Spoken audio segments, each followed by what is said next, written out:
don't know if it's part of the show. Welcome to the show. If you don't know, it's part of the show.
Wait a minute.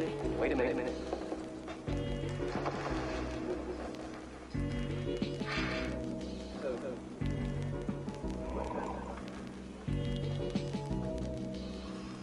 You know, this is, excuse me, a damn fine cup of coffee. A damn fine cup of coffee. A damn fine cup of coffee.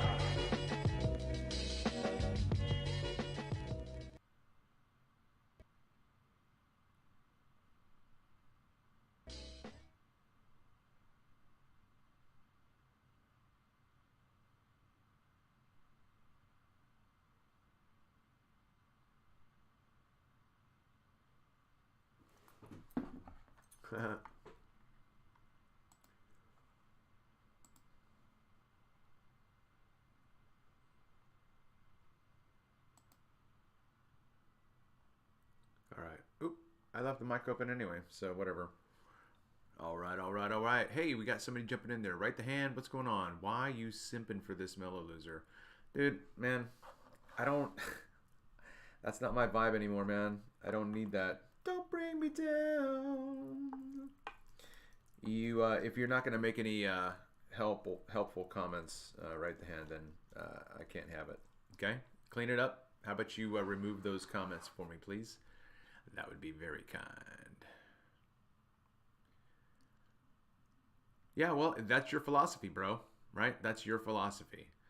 I hope that the community can rally together and perhaps go without buying Starbucks for a week, right? So look at it that way, you know?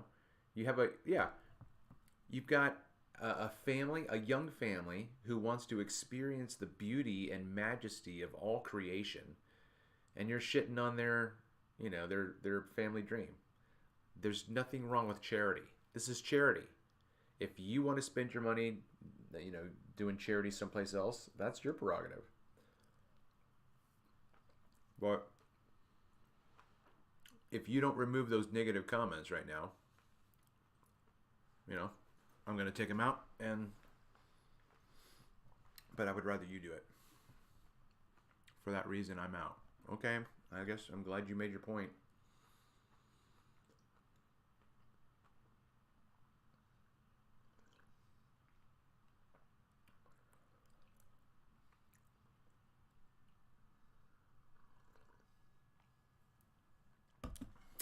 All right, now I can't remember what I said or what I was saying before. I got rudely interrupted by a rude comment, so I guess he's not going to take him out, so I'll remove that one.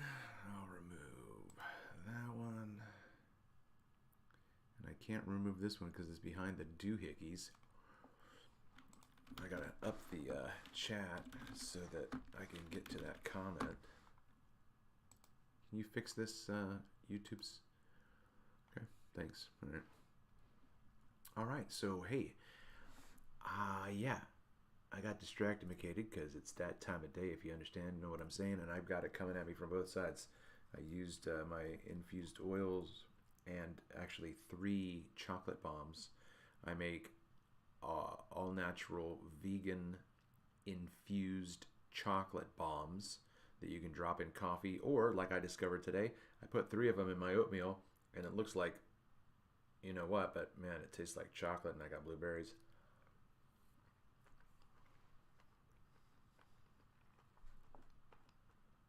So, a needle pulling thread. I've got my MELLOWDOME notice here. Okay, the fundraiser information is in the chat tagged, and it's also in the description. You should have no problem finding it. This is an act of charity, right? We are supporting a family, a young family, and if we have a community that wants to support people to go on vacation, we have the right to do that. You know what I mean? If that's not your bag, then get the hence. I mean, I don't know what to tell you, but that kind of negativity, I just don't need it. Not only that, but you're poisoning the well. I mean, think about this right to hand. It's okay for you to have your opinion, but you don't need to poison the well of other people who have a good opinion. Like already right now, my dark passenger is like screaming in my brain, ooh, like what if he's right? What if Austin is just a shill and, he's just milking me? Like, I don't need those thoughts in my head. Thank you very much, right? I have spoken with Austin. I've seen his show. I see him communicate who he is, and I gave him money. That's charity, right? Because I know exactly what he's using it for. He's going to use it to travel with his family. And I'm behind that. Which is why I'm doing another show. Funnily enough, Austin's streaming right now, interviewing somebody that looks like Antonio Banderas, and what's that guy's? He looks like Aquaman a little bit, at first glance. Jason Momoa or whatever his name is. But yeah. Anyway, so this is going to be just this rambling activity event today. Thank you so much for listening to this point. If you're up to this point, make sure you smash that like, hit that Fonzarelli, make a comment, and then also share the show so that we can get a broader listening audience and a more active, dynamic chat going on. Welcome to the Truman Show. I thought about the Truman Show in this world experience in a different way before this, and now I'm completely like the light switch went on. If you haven't heard me say this before, but now what I'm doing right now is the Truman Show, right? Except for the fact that I'm actively engaged in talking to my audience knowingly, whereas everyone in the world 27 years ago, when the Truman Show came out, this world that we live in didn't exist, okay? And we were shown in this movie billions of people watching one YouTube channel. That's what that was. One guy said, hey, I'm going to start a channel where it's a 24-hour day surveillance in an artificial environment where everyone is an actor or an actress, and this person grows up in the world that I create. I will tell him whatever I want him to know. Think about that, okay? Let me take a drink of my coffee because it's really good.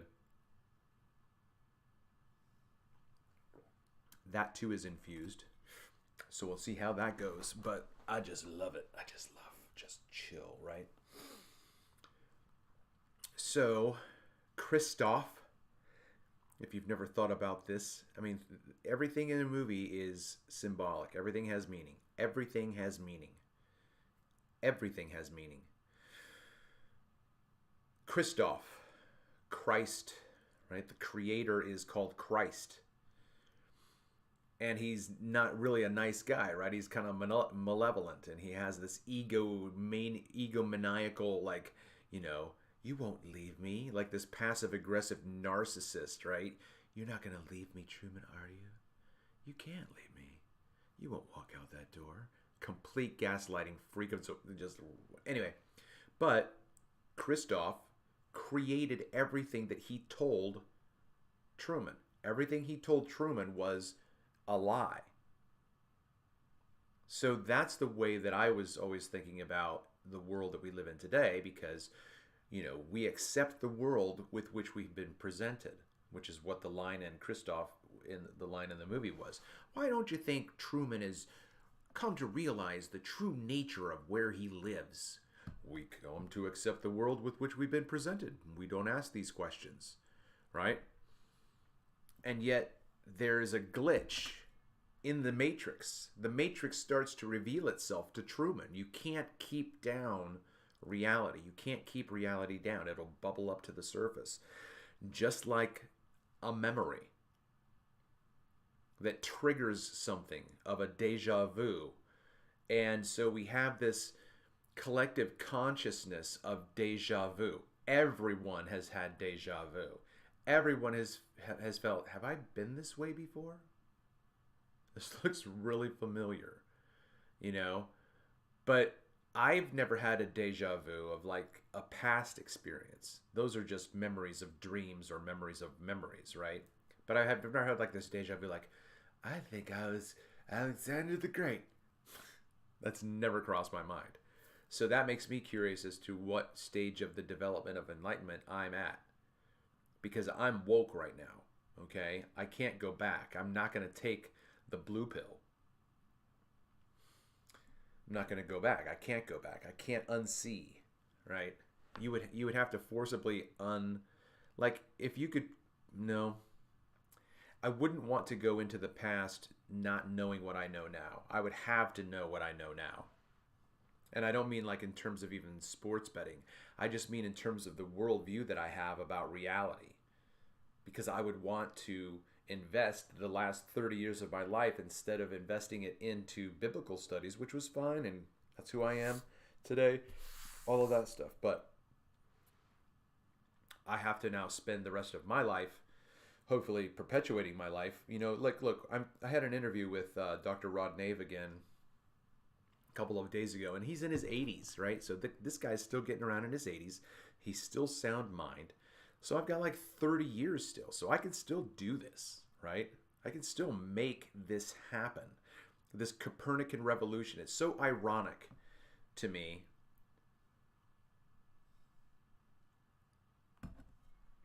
It's so ironic to me that I have chosen certain concepts that now are being almost like developed in fruition. So I created the Aether Band concept back in 2018 when I bought my first Coolpix P900 and started taking photographs of the ocean. And then here in Maryland over the Chesapeake Bay, found an amazing spot. You know what I'm going to do? I'm going to roll through this while I'm talking. So let's see if I sort these. Okay, they're already sorted. Hold on. What I was going to do is play through this as a slideshow, so you could check it. So you get some, because I'm you know, monologuing right now, which is fine. But I'm feeling it. I'm feeling a little bit toasty right now. In this moment of station identification, would you please take the time to consider giving to a worthwhile cause of helping a family create memories for themselves? Link is in the chat and also the description. Start a slideshow. The only thing about this is that I'm going to have to, hold on, that's what I'm going to do right now. Back out of here. I'm going to start a video here because then I can adjust the volume beforehand.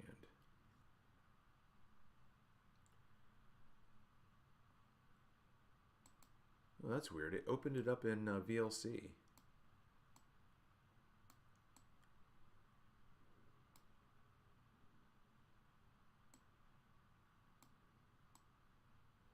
that's not going to work because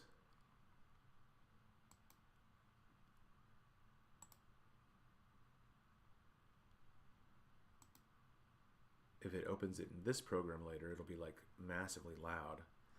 I think it might be right now. I'm going to just put that on mute.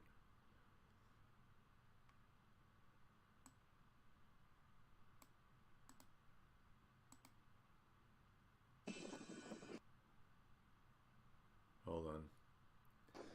I'm trying to play this, but it's not playing.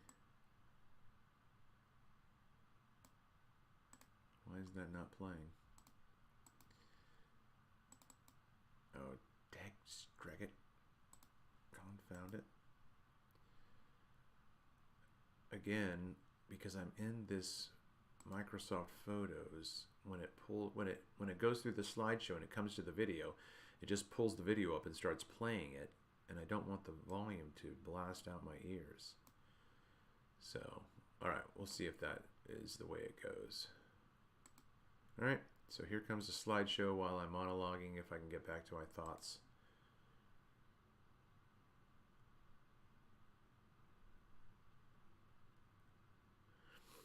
So I'm thinking about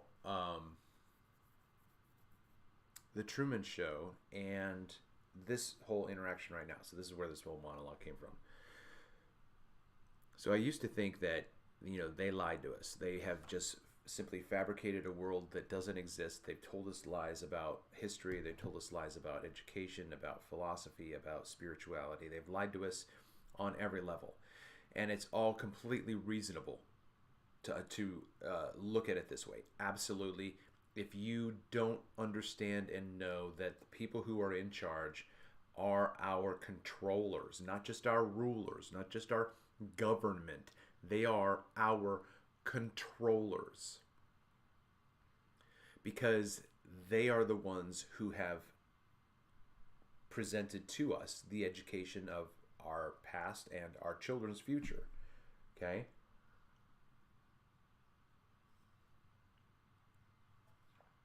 So it's very reasonable to understand that these people will come up with and fabricate concepts that they can take advantage of us through which they can take advantage of us and extort money from us and our power and our time and our energy. And then they show that's what they show us in movies that aren't real, that's what they're doing to us. They show us movies of subjugation. They show us movies of... This slideshow is going a little bit wonky. It's really weird. But anyway, so the thing about the Truman Show, though, is that the concept of the show is that there's one YouTube channel. There's one YouTube channel. There's one content creator out there on the tube, and he has a 24-hour day series that's now, however old Truman was, 30 years old, like if he was a 30-year-old, right? So then millions of people are now just watching one television show about one person, like all of the minutia, it's not anything, there's no action, right? There's no action. There's not a lot of sex. I don't even remember how they indicated anything along those lines, right? Like, how did they get around that part, right? Because surely they weren't showing full frontal nudity. Surely they weren't doing that. But, so you just have this, people, like, Truman's just sitting there, like, bored at work, and people are watching him in the concept of the movie. But now, that's everywhere. People are making channels about themselves so that other people will sit and listen to me just talk about anything that's on the top of my head. I mean, when I was first into TikTok 2 years ago, trying to bust my ass to get a TikTok account up to get to 1,000 so I can go live, people are getting ready for work and they're talking to their fans, they're putting their makeup on and all this kind of stuff. I'm like, this is insanely incredible. Like, this is wild. Like, people are watching this person get ready for work and she's talking to him and saying, hey, how you doing, Joe? Things like that. And so now here I am. Now I'm doing that, except I'm not putting on makeup, but, and I don't have an audience. So that's why I need you guys to be a part of the support group of getting my channel out there for other people to see, because they might not be exposed to the ideas that we all talk about here. And if you are, at this point right now, in all honesty, at this point, if you have shown up in this show because your notifications alerted you to this, that means you're already subscribed, or you watch my content enough that YouTube knows to send you a notification even if you didn't click that bell icon, because that's what happens as well. But you're already a part of the group that knows what kind of content I'm going to put out. And if you know what kind of content I'm going to put out because you watch it, you have to know someone else that you can send this to so that they can watch it and send it and send it and send it. And that's how my channel is going to be organically grown. Speaking of which, I want to put my other YouTube channel in the description because I started a new YouTube channel.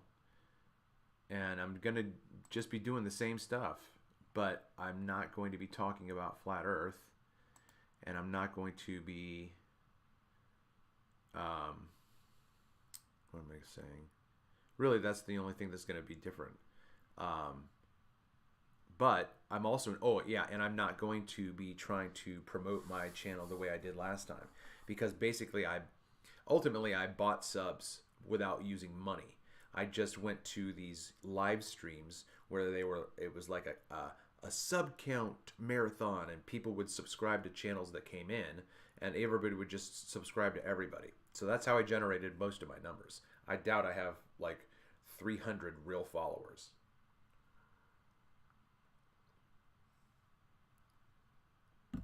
And if you want to hear my rant about that, it's somewhere in the archives. I just did it the other day, ranting about YouTube's policy. Okay, so I need to switch this and go over here.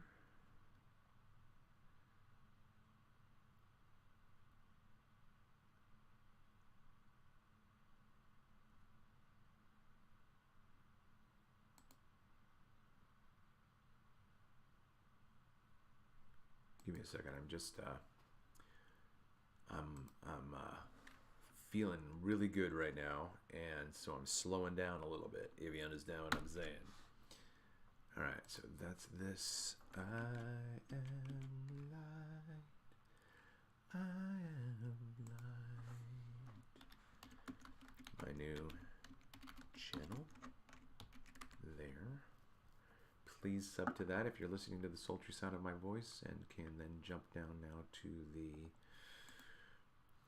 description or the chat, and that comment will, or that link will be there for you.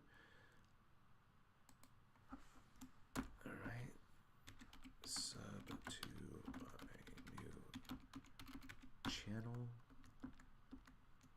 Up there, do that. Okay, so all of those links are there. The description has everything that you need to see what's going on. But right now, I am going to spend time looking at, so I'm going to turn on the sultry sounds of the conspiracy music guru from this program.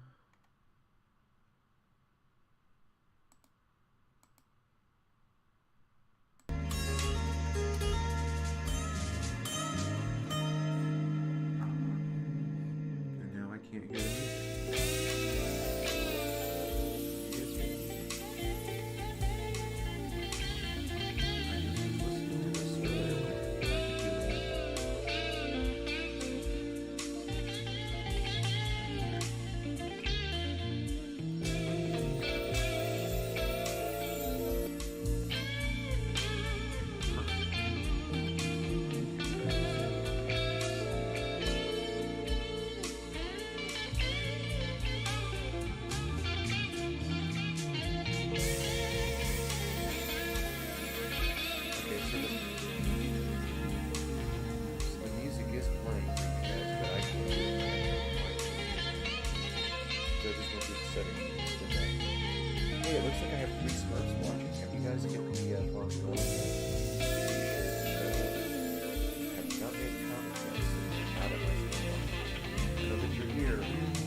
carefully.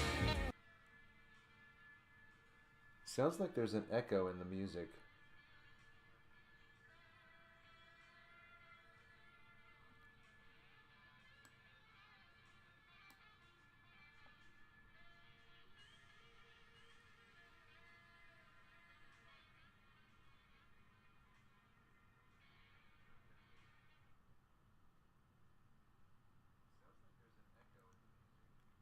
Check, check, check.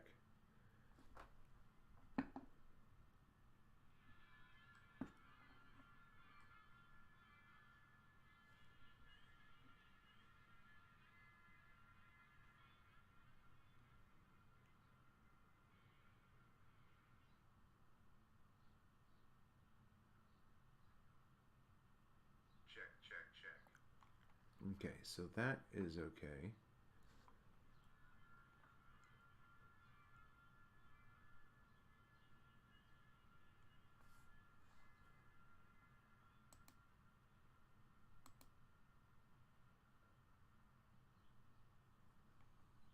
The thing is I just don't understand why the music was, it sounded like it was echoing.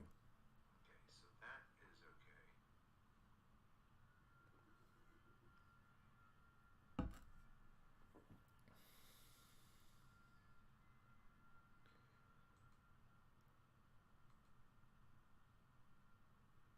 so that is okay. The thing is I just don't understand why the music was, it sounded like it was echoing.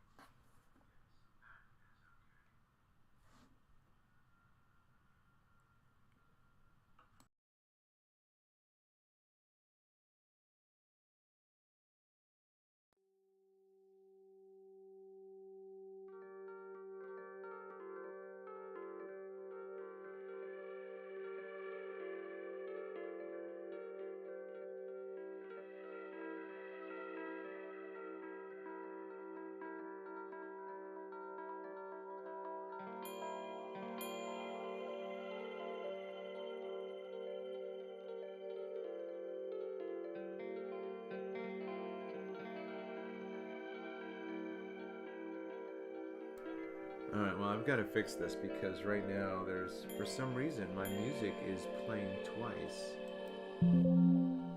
Like there's two separate files. So I just had to eliminate that source. So now I have to bring in... how did I do that? It's a music file, right? So it's an MP3, a media file. It's just a media file, I guess. We'll do music. We'll just do conspiracy music guru. Okay. Let me go to the sources. Music is music.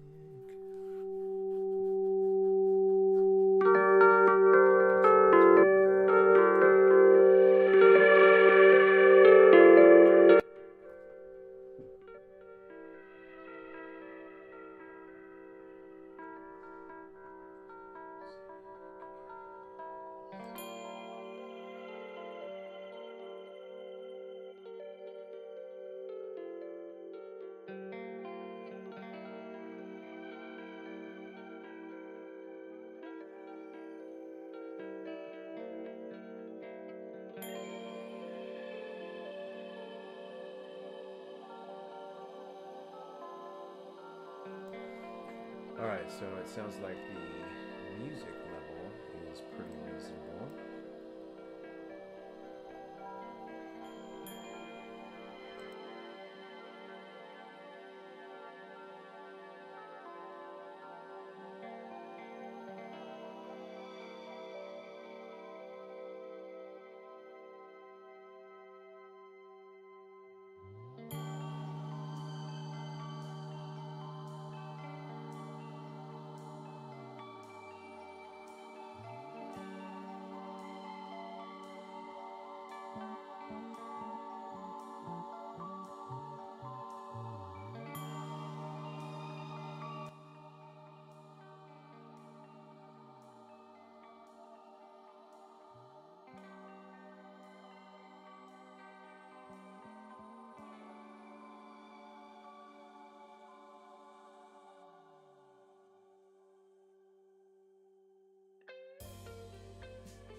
And now this is just the mic check to hear how it sounds when the music's playing at this level.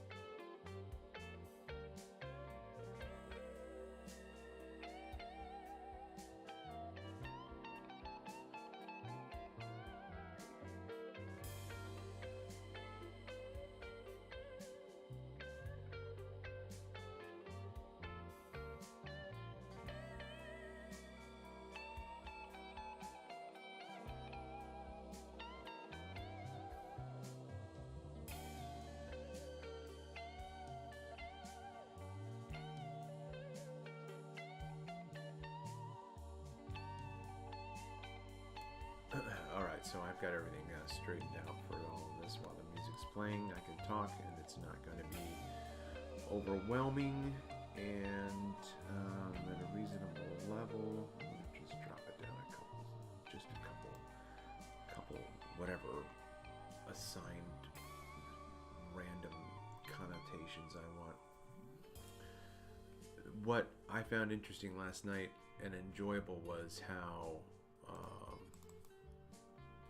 visible the moon was in its entirety with the naked eye. I could see the entire circle of the moon with my naked eye, and the fact that, you know, we just buy the bullshit that they tell us, that they say the reason why you can see this, because you can see it, right? It's there. The reason why you can see this is because the light from the sun that's reflecting off of the earth is still strong enough to, you know, it doesn't light this part up, of course, because this part's already lit up.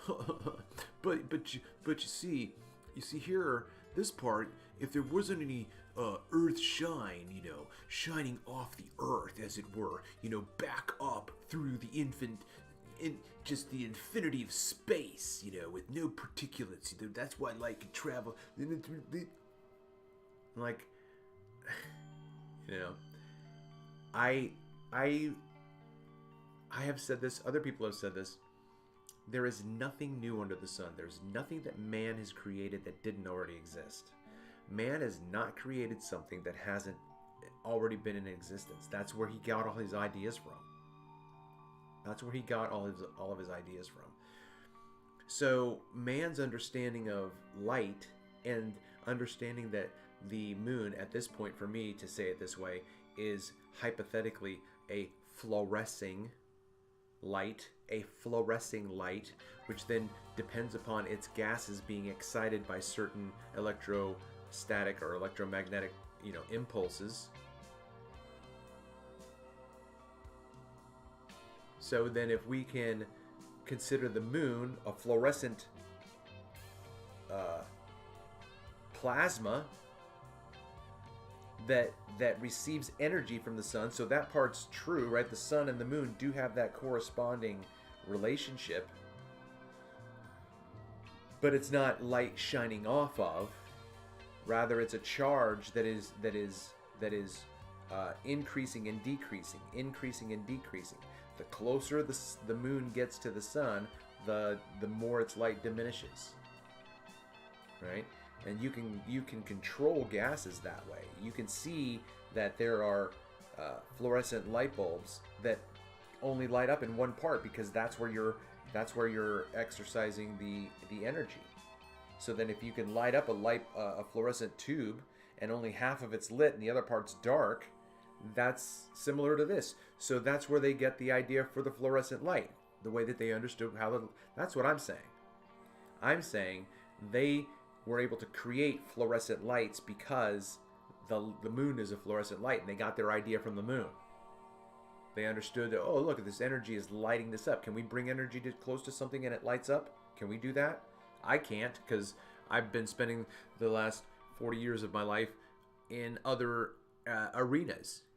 I'd have to start over again, which I'm glad to do. I just don't have that lifestyle, suppose, you know, essentially.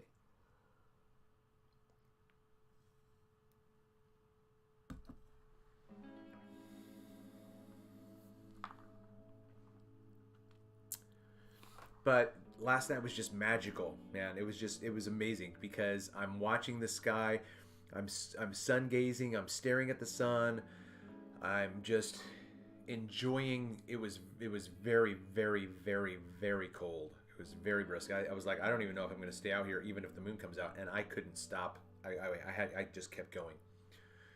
It was just so invigorating, but I expected the moon to be closer to the sun on the horizon, so I was always looking there, looking there, looking there, looking there. When lo and behold, the moon was, 20 degrees above the spot where I was looking. So then when I looked up and I saw the moon, I was like, and I was honestly I was like Charlie in the Chocolate Factory, or Charlie with the kids waiting for the doors to be open. They were just like, and there it was, and I was in complete just worship and awe, right? And this is where I'm going to just go off on this tangent, and I wish I could play through this because I want you guys to see stuff. But what I'll do is I'll put a movie on while I'm rambling. Find one that's longer than the others. Can I see which one? Tell me how. That one. They normally say how much their time is.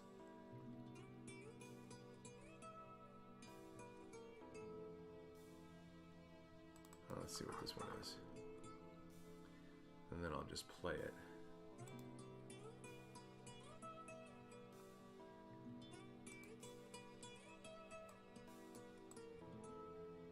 17 minutes. Okay, so I'll ramble for 17 minutes or so.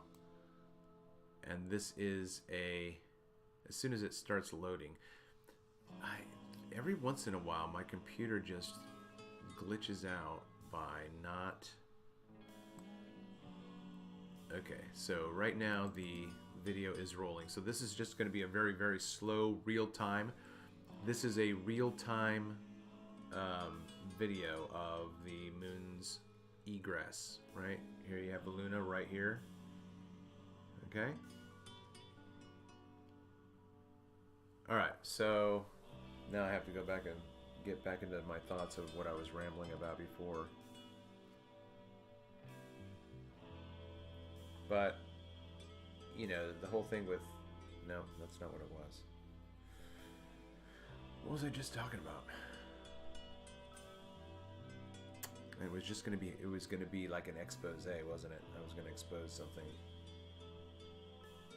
about myself. Alright. Oh, shoot. Doggone it. Totally forgot it. Hey, it's Brandon Cook, man. Yeah, right. It sounds like Pink Floyd. No, that is Conspiracy Music Guru. Have you not heard of Conspiracy Music Guru? Let me get his information. I'll put it in the chat real quick.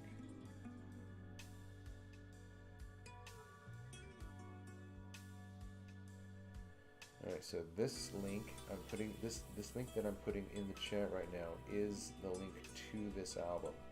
So this is what we're listening to right now. And yes, he has been compared to Pink Floyd by many of my riders during Uber because I listen to this all the time. And right now this video is just completely buffering, which is so bizarre. Like I don't have whatever. My CPU must just be puny. Alright. So I was talking about the light of the sun, or the light of the moon. Oh, worship. That's what I was talking about. That's what it was. So here you go, right? Here comes, this is going to be my religious philosophical discussion. Because, like, I have to try to figure out how to mark what time this is. Because I want to know what time in the video, but it's not too far into the video. It's pretty early in the video, right? Whatever. What's my religious expression? My religious expression is like, if you could think of Pocahontas, like that's where I'm at. The only thing that I don't have, like, I still am really governed by empiricism. Empiricism is the interpretation of reality through the senses. Okay? So we have a body, we have touch, we have ears, we have auditory, we have olfactory, we smell, we have ophthalmics, optimos, Optimus Prime, we have optics, eyes, right? Touch, taste, hear, smell. What are the 5 sentences? Touch, taste, hear, smell, see. Okay, right? So those are the 5. But when we also have an internal sense, okay, we have a 6th sense. And I was also talking about deja vu before. Yeah. I have to come around to that. Maybe, if you are listening, you can hear me say this, that I have a theory that I started talking about yesterday, and I'm now segueing into that, right? Because I went back and found out what I was going to say, and then I got segued into something else, and that's the way the aether is breathing, right? Now I'm distracting myself even more, because now I can't remember either of those points. So my religious expression right now is more like Pocahontas, and it's an awareness. It's an awareness that is informed by. This is where I'm at right now at this moment. I know that there are a lot of people that can be like philosophically more accurate and astute than I am, and they can run circles around me by just going brrr. But I'm like, okay, yeah, okay. No. Show me. Right? Show me.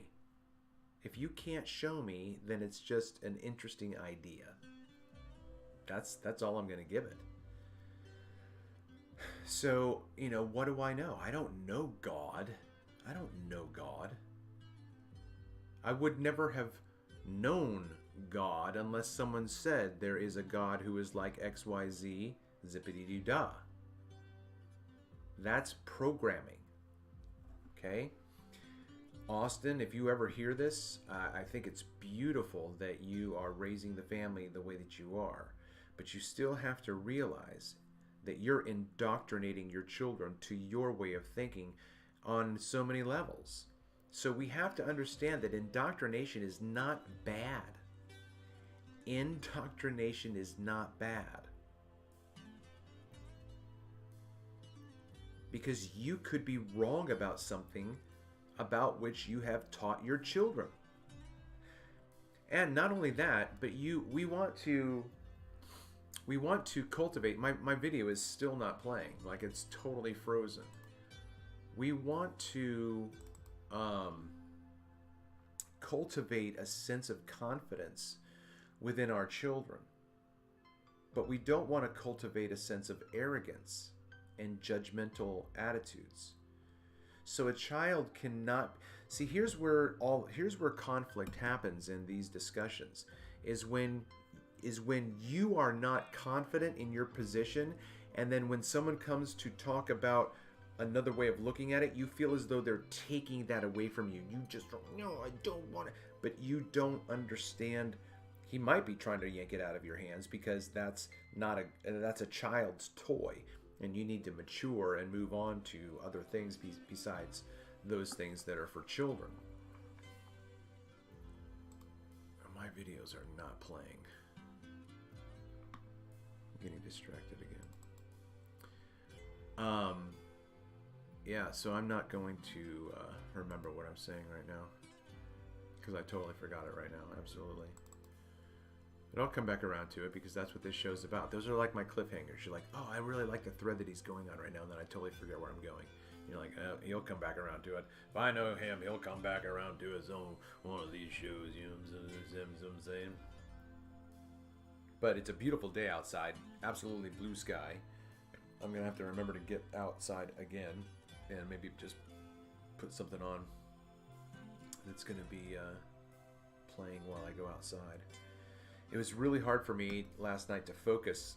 My eyes aren't as good as they used to be, and that's really sad for me.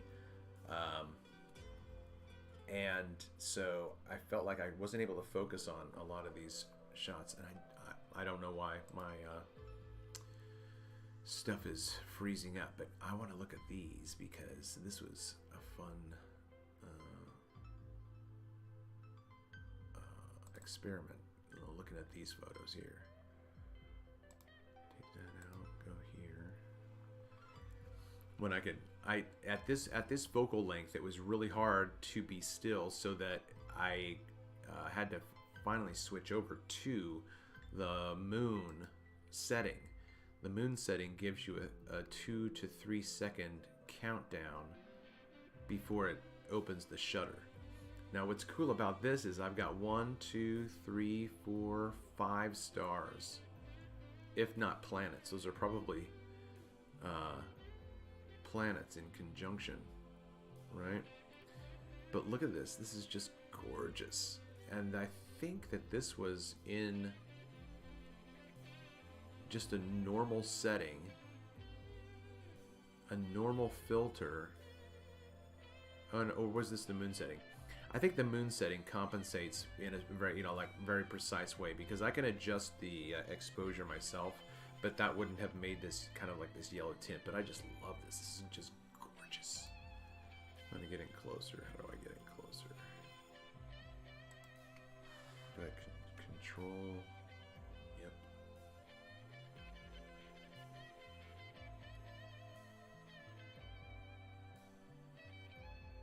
I just think that's a great shot.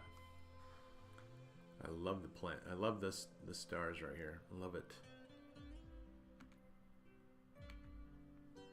So this one I wasn't steady, so I'll get rid of that. That one's good. That one's good. That one's good. That one's good. See, it doesn't clear up, so that one's... Oh, no, there it did. Give it a second to render.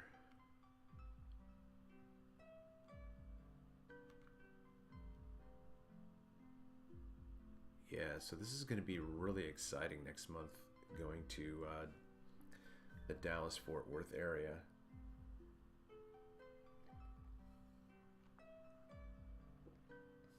What's going on, Ian? So yeah, I'm just waxing eloquent, and yeah, man, I was thinking about you earlier today. I was like, you know what? He like, you're the guy. If you're listening to the show right now, I hope that you would be mindful to share the show with other people that you might think are. But then again, you might not be in those circles, right? It's a pretty selective niche. To have somebody just sit here like, why would I want to listen to this guy just drone on about his religious philosophical views that he rambles on about and then forgets and loses his train of thought? Like, I know, I get it. I'm a particular flavor of nut. But I prefer pistachio, and I like almonds and pistachios. I can eat the other ones mixed, but those are, if I had to choose, I would do that. Pistachios. This is just, to me, so beautiful. I wonder what those stars are. So here I am. Okay, I'm just going to go off on this right now because it's in my head, and see if I can hold on to it. Let's open this in Paint. What I'm trying to do is I'm trying to think through. I don't know. I'm just going to see what happens. I don't have a program to do this with. Where did that go? Okay, there it is. I don't have a program to open this with, so I don't know how to do it. So this is all conceptual, but I want to.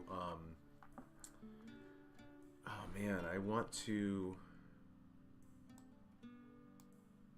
No, I don't know how to do this right now. I'm trying something that I've never done before. Okay, so there's that. Can I go all the way there? Okay. This is the circuit of the sun, okay? If for all of its imperfections and whatnot, just bear with me, okay? I really wish I knew how to lengthen these borders because this is tweaking my eyes. Maybe I should just make it smaller and zoom in, because I don't know if I can do that.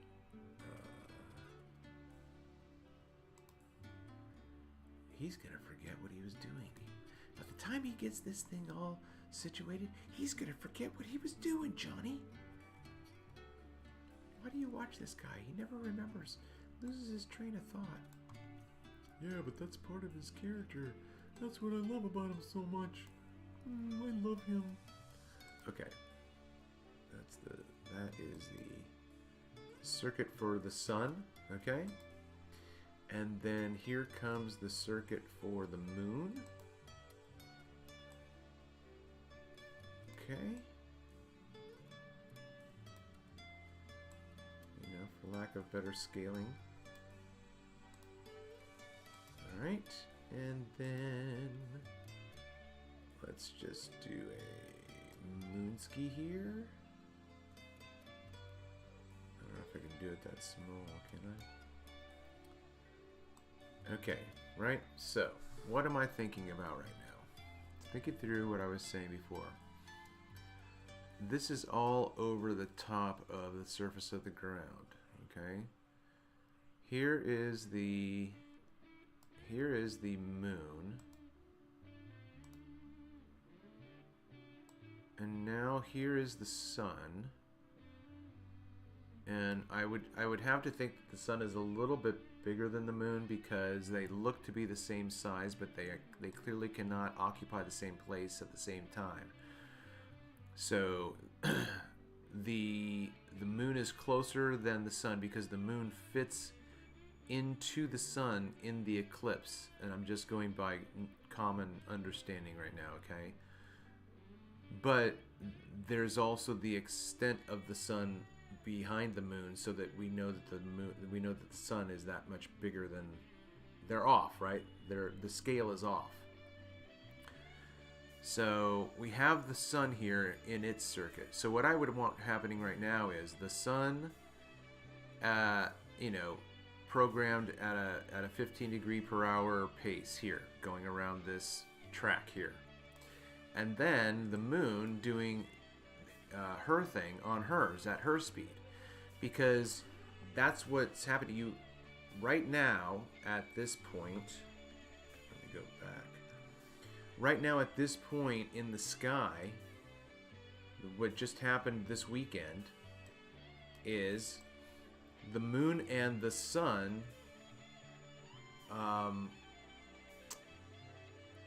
passed by each other. The sun is traveling faster than the moon, and what ends up happening is last night when sunset happened at 7 p.m., that's when the moon was visible at 7 p.m. Okay, so all day today, right now, that's what I should do. I was thinking about that earlier. I need to do that too, but it's gonna be too bright. So right now, okay, I'm down here on Earth. Let me do this. All right, you guys finding this interesting? I hope so. I find this interesting. So, how can I draw a shape of a man? What would I do? Just an arrow, okay? Okay, I said arrow. And I'll put it in brown. All right, this is me somewhere down on the Earth, okay? This is down on the Earth somewhere, okay? So that's the, you know, okay, that's a person down on the ground. Okay, so now we're talking about this what's in the sky right now. Should I do this? I'm totally having this, like, I don't know if this is inspiration or what, but I was gonna make layers. So now I'm just gonna do this. I'm just gonna go back. I'm going to make an area. Okay. Here is the area of the Earth. Okay. Right. And here is a man. That's not the, I wanted to get a different shape. Here is a man. Alright, that's a man. Maybe I should put a circle on his head because that kind of looks like a body, but I have to put a circle on his head. Do that right there. Okay, so there you go. That looks like a pretty good guy. Now go to the yellow and then make it a circle. Okay, so now this is going to be the track of the sun. Okay, this is not to scale. Oh no, that's not what I wanted to do. Darn it. Okay, go back.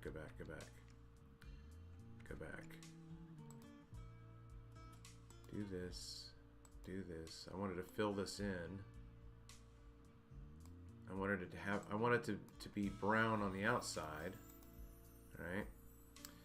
And then I wanted to fill it.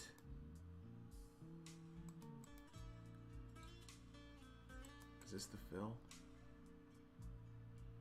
Shape outline, shape fill, yeah. Solid, crayon, yeah, fill, yeah. And then I'm just gonna do, no. I want you to fill, I don't want to, oh, that's this. There we go. Not that one, that one's a better one, right? That one's a better one. This might be too loud, but we'll see. Alright, so then we did this, and then we did this, and then we drew the person standing, and that, and then drew his head. Okay, that's the person, but that might not be a good color on green.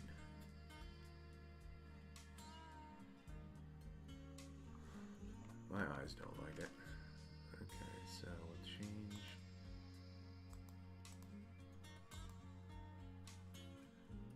We'll change the person. Yeah, I can do that one better. No. Do that one.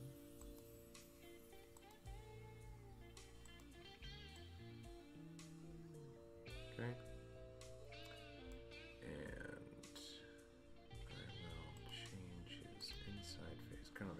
That's a little more like skin color, right? Something like that. Whatever. Okay, there's our person. Okay. By the way, at this point in the game, I don't know who's out there listening, but if you are out there listening to the sultry sound of my voice, thank you so much at this point. Please make sure you make a comment in the comment section if it's no longer live. And if it is live, jump in the chat right now and say hello. And then also share the show. And if you are able to, and the GoFundMe is still active while you're listening to this show, hit that link and then show your support in any amount for Austin and his family to create these memories that will last forever. Amazing stuff, right? Okay. Let me move this over here for the time being. Alright, so now I'm back here. Now I'm going to create the sun. sun's track.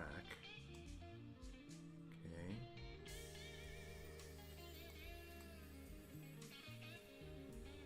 Yeah, so that's like sunlight, right? Like, so sunlight's just everywhere, you know?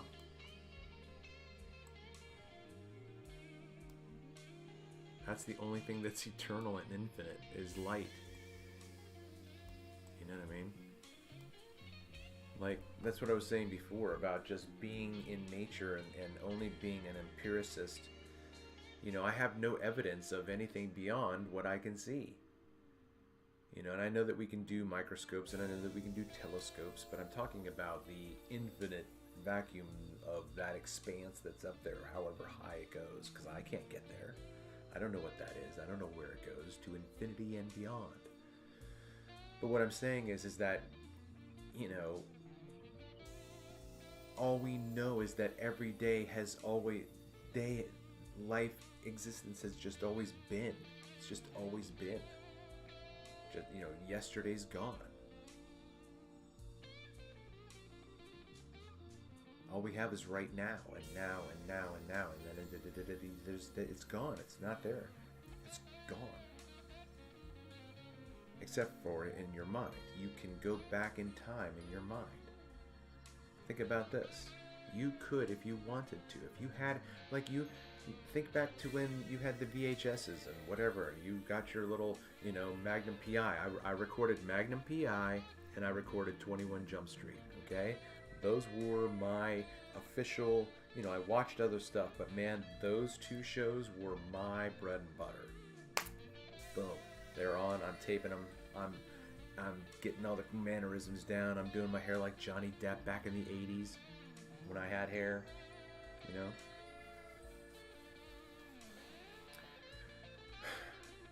But imagine if you can go back into your mind to, say, August 13th, 1976.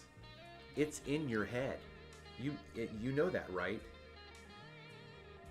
Your entire day on August 13th, 1976 is accessible in the cloud. Could you imagine if you could go back in time? You can. You just don't know how. I don't know how. But think about it. Think about it. You have random memories. You don't know how long ago those memories were from. That's how timeless your memory is. You get it? I mean, there's times when I'm driving down the road and I'm thinking, oh, I think that this is my earliest memory. And I'm like straining, like going, oh, can I go back any farther? Can I go back any farther? And I gotta turn my head, like, you know, I'm trying to look farther. You know what I mean? Like, that's, I don't know. Have you ever thought am I the only one? But I was thinking that a couple of months ago or something. I was like, man, you know what if I could recall any memory I wanted to? And you could just sit there and go, and then watch it. That would just be amazing. I would binge that. I would be like, oh, God, oh, yeah. I'm like, oh, you son of a bitch, I remember that. You know? But go back to watch yourself watch Star Wars for the first time, right?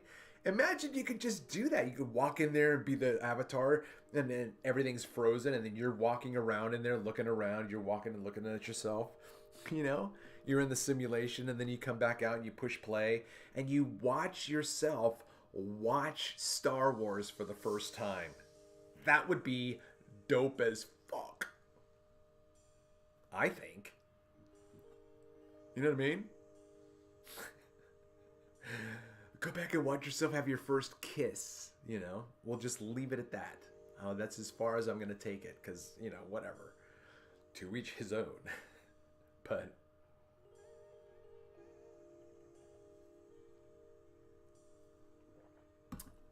what I want to do is go outside. I don't think I'll see the moon, but I wanted to just go outside and see where my app and whatnot. So I'm going to do that in a second. I'm going to go back to this. Here he goes. I think he finally remembered. Do you think he remembered where he was? You think he's gonna get back on track right now, Jimmy? I don't know, Tom. It's pretty sketch. All right, I gotta get rid of. I don't want this to have any fill.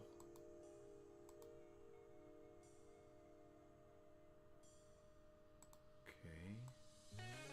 Right. So we have the track of the moon. Okay. And we have the track of the sun.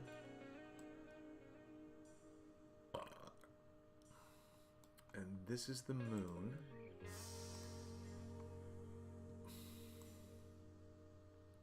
And this is the sun. Okay.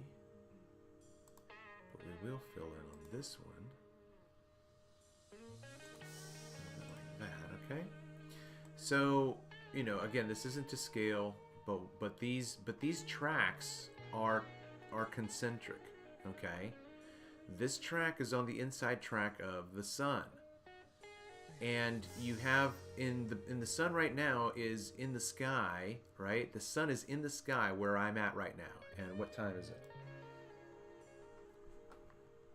What time is it? It is 10:40 in the morning, okay? It's 10:40 in the morning.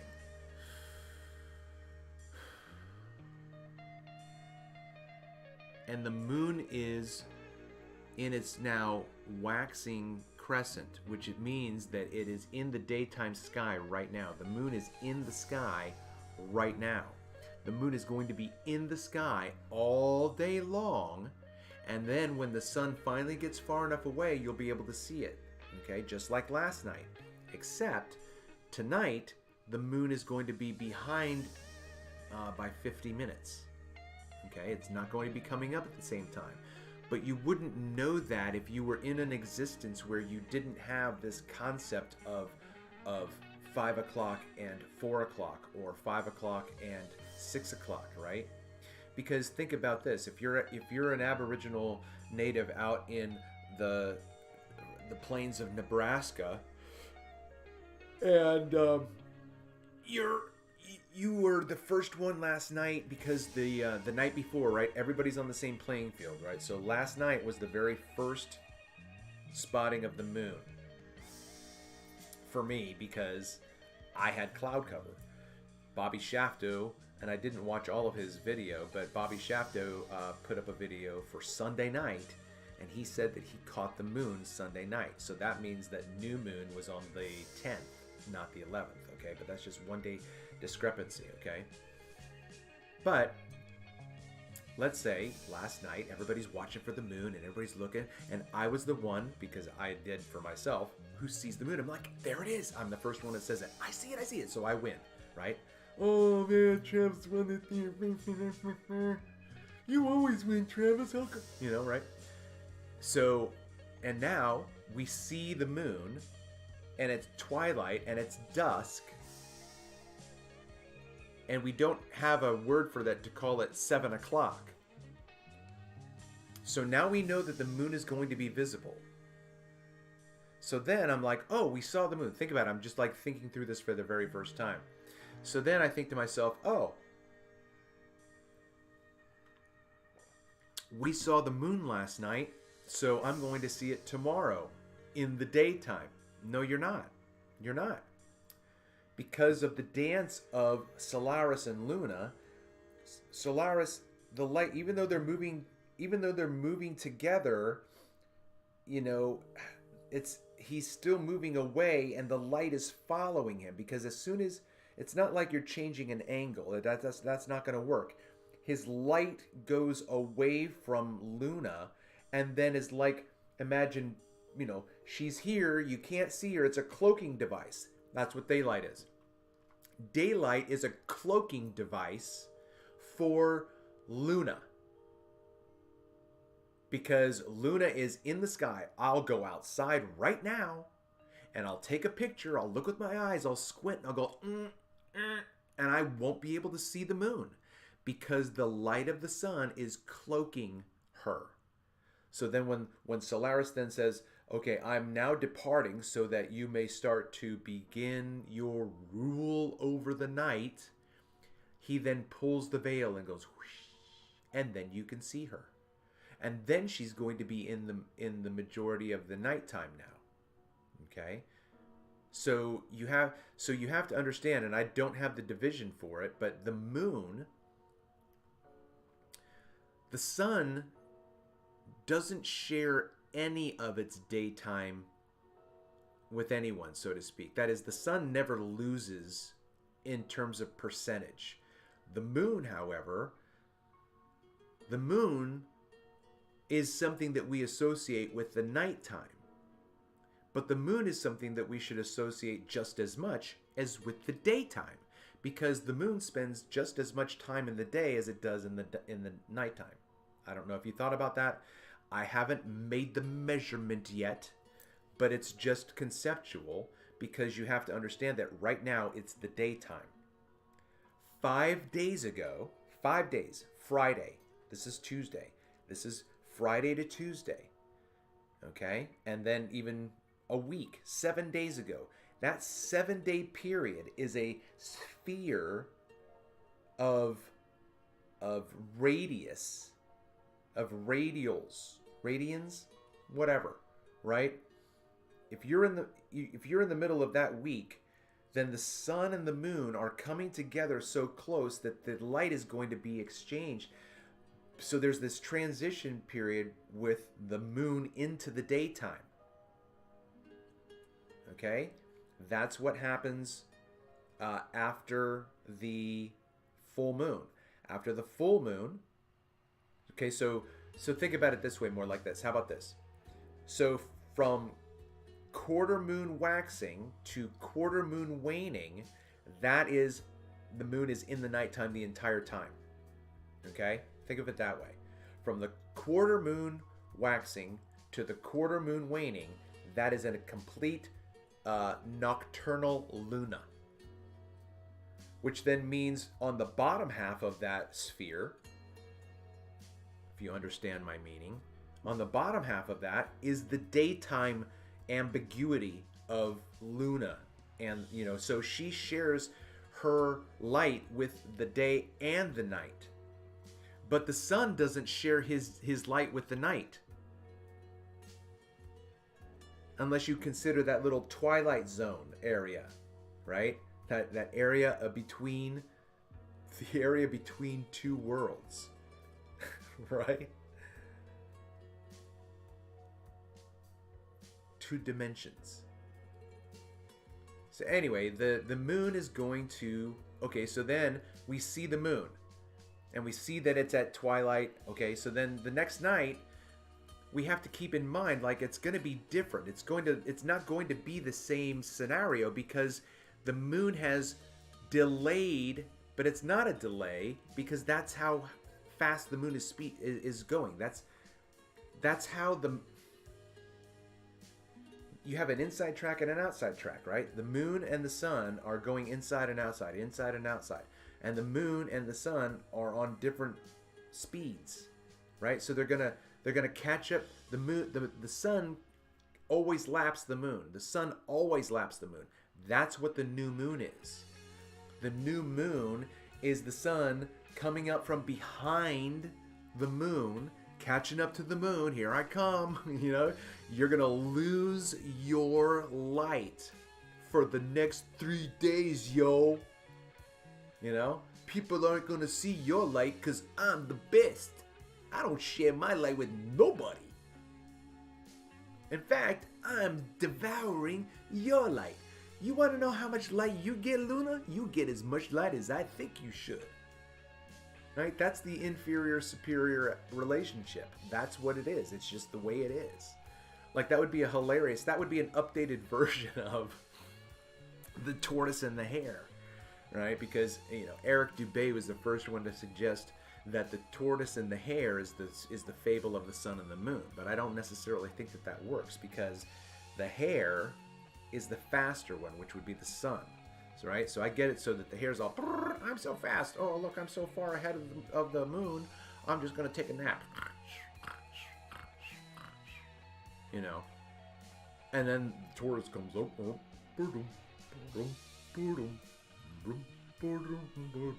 You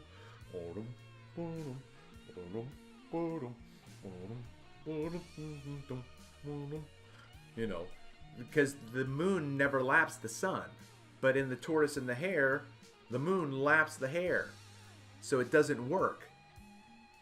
The only lapping that is done in this system is the sun. The sun laps the moon. Okay, but right now we just had that great transition. Or if you want to think about it, this way, what's considered the new moon, which is no moon, right? If you want to consider that as the starting blocks of the sun and the moon, right there, right? On your mark, get set, and you go, and it's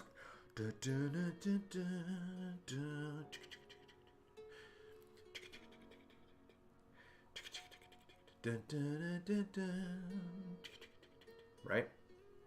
You know?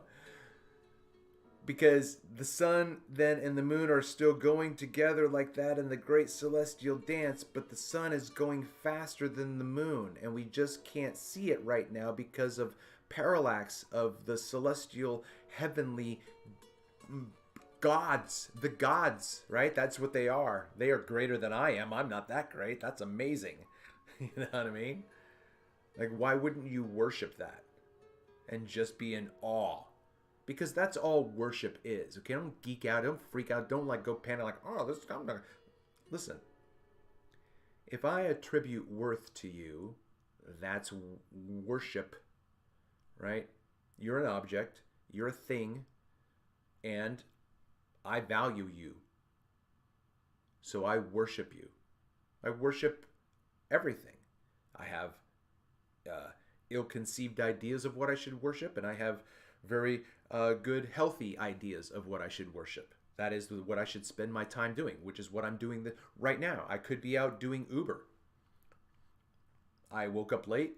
I slept in. I remembered, I don't normally do this. Like, in the mornings, I am more creative in my mind, in my thinking. While I'm driving, I'm always thinking. I'm always churning out ideas. I have so much information on my phone that I'm never going to go back and listen to these thoughts, right? But I've recorded, okay, don't forget this. Like, I have so much to, like, and I don't want to go through that, right? But that's going to be my Alan Watts contribution. Like, the people are going to correct, after I'm gone, and be like, we need to get this guy's, wherever this guy spoke, we need to get all of that information and put it out there for people to listen to. Yeah, that's what I just said right now. I said that. Right, but you're just as important as I am. You just don't have the sickness in your mind to want to sit down and talk to a camera to one person named Ian. You know what I mean? Like, who's he talking to? You know what I mean?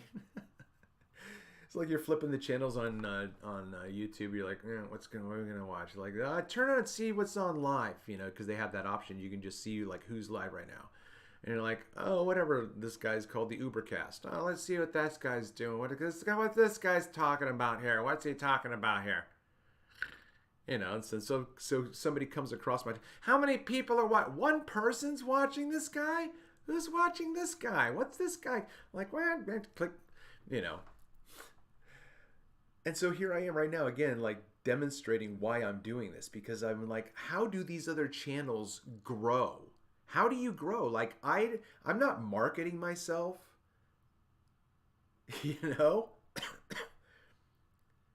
And yet you have other channels out there that are like on these spectra of like really, really large groups or large subs and follows and all this kind of stuff, and smaller groups, and like what makes them different and why, there are reaction channels that have, tens of thousands and hundreds of thousands, right?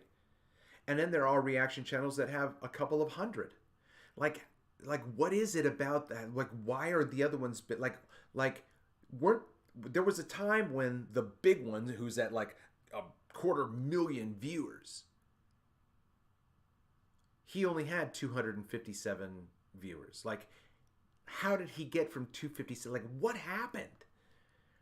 Because in my mind, I'm not going to keep putting out content except for this right now, speaking off the top of my head and having it be recorded. You know, shoot, I lost my train of thought. In my mind, something about self-worth and worship or something like this. I lost my train of thought.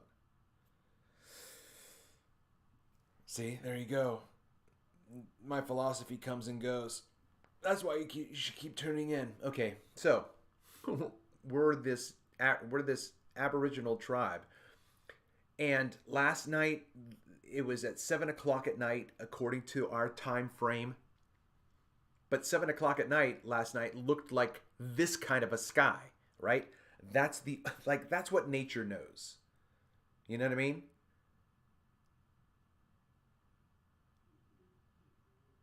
So that I know that the way the sky looks right now is different than the way the sky is going to look at 7 o'clock. Well, not 7 o'clock, but at the great departing. Whatever. Whatever I want to call that departure when the light goes away.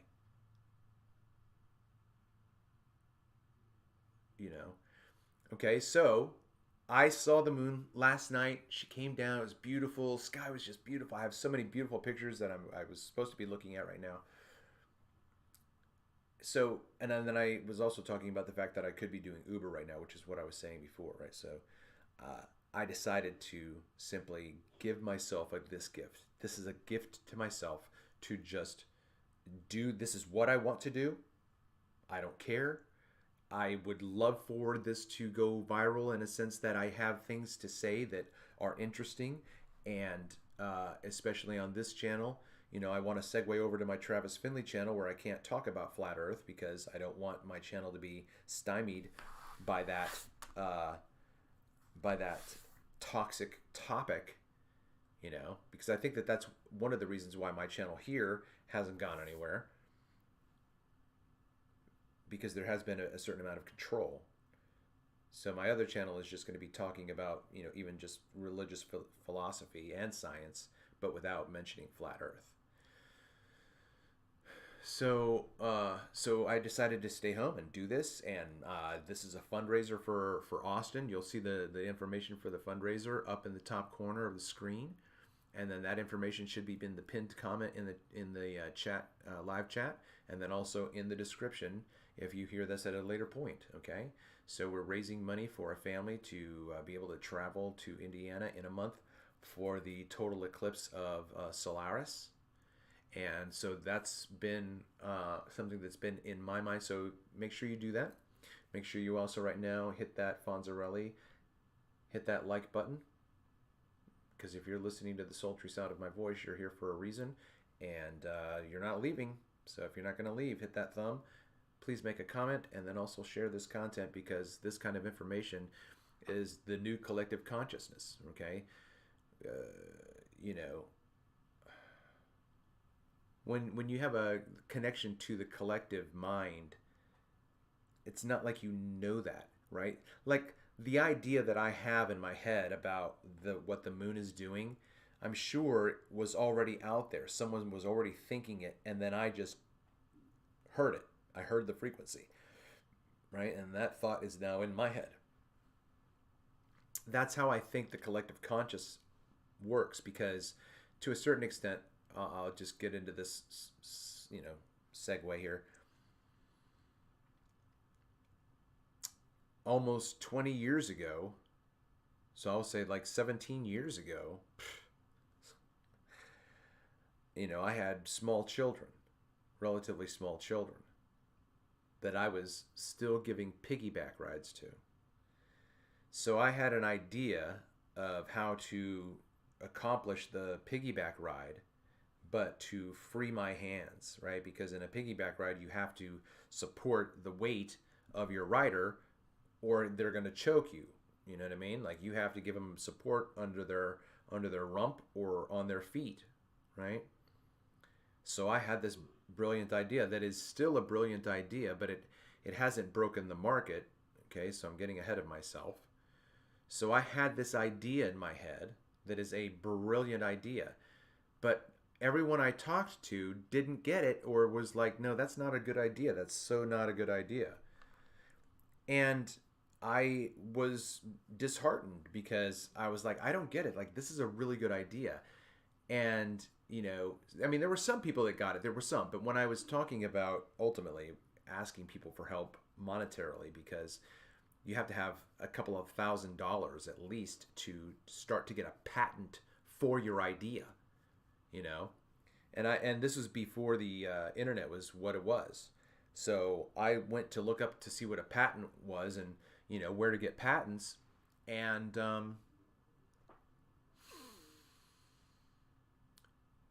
found out that they wouldn't tell you that you could have a patent for your idea unless you told them your idea.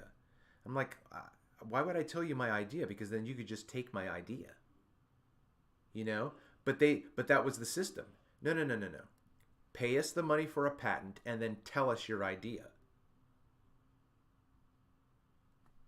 So then you would think that there would be a non-disclosure agreement. There wasn't. Like, and everywhere I looked, it seemed like that was the same thing. And then people who might have known things about patents, you know, like I wasn't getting any information anyway. So that was the only information I had. So that's what I did. I gave my information away. And so then I gave my information away, and then they said, oh, this is how much the patent is. And I'm like, well, I don't have that much. Give me my information back. Like, I can't. You just told it to me. You understand? It was the bait and switch. We're not going to tell you how much it costs for a patent until you tell us what the patent is. Okay. And then, oh, thanks for that information. It's going to cost you $1,000. And at that time, 20 years ago, I didn't have $1,000. There weren't any GoFundMes. There weren't any crowdsourcing, you know.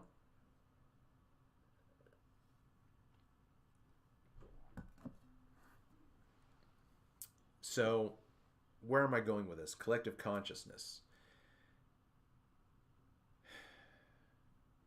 Previous lives, right? Previous lives. Echoes in your mind. I was talking about deja vu earlier. Deja vu, for me, is feeling like I've been here before. It's not feeling like I've been in another time before. I don't have ever had that. I don't recall having ever felt like that was a recollection that I was having. All of my memories are just my memories. It's not like, I think I was Alexander the Great. I think I was, no. You know what I mean? That's not, I've never felt like that kind of a thing. But if you think about, you know, waking up, like I've woken up. I'm the NPC who woke up 7 years ago. And I've grown in my awareness in 7 years. I have developed more finely tuned skills, you know. So I've leveled up, right? But that was my awakening. That, like, I was Neo. Something woke me up, like, right? The light switch went on. Like what was it? Because think about it, right? Neo, the only thing that we know about Neo, as far as I can remember watching the movie, is he had already had this idea of the Matrix. He already had this, something's not right. Okay? So he had already woken up. We are seeing Neo after he's woken up. Like, when did he first wake up? Right? Because the first time he was contacted was when we saw him asleep at his desk, you know, and then he gets this sixth sense and he wakes up, and then Trinity starts tippity-tappeting to him on the keyboard, you know? And then they make contact. So Morpheus didn't wake Neo up. He just unplugged him from the Matrix, right? So there was this symbiotic, universe program that was running, all according to the program, right? And I haven't seen the rest of any of the matrices. I honest to God, this is where, like, I would love for my channel to be this kind of a channel where people would say, hey, how much would it cost for you to watch it, and then you do a reaction to it? Because there are reaction channels, but I am not going to sit through watching The Matrix for an audience that doesn't exist, right? That's not worth my time in my mind. But at the same time, that's maybe how other channels started.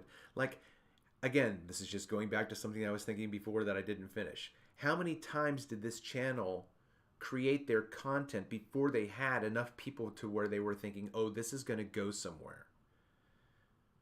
Because I've sat down and have watched a movie in its entirety and have tried to edit it. That takes a long time.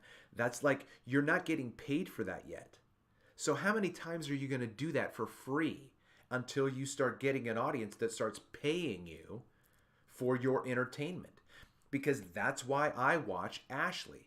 That's why I watch James. They both are very different, but I will watch their reactions to a movie that I'm familiar with because I have an affinity to their personality. They are entertainers. So am I.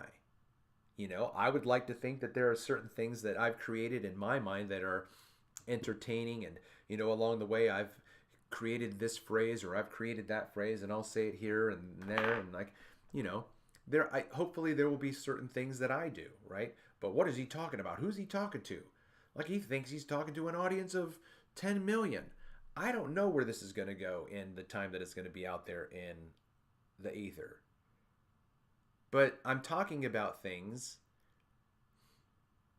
that have to do with the nature of our reality. Conversation the other day that I had with Ian about the nature of light. Man, it's that kind of science that you can actually give to a classroom of students and show them on, like, this is how, and then you can understand the nature of, because it's interesting. It's not always the same scenario, because, so, like, think about it this way, right? If you're looking down a very long stretch of highway and the road rises and falls and rises and falls, and you have enough distance and angle, you will see apparent puddles of water, which are simply reflections of the sky. At that critical angle, the light interacting through the medium at that angle, that medium at that angle is a solid surface, if you will. Right? Like a force field, like a pyong. You shoot a laser at it. Right? That's the idea that you got to think of. Like, that is real. Because in the world of light, that is like the molecular structure. Like, at a distance you can see through it, but at this angle it looks solid. That's the way it is when you're in the water, right? I'm outside of the water, everything's clear, don't need any glasses, I can see clearly. I can see clearly now, right? And then you go under the water, and then you're looking through that film, and the farther away you go, the more opaque it becomes. And if it were to keep going and going and going, it would eventually become dark, I would say. Okay? But, so when you're, so that just that, the kind of science, I really just don't think the things that Ian and I were saying the other day, I don't think those things exist in the scientific textbook. That I just don't think it does. And if it does, I've never seen it in any of the papers that I've read. But then again, maybe they did, because I hate it when they talk about thetas and whatnot. But if you want to talk about angles and show me a diagram, I can look and see that. I can appreciate that. But I think that the things that we've been researching for the past 6 years are groundbreaking, scientific, revolutionary, which is why I chose the name I'm Your Copernicus. Because I do believe that this information is so revolutionary that it will change science. I'm Your Copernicus.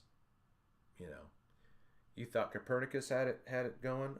I'm Your Copernicus. Right? So,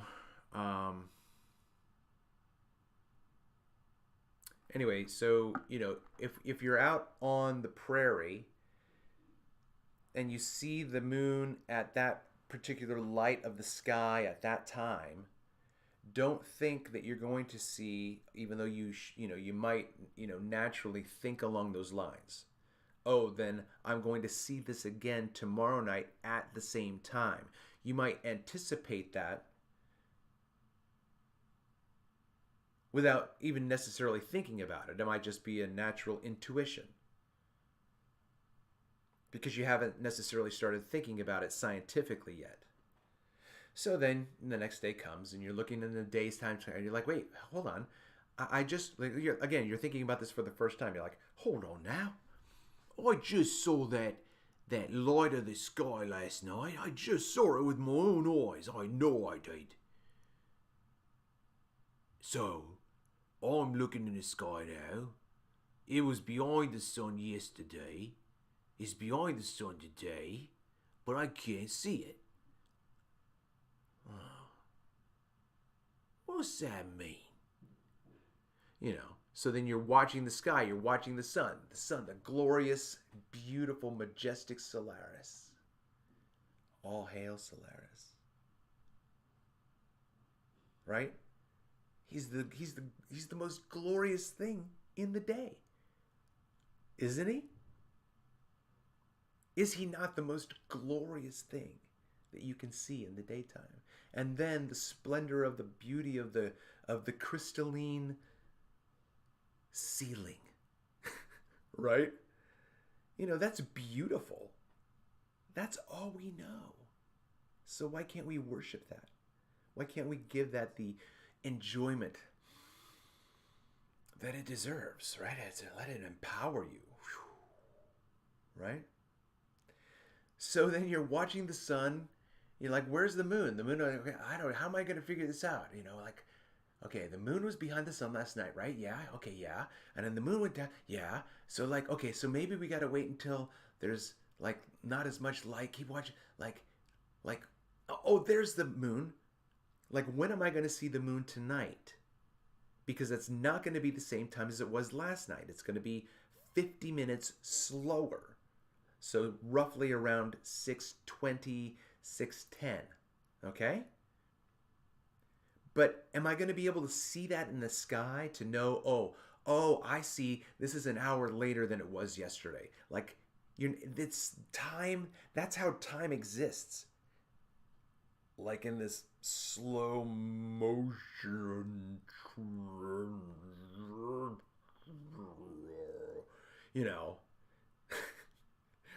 this slow motion transition of the gears and the flow of the ether. This is just a beautiful dance in the sky. And Solaris is going to travel faster, apparently, than the moon. And then, so then in this model here, right? Like I said, I wish I could have this, flowing around here in a 3D model, right? Because the sun is moving faster than the moon. Hold on, let me do this.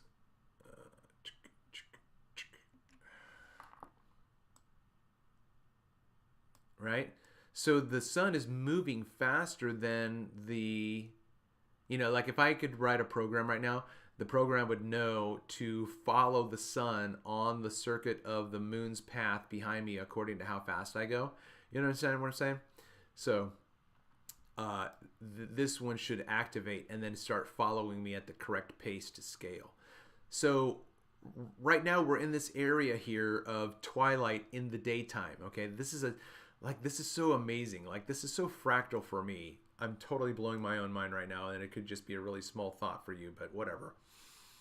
I mean, in your mind, you're just like, "Ow, so what, Travis?" But right now, we're in this twilight zone of the daytime, right? We're in this transition zone where you can't see, like, again, right now, I should just do it, okay? Because I keep saying this. So I'm going to be right back. I am going to play India Ari's I Am Light. And in that time, I'm going to go downstairs and do a little exercise to find the moon. Okay, so I've said that enough times. I'm going to do that right now. Get that down. Get down on it. Get down on it. All right. This is my other channel that I am trying to build from the ground up. And would appreciate it if you would sub to my new channel, and then put that there, and then put that there. My last video should go viral in the data, at least from the flat. I'm only making fun of it. Yeah, I still haven't watched that video yet, but I'll try to remember to do that. Okay, so I Am Light. Okay. I'm going to play this song. I hope you enjoy this song as much as I do. What I'm going to do real quick is I have to check my thing. Make sure. Okay, I'm turning off the microphone, so I need to remember to turn it back on. So if you don't hear me and you see me, try to get my attention that I forgot the microphone. So I'm going to go on mute. I'm going to push play for the song, and then I will go out and do my moon attempt to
things my family did.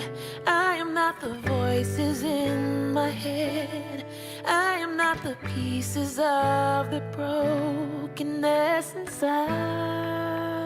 I am light. I am light. I am light. I am light. I am light. I am light. I am light. I am light. I'm not the mistakes that I have made, or any of the things that caused me pain. I am not the pieces of the dream I left behind. I am light. I am light. I am light. I am light. I am light. I am light. Yeah. I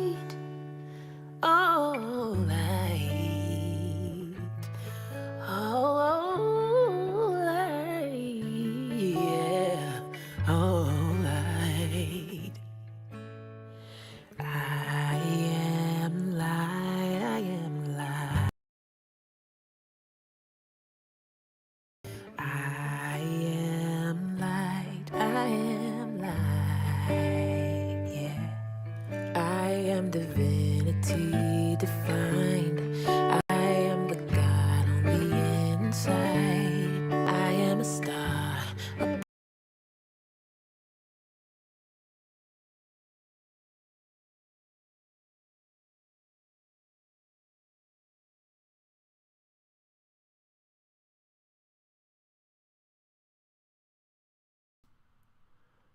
All right. We are back. Sorry about not really lining up. I can't hear the music, and I don't know why the audio is not playing through my headphones, because everything I checked makes it look like my headphones should be playing what audio you guys are hearing, but I really hope that that song just makes a difference to your heart, soul, mind, and strength, because when I heard it, I got tears in my eyes. I didn't, weep or cry in terms of that, but it was just a deeply meaningful song. And it made me so sad to have been raised as a Christian in an environment that is apparently intended to educate us in terms of who we are and what our purpose is. But in part of that, there is this deprecation, this deep, just depreciation of humanity in God's eyes. Okay? And thinking about it now, I'm like, that is so fucking insane. But I have friends who are much smarter than I am who still believe that story. There's one that I might question, and he's still not, he's still holding out on me. Like, he doesn't believe anything, but he's putting on that show because he knows that the greater good must be served for his family. That's my opinion. I could be completely wrong, and if I am, please forgive me, my friend. Okay, he who shall not be named. But there are grown men who still believe this monstrosity of a story, and now that it's like, oh, the atheist is just bitching, Doug Wilson, I don't know that he coined this phrase, but he might have. I think that I always assumed that he did, but he would say something like, in our view of theology, in our view of the way of interpreting the biblical story about what humanity is, everyone knows God. Everyone does. Everyone has this innate knowledge of God, and they are in active rebellion against him, naturally, nature. Breathe air, hate God. That's it. That's your nature, right? That's the total depravity. Man is completely and totally depraved. But wait a minute, he doesn't always do bad things. Oh yeah, sure, there are gradations of, morals and ethics and black and white and things like that, sure. But we're talking about the metaphysical man, man, that connection, man, that we have with the ether, man, because that's all that concept of God is. Because he's out there. He's that you can't see, you don't touch, there's no, but what you do is seen and understand and analyzed and scrutinized by that great eye in the sky. He's watching you. He's evaluating you. And then he, who established the mechanism of karma, right? It blows my mind. I couldn't balance that many. How can you observe 10 million quadrillion people at once and be in control of all of their destiny? Like what? You know what I'm saying? Like, that is like what blows my mind, right? Yet, but the God of the Bible is karma. You know, Paul says to the Galatians, do not mock God. What a man what a man sows, that is what he will reap. That's karma. So, in the Christian or the Judeo-Christian understanding that, you know, and I don't even know, I don't want to even speak for the Judeo-Christians, because I had this conversation, oh my goodness, did I record it? I can't remember, but I had a really, really good conversation with a Jewish spiritual person, right? And so we had I'm like, tell me what your view of this is, right? Because, you know, you Jews were always really bad, but I'm like, oh, tell me about your, you know, your understanding of spirituality, you know, the Kabbalah.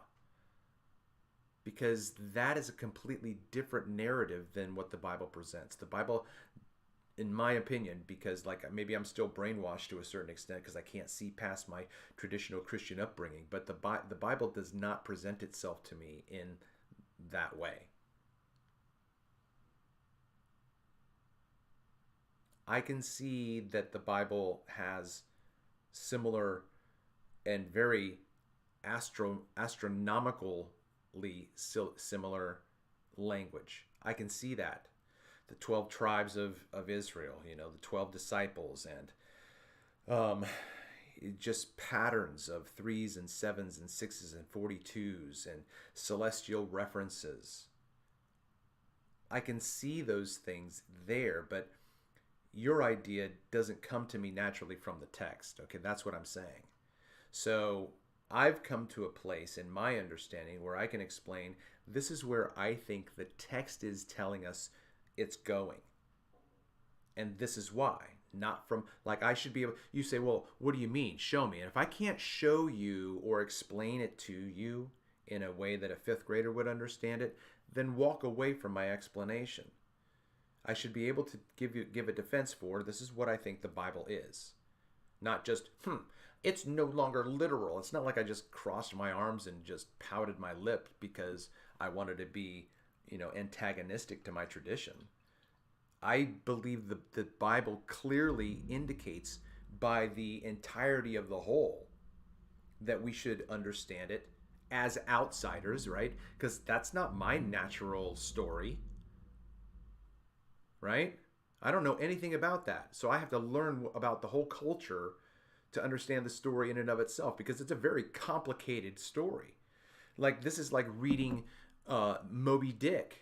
If you've never read Moby Dick, it's got a lot of insanely tedious botanical information, zoological information about whales. And it is maddening, insane. I just put a gun in my mouth and just say goodbye. Ugh. Right?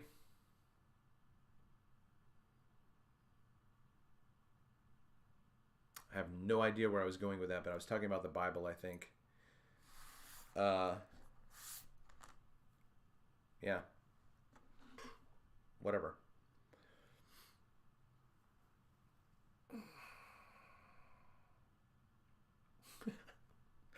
There you go. So to me, like this, just to be honest, right? Because this is the Truman Show. I'm trying to build an audience for people to come and hang out and say, what's this guy going to be talking about? So that's why I created my channel, Pensamientos de Viejo, right? The thinking of an old man. Because I know that there are people out there that watch people like me. I just know it. Because there are people out there on TikTok or whatever watching people get ready for work, you know, by the hundreds coming in and lighting up that chat. So I know you're out there. I just hate TikTok. Hate it. Hate TikTok. So this is my platform, right? So this is why there's crickets chirping and no activity going on whatsoever, which is why I need you to support this channel by not only watching me when I'm live, but also if you have to catch me after the fact, at least do this. Push play on a recorded video and you say, oh my God, I can't like watch it for 3.5, 7, whatever. Okay. I get that. All you have to do is click it that you've engaged in watching it, and then slide the timer all the way to the end as if you had watched it, because that's going to then kick my algorithm up that there was some idiot out there who watched the entire show. Like, that's going to help my algorithm, if you understand my meaning. Should be pretty clear, I think. So you've clicked the video to watch it. You can't maybe watch all of it. That's fine. Slide the timer all the way to the right as if you did watch it all at once.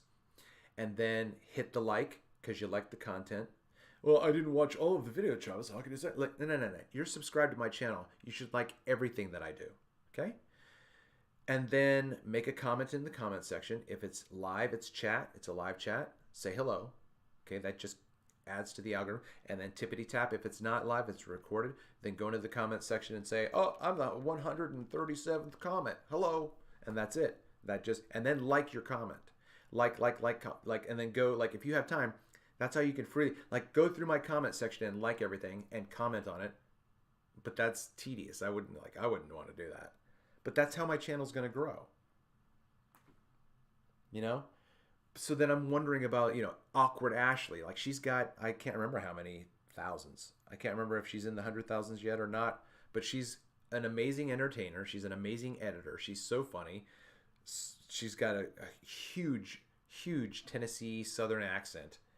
And I would, unless I'm pretty selective. I don't watch all of the reactions that she does because I sometimes haven't watched that movie. So if I want to watch the movie, then I'm not going to watch her reaction to it because then I'm have spoilers. So, I don't watch everything that she puts out. But man, when she watches something that I'm into, she is a fantastic. She is worth every single penny that people are supporting her, right? So she has a Patreon. And I think I saw that she has like something over like $6,000 a month. Like they post it. Like that's a good income, right? So people are watching, people love her. And I would like to hope to think that there's somebody out there that could relate to at least something that I'm thinking, right?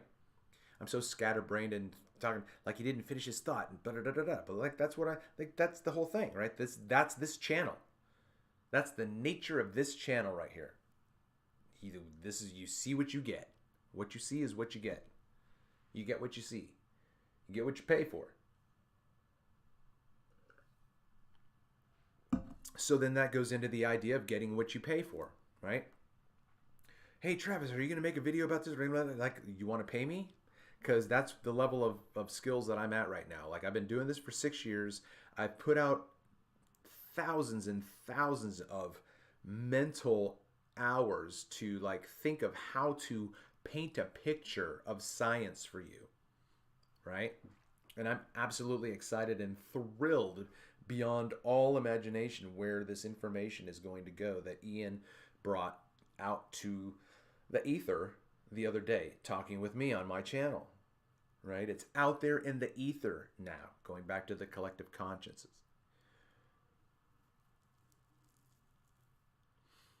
So this information is going to just continue to expand in its own reverberation, in its own time. Have no idea. Like all of this, all of this stuff that I've done, I guess you'd almost like to think, like everything that I own is like right here, let's say. And then let's say this spot catches fire and burns down to the ground. Everything's destroyed. Like everything. My cameras are gone. My data's gone. Everything that I've studied for the past, like it's gone, right? Except for what I could have saved up in the cloud.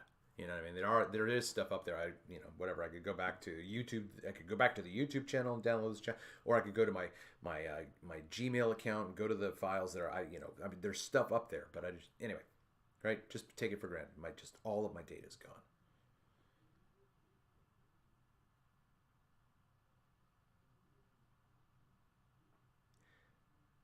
but the information has already been spoken. It's already been projected out into infinity. So someone is going to hear that reverberation, that echo. Someone is going to have a butterfly effect to a thought that I would love to say is my original thought. I would love to. I'm going to tell you right now, a lot of what I have said, I believe, is original to me at this point in time. Right? Hey, what's going on with the Austin? Yeah, man, I'm just riffing, but don't bust my groove right now. Love you, brother. I hope this helps. And it is what it is, but I'm having a great time talking to myself. But I really need a lot of support by getting this channel out there so people can know that I'm here and might be interested in listening to me talk about everything, from everything to everything. Okay? So I've even just forgotten what I was going to say there. Thanks a lot, Austin. I just lost my train of thought. Gosh!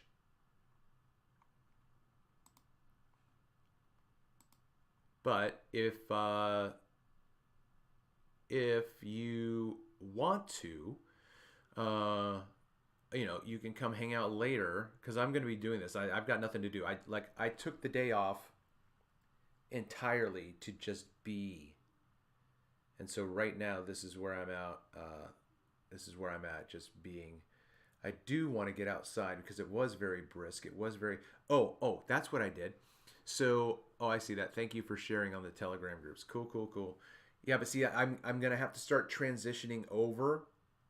I'm gonna have to stop doing my live streams here. Because, you know, like there should be enough time right now. Like people who are watching this show at this point, or whatever, you should have in the past week gotten the idea that I have another channel. Okay. So that other channel has accessibility on this stream and the other streams because I put the link in there. So I want you, my faithful listeners, listening to the sultry sound of my voice right now, I would like you, if you haven't subscribed to that other channel, to do that because in that sense you're transitioning your presence from this channel to this channel. And then I'm going to eventually start just doing the other channel. And this channel is going to still exist. I'm just not going to be live streaming. So I only have like 28 or 29 followers right now on my other channel. But since I'm talking about that right now, you're free for the rest of the day. That's cool, man. So, you know, if you want to figure out a way for us to chat, I can do Discord or I can maybe set up but aren't you going to be doing a show tonight at 4:20? Oh, it's only 11:30. I don't even know what time it is. I have no idea what time it is. But I still haven't really looked at all of my photos from last night. But I got some beautiful photos of Luna last night, man. I don't know if you were able to do that, but it was great. Okay. Let me get... let's listen to this song. I hope you haven't heard this song because this song is amazing.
Alright, so it doesn't sound like there's any music playing, so I'm not sure now why... what the heck? Oh, there it is. See, like, look, this is playing. It should be coming through the audio output, and the audio output is just frozen on its... So it doesn't sound like there's any music playing, so I'm not sure. Okay. Just wanted to hear myself get caught up to myself. Audio output.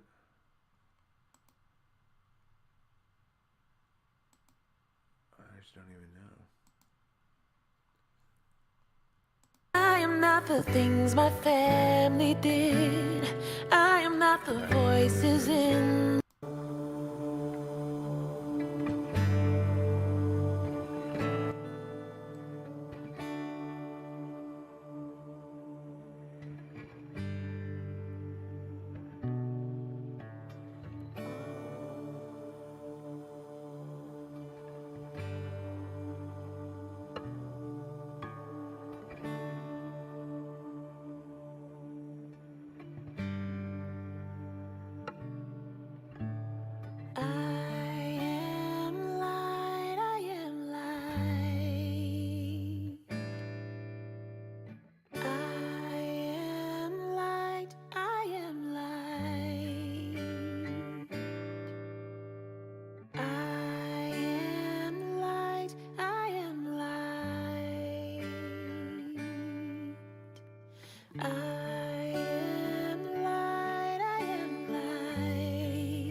Things my family did. I am not the voices in my head. I am not the pieces of the brokenness inside. I am light. I am light. I am light. I am light. I am light, I am light. I am light, I am light. I'm not the mistakes that I have made, or any of the things that caused me pain. I am not the pieces of the dream I left behind. I am light. I am light. I am light. I am light. I am light. I am light. Yeah. I am light.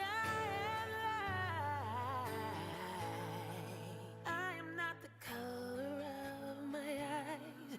I am not the skin on the outside. I am not my age. I am not my race. My soul inside is all light.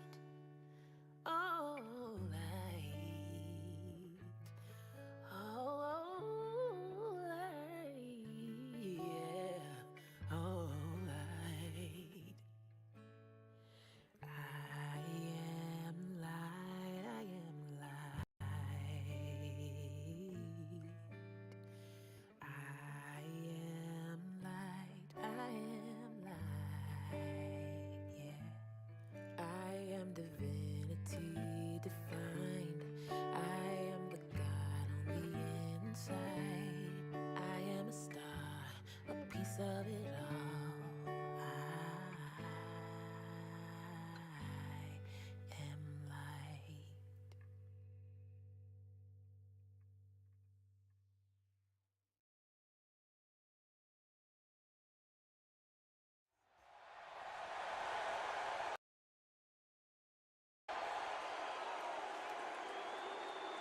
All right, boys. Saddle up. Touchdown in T-minus 60. I need my cryo sleep, man. You think all this just happens naturally? We're stranded in this system. We need Blazrod so this Swanto drive to get home. And we lost all communication with HQ. I just want some goddamn barbecue. Think they'll have some potato salad? Ship computer pinged 4 local bodies. We'll have to hit them all. T-minus 30 seconds. Ship computer, what are we getting ourselves into here? Echochrome, a once habitable moon with a highly reflective surface due to massive surface impacts. Surface readings indicate a once sprawling civilization now lost. Biosignatures present, likely wildling survivors. Proceed with caution. I don't know about you. Landing in 10, 9, 8, 7, 6, 5, 4.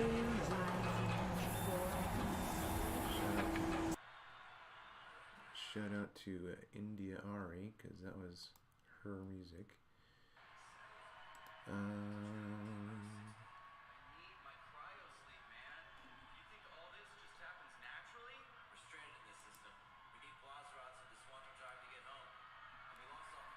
I have no idea why.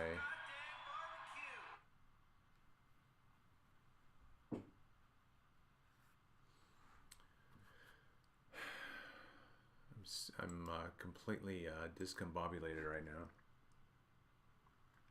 Okay, no.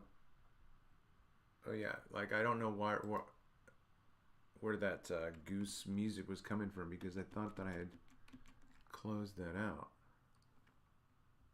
Like there's no other place where it could be.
Alright, I think I got to the part in the show where I figured out how to close that window. So I think that is...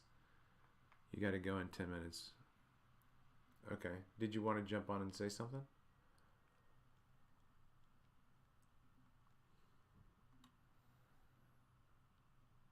I have my my Discord is open if you wanted to talk that way.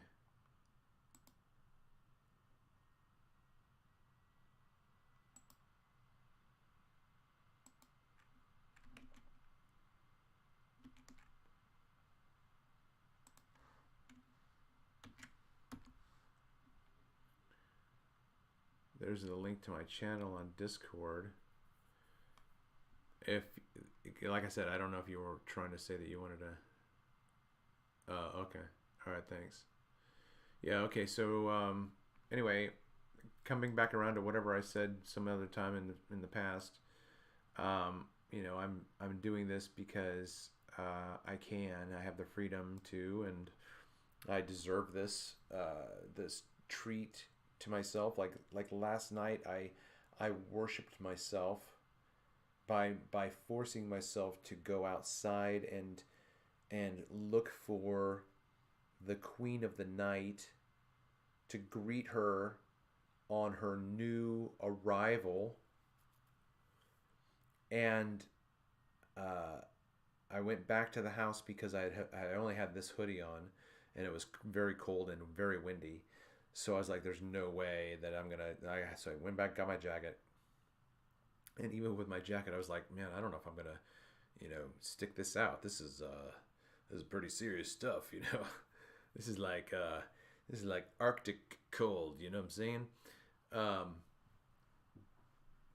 But it was so invigorating at the same time at the time when I saw Luna, because up till that point it was like, oh man, because I'm looking, like I said before, if you're listening for the first time, I've already said this, but I'm looking on the horizon because I thought that Luna would be behind her king, and she was, but I was looking too low. So then at some point I looked up, and there she was smiling at me like the Cheshire Cat. It was just this smile. And I got so excited.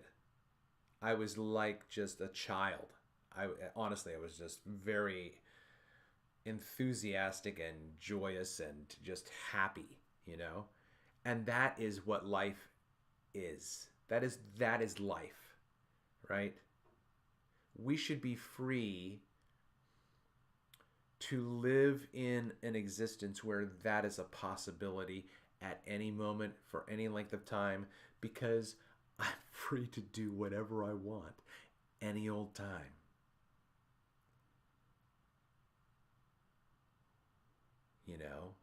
If we were allowed to be free, do you know how many wars I would want to start? Fucking 0.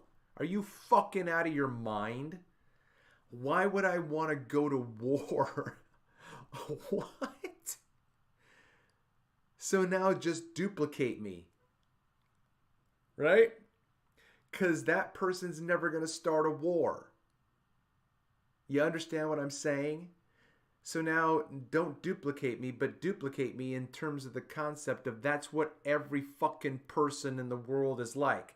Nobody wants to start a war. Nobody. Ever. Are you kidding me? Are you kidding me? So where did wars come from? People who hear the wrong frequencies. Okay? Like, I can't account for that. Talking to my mom, she knows that the government's not all that, but she knows that the government can't be all that. But she draws a line at criminality, so that the criminal mind that goes beyond her capacity, she's like, I don't get that. The government wouldn't do that. No, she means I wouldn't do that. Normal people wouldn't do that. That's right.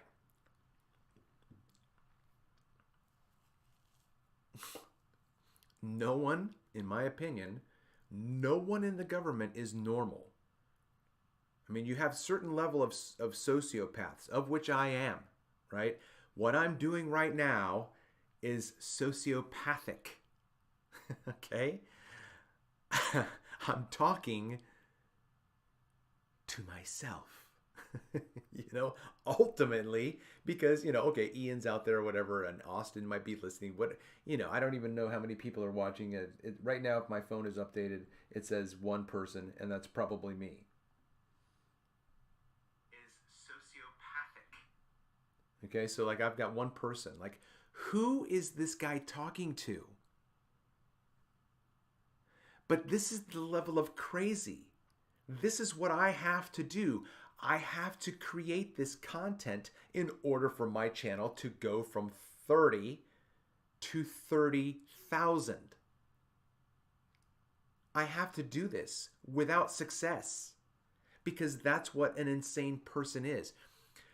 An insane person is on a journey to become a successful person. A successful person who's reached a certain level of contentment in his success was first insane, because he didn't succeed until he succeeded. So then how often do you keep doing the same thing over again and getting the same result, but expecting a different result? But you get the same result, but you expect a different result this time. But damn it, it was the same result. How often? That is insane. When would you stop? I should stop doing this because no one's watching, no one's listening right now. Why am I doing this? I have to invest in this at some point. So that's what I'm doing right now. Surely, I'm interesting enough for somebody out there. And this is the Truman Show, right? This is the fucking Truman Show.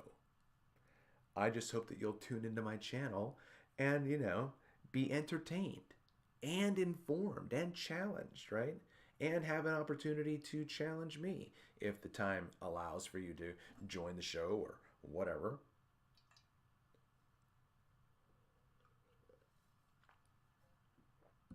But the length of this show is going to be massive today. So then who's going to then go watch a 7-hour show? So then in order for me to come back and cut out parts that I think are, this is where I say something about the way I think, which is important. You need to know the way that I think, because the way that I'm talking right now is the way that I would talk to you. Exactly. So that when I don't talk this way and I behave in a way that's either like, characterized by a certain voice or whatever, that's not me. I'm in a character. Like, you should know that, right? So when I say something like, I'm busting your balls, when I say something like, hey, if you're out there listening to the sultry sound of my voice, like I see somebody out there, you're watching me, okay? You're listening to me right now, right? I know you're there because the viewer count says that there is 3 people and I'm one of them, but I'm not 3. So there's 2 people out there watching and listening, right? And I say, hey, would you mind saying hi to me? I'd love to say hi to you. I want to see who my listening, supporting constituencies are, Constituents are. And nothing. You get crickets. That's weird. Because if I'm in the audience and my content creator says to me, hey, if you're out there listening to the sultry sound of my voice, say hi, let me know. I would be all shits and giggles to, hear him say my name. Oh, tippity-tap, tippity-tap. Hi, Travis. I'm listening to Columbus, Ohio here. Click. That's all you got to say. And then I'll go, oh, hey, there's missing research. Hey, how you doing? And then you hear your name, and then you have that dopamine rush, and then it's like you just gave me a high, I just gave you a high. That's how that's how this works. So surely I would like to think that the way I think, the energy level, the vibration that I have is surely, right? If I believe in anything that I've listened to in the past 6 years that has been expansive and broadening in terms of my understanding of the universe and spirituality, I am in control of this reality. I create what I see. And I see what I create. So I'm creating content for the audience that is there. Because they tell us, if you build it, they will come. Or, if in your universe, if you build it, he will come. Right? But either way, he hasn't come yet. They haven't come yet. And you're building something for no one. You see, that's the insane part, right? No one's here, Ray. We built this field, this baseball field. There's nobody here, Ray. If you build it, he will come.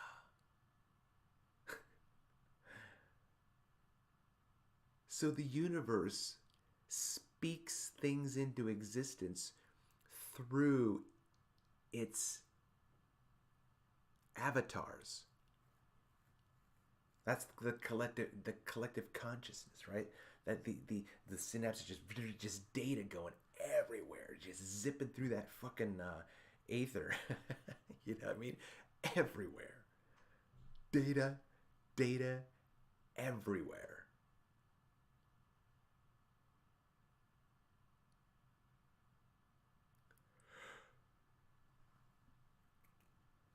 There's a brain hiccup for you. Like, I should go outside right now and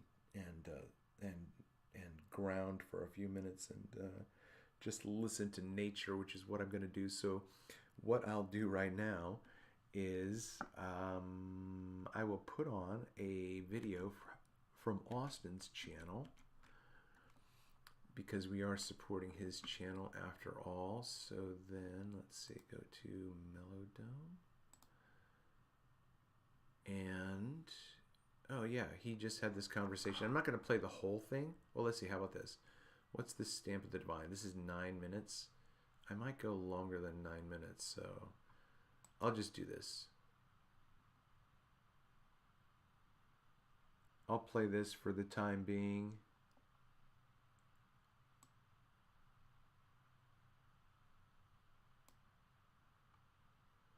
Let's see what this looks like if I just do the whole thing.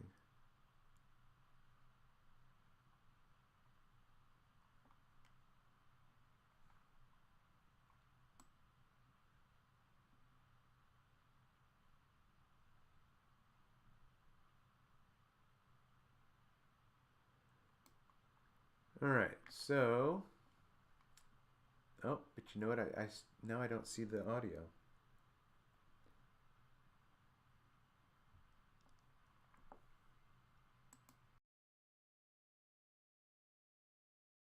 Shit. Everything from space is CGI.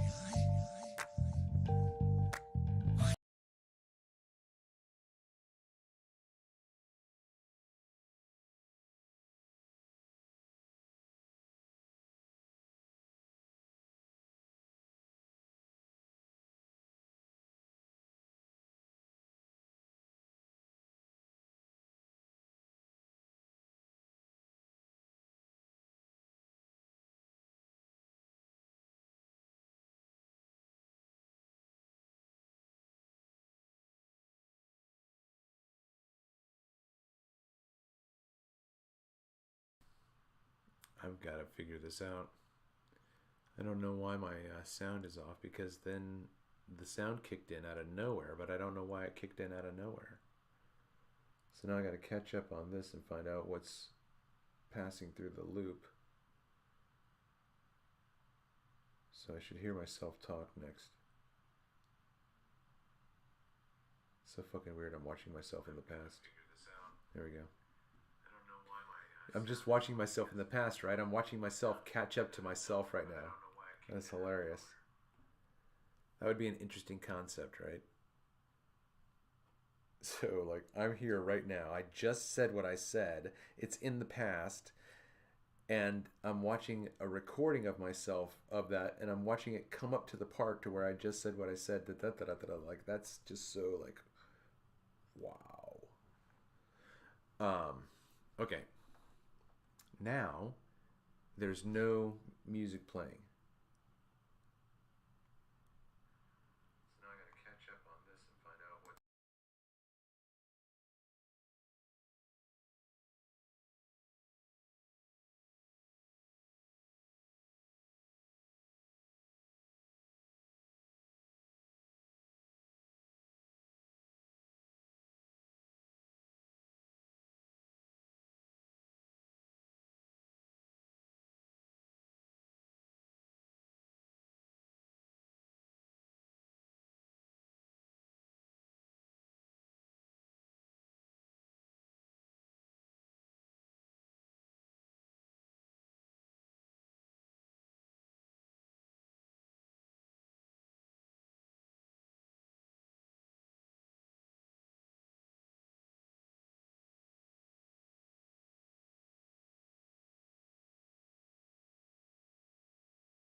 tornado shatters the sky.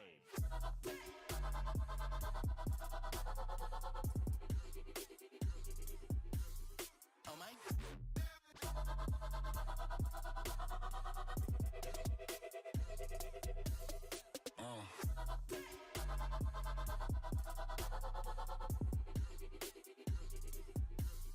Oh my.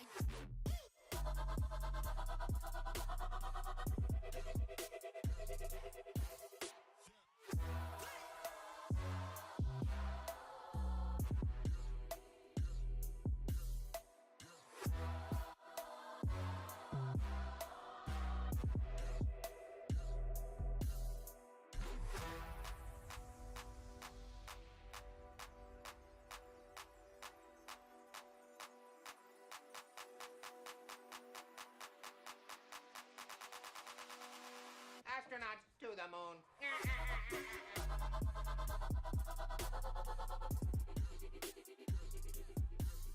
Oh my.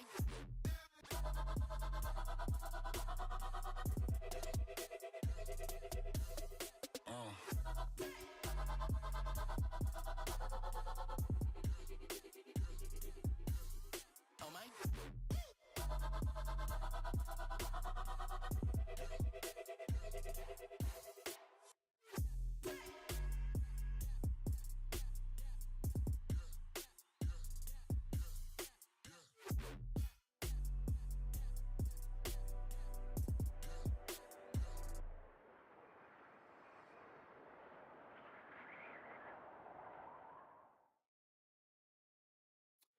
All right. Welcome, ladies and gentlemen, to the Mellowdome.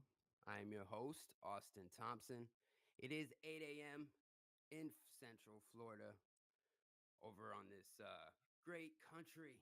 We're all awake. No, they're not awake. They're all sheep.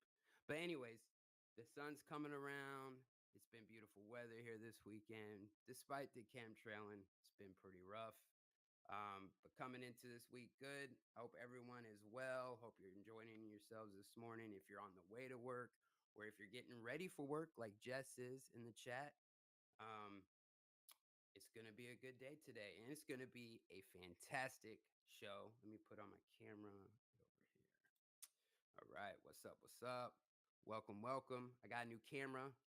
No more fisheye lens. No earth curve in this one no more, right? But yeah, it's going to be a great show. Very excited. I will be introducing the guests very shortly. Before we get into anything, though, I need to announce something. I have here Nikon P1000.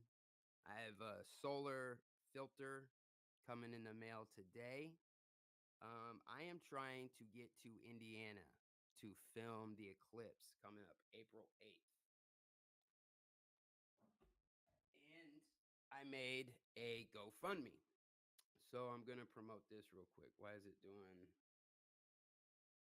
It's like focusing a bunch because I'm moving around. Let me stop that. Okay, it stopped.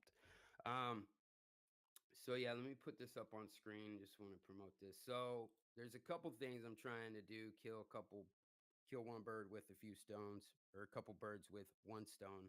Actually, it's early here, guys. Just woke up like an hour and a half ago. But yeah, I'm trying to knock out a couple birds with one stone here. So I'm from Indiana and I have family there. I have my brother up there. Haven't seen him in a few years. I got to see him at my wedding, but it was only for a couple hours. But yeah, I haven't seen him in a few years. So I'm trying to go up there and see family, trying to take my wife and my children up there. Did not realize that tickets would be extremely pricey. So I was encouraged by a few people like Andrew B to create a GoFundMe. So I put the link pinned in the chat, trying to get me there. And the deal is I will be coming home with some quality footage of the eclipse. All right. For all of you guys to check out, we can dive into it and try to see what's going on there.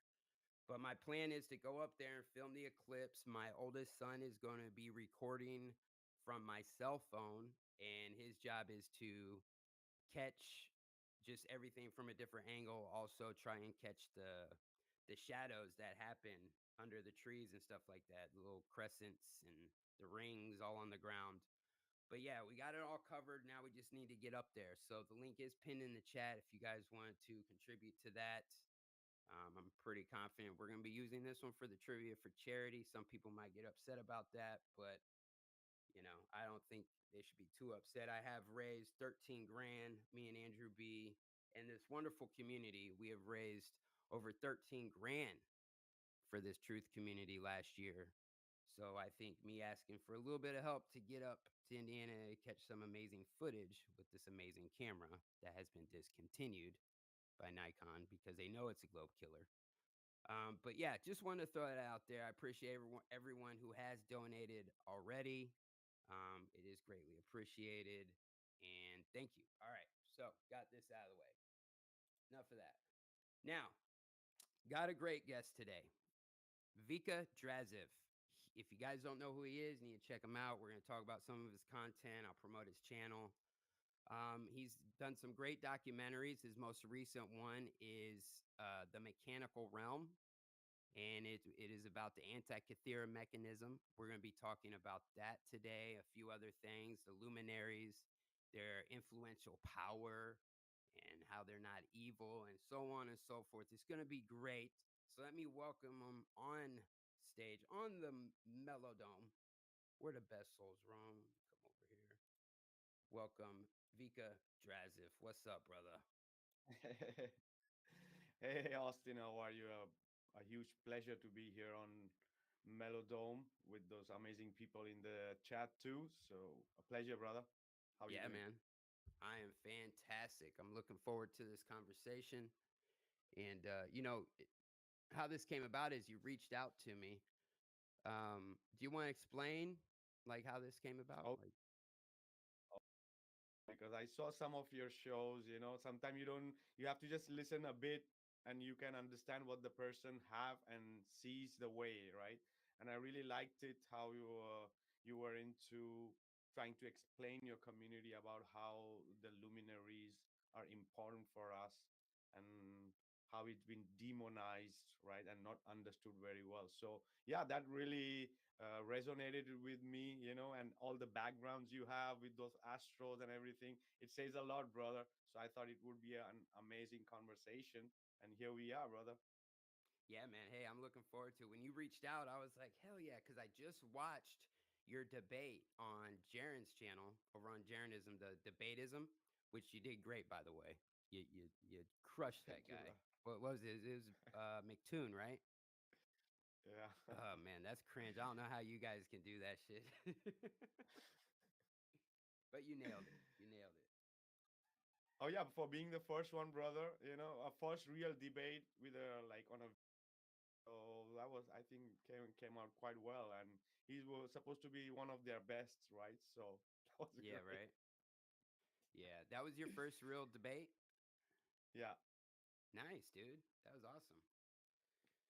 Yeah, man. So I'm looking forward to this conversation. It's going to be good. Let me shout out the chat real quick. People are coming on in. We are live on the YouTubes and the Rockfin, ladies and gentlemen. Let me start up here at the top.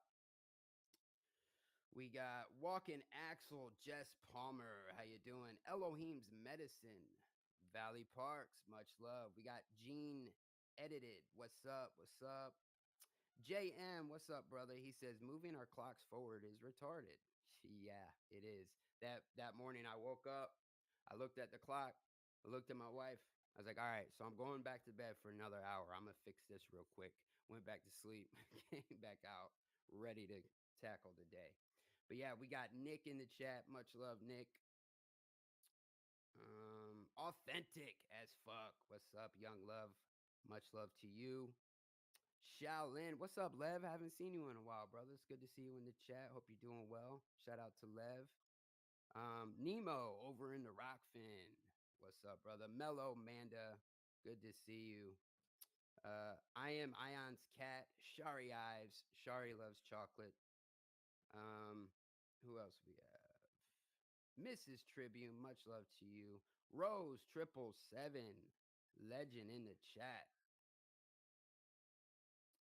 Let me make sure I hit everybody. The Gravy Show. Hey, yo, what's up? AK 6781 fan. Kim Ray. Bunch of great people. It's going to be great. I'm ready to get into this. All right, Sarah.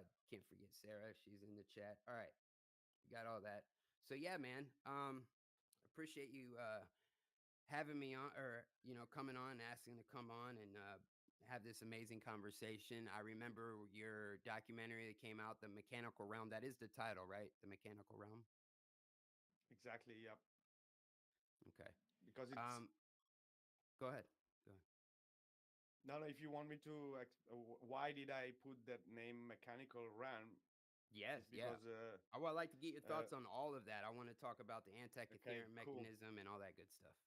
cool, cool. You want me to go ahead or? Yeah, go ahead, man. How'd you come up with the name, the process, and the whole, anti-Ethereum situation? I have a visual that represents how it would work if it was tracking this year currently. I can put that up on the screen here in a minute in the background while we're talking. But yeah, go ahead, man. How'd you come up with the name and the, all that good stuff? yeah, absolutely. The Mechanical Realm, we came up with this name because it looks like everything, the whole creation, this intelligent design is supposed to be a mechanism, right? Starting even from the more minute thing like insects, then you have the animals, and we ourselves are like, right, organic robots, right? It's a mechanism, right?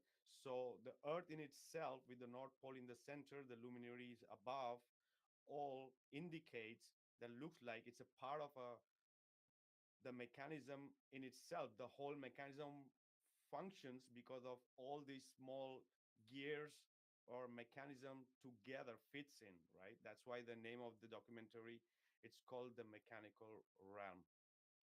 And if we see like also our model, if we the flat earth model, the watch, the clocks, they all looks like a machine, uh, right? Maybe there's another way of like, maybe it's a projection of those luminaries, or they are literally there because of some luminescence, but it's doing its job of keeping time and cycles. Yeah, a beautiful sky clock, right? Exactly, exactly. Signs and seasons. Yeah, it was a and good and documentary. It's wild to me. I was just explaining to my wife about it. And I don't know if I explained it that well. Maybe you can correct me. But I was explaining to her the importance of it because the way it can track the Soros cycle. And then actually me looking into it, I realized that there was other cycles out there, not just the Soros cycle. There's many different cycles. I'm forgetting some of the names. Metonic, Yep, that was one of them. Yes, there's another one that was like began with an E. Caliphus, NT. Caliphus, Exalimus Yes. cycle. Yeah, there you go. And so I was explaining to her the importance of it because how old are they claiming this mechanism to be that they found? They think that it's 2,000 years old. I think it's more than 20,000 years old, because we found the Greek version, but it's an instrument which was shared by all different cosmologies, right? The Right. Antikythera mechanism is just a Greek version. So, and the importance Right. is like 20,000 years, maybe it is even an Atlantean technology, right? Why? Because it's so precise and the cycles are so huge that you cannot, just one race cannot make this, right? It has to Right. be I'm not saying aliens, but there has to be, maybe we could say angels or light beings, or there is a hand of everybody to understand this. Because if you see If about, in even in the Bible, yep, go ahead. I was just gonna say, if it was humans, it's taking generations, like families of generations, because how long they're tracking this. Like this was an everyday thing. To me, I'm thinking of it as the way we're watching TV today and we're keeping track of these episodes. Oh, the next episode and this and that. The sky was their television. They watched the sky every night, every morning, every day. That's it. It was literally signs and seasons. They used it for everything. And back to my wife, real quick. I was explaining to her the importance because this thing was made thousands of years ago before the globe was ever thought of, because I don't think the globe has been around as long as they claim. I don't think Sticks and Shadows solved it. I think that's bullshit story. Um, I want to say a few hundred years old, right? And And I was telling her the people who made this mechanism were obviously flat earthers. And for all of these observations to work on a flat earth, it's just, there you are right there. And then people, oh, the heliocentric model works. Yeah, but there's a huge, what's the word? A kinematic equivalence, meaning it's observational standpoint. It's just the same. It's exactly the same.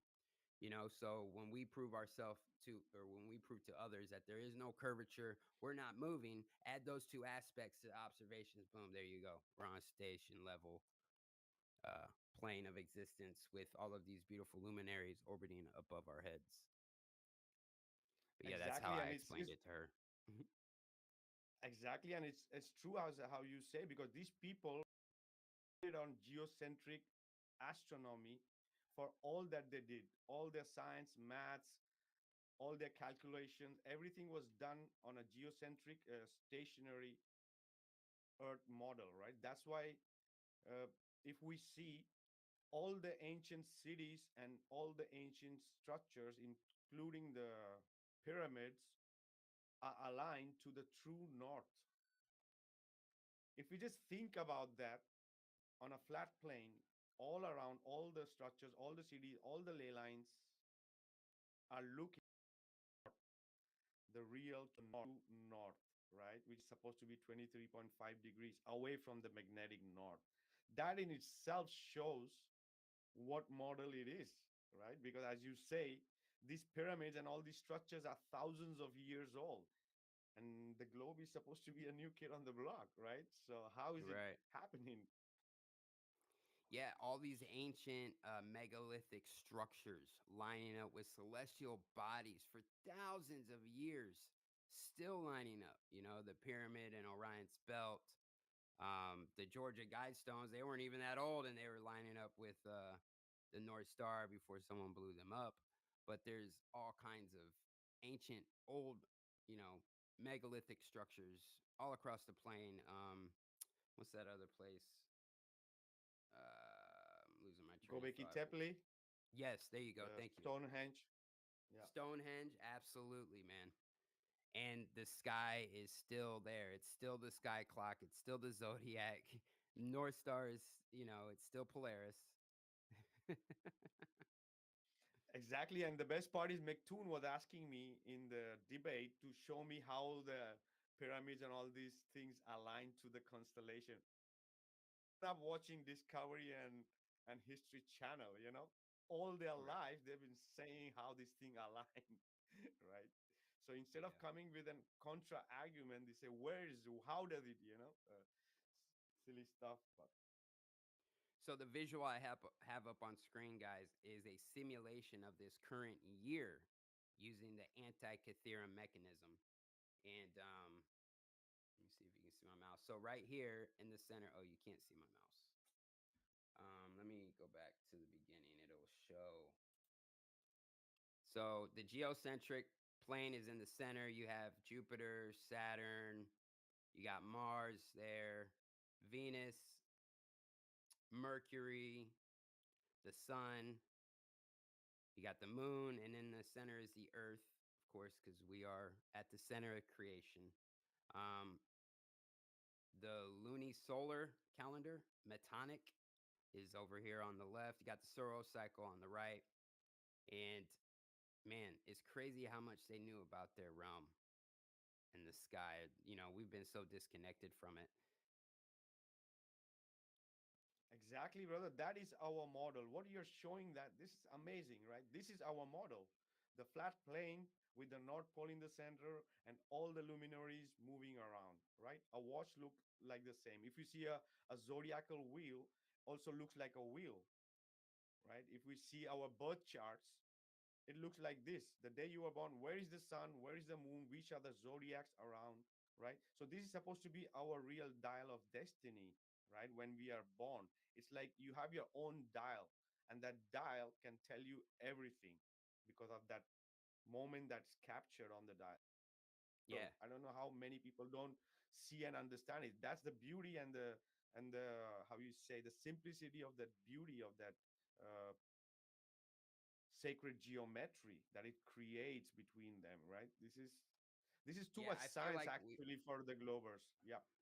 yeah, I feel like we were written in the stars. You know, if we know what position these luminaries were in the sky at the time we were born, I feel like we could.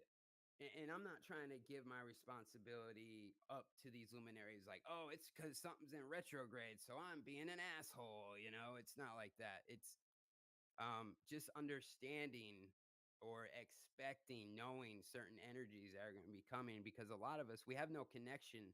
There's so many people out there completely disconnected to this sky clock, to this creation, to the true organic clock that we should be following, right? We're detached from it. And then when these retrograde motions happen, or the position of luminaries move in such a way that create these certain frequencies, people don't understand what's going on. There's chaos.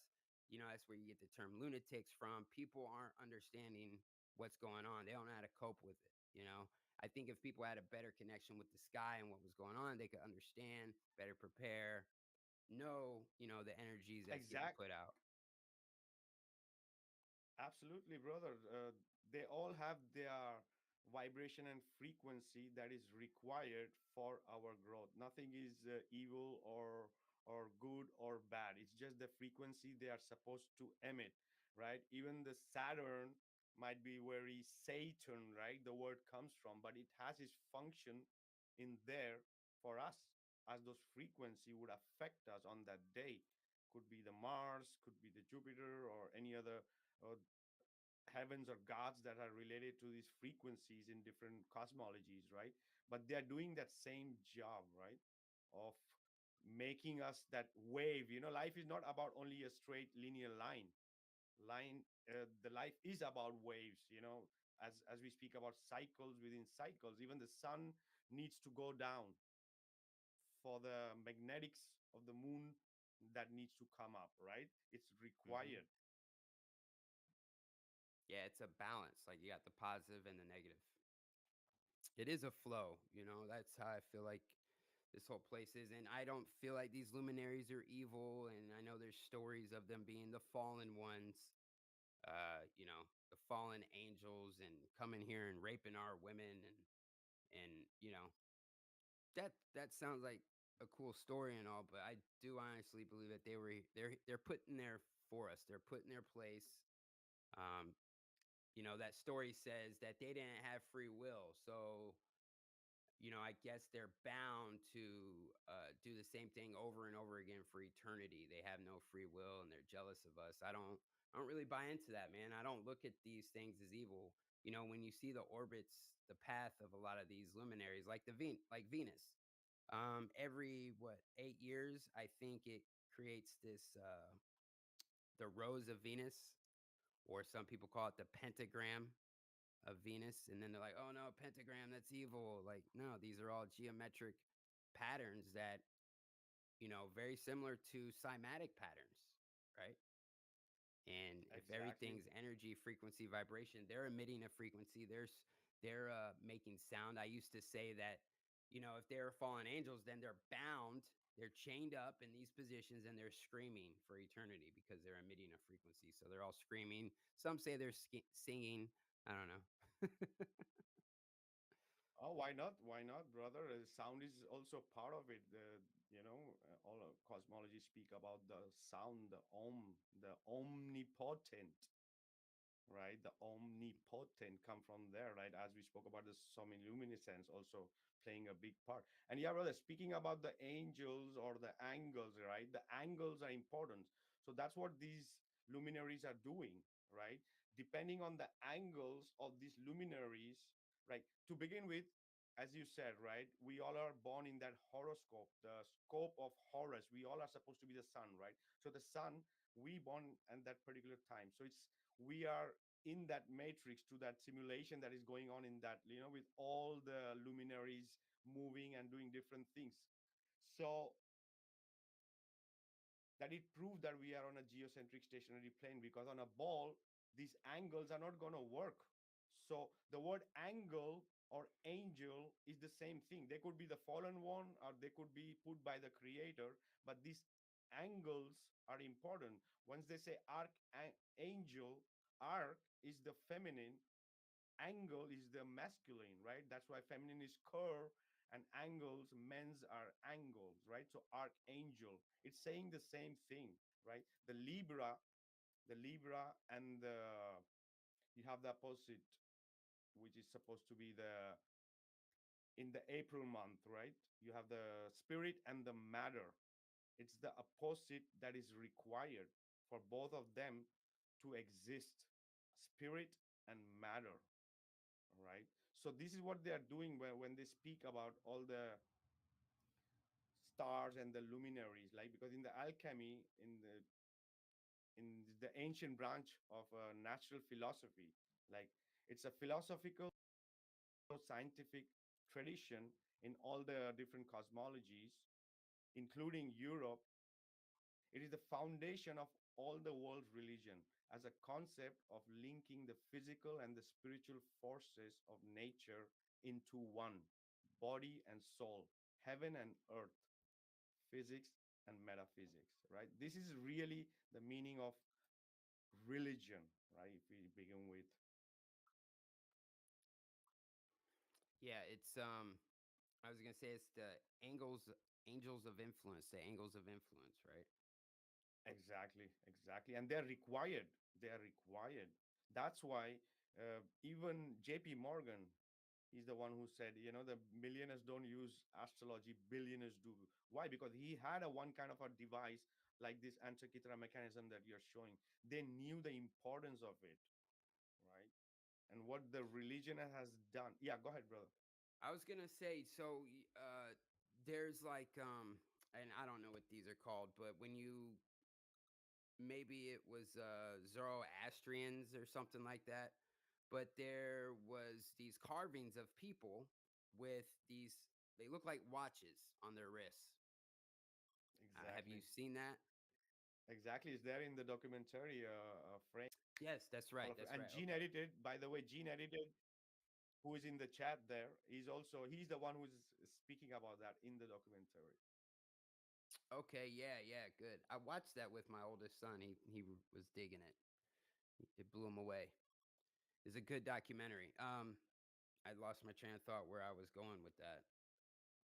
I had something with that. And it's gone.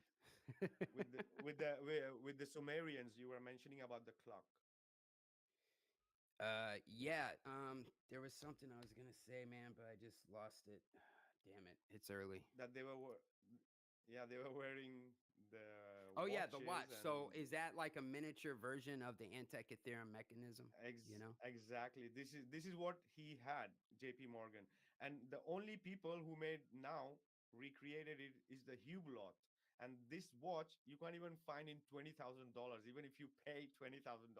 Imagine, high precision. Hublot is an amazing watch company, and they have worked years to make a replica of that watch. So they literally hid it from us. They hid this technology from us because they have these machines. Are the real astronomers, you know, are using this machine to predict everything we could imagine. And as I mentioned, this machine, because of that prediction, the ones you saw show the simulation, the same simulation they used to project on the old planetarium. Now it's the digitalized version of the same thing. And it's amazing how these cycles work and come back. It's precise. Right. I remember what I was gonna ask now. Um, Yep. about the. Damn it, man. Where is it? Sorry, man. Losing my train of About thought the here. astrological, the masculine, feminine, the polarity, the duality, right? Yeah, there was something about the eclipses I wanted to talk about. Oh yeah, so with this mechanism, all right. So I've been looking into Tycho Brahe, right? Right. And have you heard of him? I'm sure you've heard Yeah, of yeah, yeah. Tycho Brahe. Tycho Brahe and So the with other guy his Kepler. system, yes, right. Kepler done took all his work, probably killed him, poisoned him, Yeah, all that good stuff.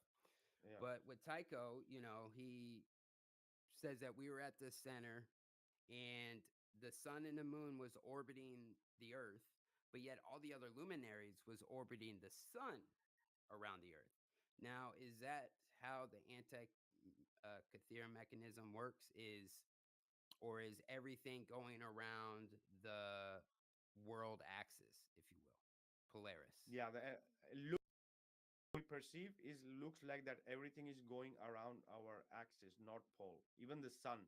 There might be some transit or nearby of luminaries around the sun, could be, but it's not literally going around the sun. Those diagrams and animations, but it could just be an effect, a visual effect. That's why these people in the Antikythera mechanism, they have that wobble for the retrograde, because they try to build it so precise that even if it's just a perspective, but it's in there, because it's not only the retrograde of the sun or the moon, it's just because of different speeds and velocities of each others and other luminaries looks like it's going retrograde or going around the sun if sometime, but it's not really happening. It's just the angles and the perspective of the location of the calibrator of the machine. Yeah, so that's the one of the most amazing part, that the globers don't even see that how precise is that machine, that apart from all those cycles and all those observations in real time, it's showing you really if that there is supposed to be that retrograde, so how advanced these people were, and Kepler was the one who said this universe is a giant clock. What does it mean? If the universe, according to Kepler, is a giant clock, he's literally saying what it is. Right. I'm trying to download this Prague video. I want to put the visual up because they have that astronomical clock in Prague, and they did some work on it. They put a globe in the center. I don't know if you noticed that. Yeah, for sure. They try to take everything and put it in a globe concept, and they think it's going to work just because it works on a geocentric stationary level realm. So they try to, with everything, with all experiments, with all science, this is what they've been doing, right? Put this clock up here. Mute it. Pull it up. Bam. Yeah, here's the Prague astronomical clock right here. And it's very similar, I think, to this anti-Cathera mechanism. There's a lot of truth to it. This place is are you muted? Yeah, I was yeah, oh, sorry. This clock, the basis comes from the Antikythera mechanism. The only thing is, I don't know if there is exactly all the planets involved, but the Antikythera mechanism have all the cycles. It's not everybody can read this from here. Maybe the people might see a time, or maybe see where is the sun, maybe the phase, right? But other than that, but you need a bit of knowledge to decode what he's trying to say. So the same thing is with the Antikythera mechanism. You might be able to just see the top dial and say, okay, here is the sun, is in this constellation, here are the planets. But if you really want to, you can get out so much of on the backside. You, as you showed, right, had the metonic cycle and the Soros, and it's literally so in detail that even our mind can grasp. Like, you need to, like, you could have this device and use it as a basic function, but if you really want to, you can use this machine to tell you everything, because this was used by the kings, by the astronomers, it was used by navigators, it was used by astrologers, right? Imagine in that time able to tell an eclipse or of the phase of the moon or whatever other prediction. You would be like God, right? This is what they used to do. Yeah. And that's what they did. I was also explaining that to my children. I was thinking that there was a time where these kings or these churches and these leaders back in the day, they had this information, and I don't think it was given to the general public. I think the general public didn't even really know how to read at one point, right? And so they would have these people know when eclipses would come, and they would tell their people that there's this eclipse coming, in so many days, I'm going to make it happen, and put on this show like as if they're the ones doing it. And now they are getting praised. They are this God here on Realm. Exactly. And this is what is the now they think they are the gods, showing CGI. We tell they're just doing Yeah, it. They're same putting fucking the thing, time. dude. The Yeah, the predictions. They are taking the real predictions from these machines and just adding those uh, microseconds to it, and like playing with. That's what they're doing. They're not doing anything, right? Right. These devices and the ancients have been predicting all the eclipses and all the phases for thousands of years, right? And we are speaking in thousands. And how old is this uh, indoctrination?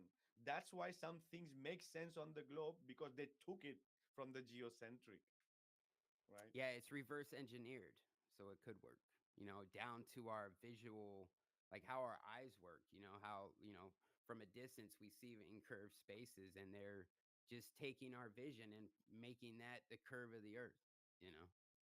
Exactly, exactly. But this is the thing: the ancient knew about what is actually curving, and that's how, as you say, it's put in this mechanism there because of those retrogrades and everything. Because that dome vision create that kind of perception, and they put it in there, right?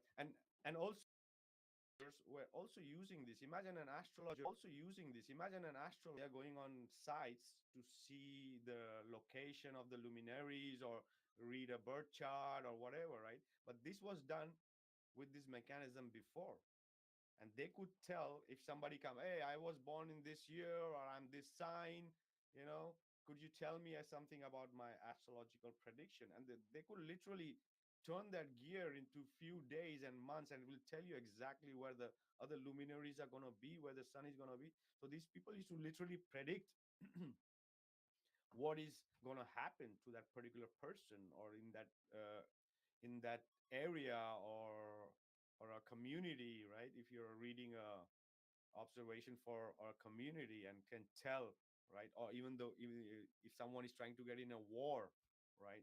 What is going to be the climate? What is going if the days are going to be longer, shorter, right? So there's so much things you could get of information and knowledge you could use for, right? Yeah, and they weren't just tracking like JC says right here. Timekeepers did not trust the sun because it was often stopped or reversed. I mean, in the Bible, they do say it did stop one time, which would kill everybody on a spinning ball, but that means the earth stopped spinning. But anyways, he says that JC says time is kept from the moon as well. So yeah, there was moon charts, moon cycles. It Exactly, was very exactly. detailed. Yeah. There are some cosmologies, they follow the moon as their cycle, right? Some is with the sun, right? But all is important. All is important. Even for the sun and moon to keep its time, it has the sun behind or around it, pushing it in the ether or making it slower or faster or going, So it's required for that reference to complete the cycle, right?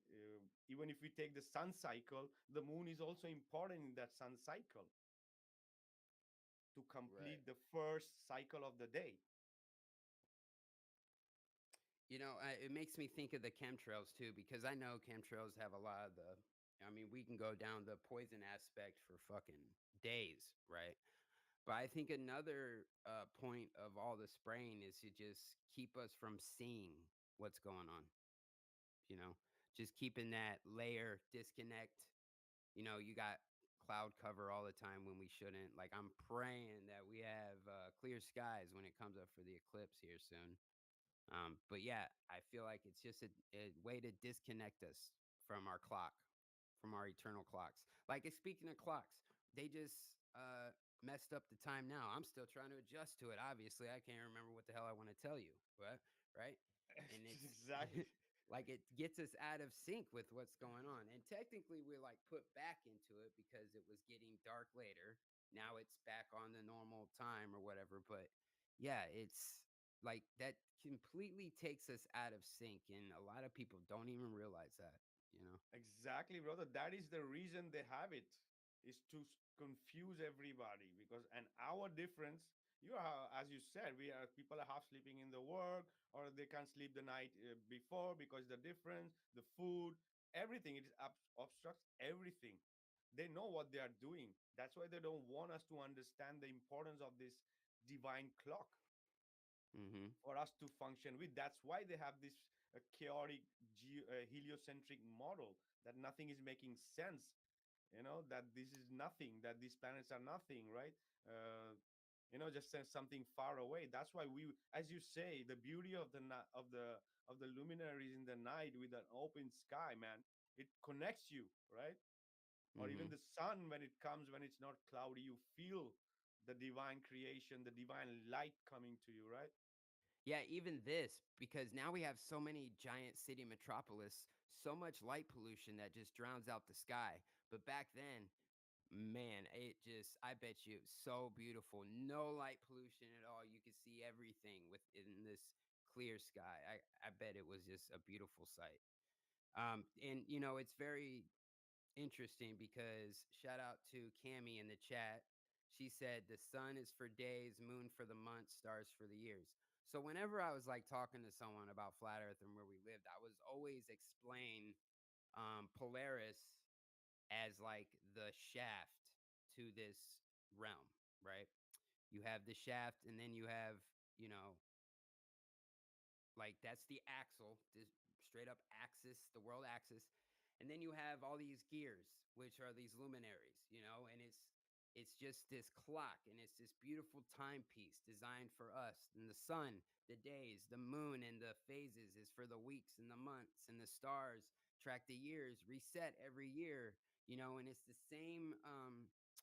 same constellations in the sky through all of time, you know and it's right here made for us. It's very beautiful. Yeah, Exactly. Monday. Go ahead. Exactly, brother, because it's a simulation. The sky is supposed to be kind of a simulation, right? The whole in a way, if we say the whole creation. But if we speak about just the sky, as you showed that model, it's a simulation. That's what it's doing. They are supposed to do what they are supposed to do, nor more nor less. Okay, I might believe that it's the sun might not travel the same a year or different. There might be speeds, difference of speeds, right? There are people who might have, the moon should come yesterday but it came today, right? So yeah, there is a part where it couldn't be that, like, it could change, but it's all counted in that mechanism. What do you think about our ascension process? So I don't know how true this is, but I've heard that there was a time where we couldn't see Saturn. And I know, technology, obviously people probably couldn't see it back then, but they're saying even with our current times, it's becoming more and more visible. So I've been told that as we ascend, more luminaries become visible to us. Like there was a time where Saturn wasn't in the sky. I'm being told there was a time when the moon wasn't even in the sky. Have you heard anything about that? Oh yeah, I've heard about, from different people mentioning about this, that all these luminaries didn't existed. Might be there's some truth to that, but my take would be, like, I'm open for it, but my take would be that the sun and the luminaries is the reason that everything is functioning, right? The sun need Mm, yes. photosynthesis, right? The moon has its importance because I live off grid, I love nature. uh, there's a time for pruning, there is a time for germination, there's a time for harvesting. Why? Because the moon is affecting that there is less liquid or less water in the trees. Maybe if you prune it at the wrong time, it bleeds out the water and the tree may die, right? So there are many other factors like this required for this vegetal world, which we depend a lot. We are, like, I think we are almost the same in a way if we go deeper.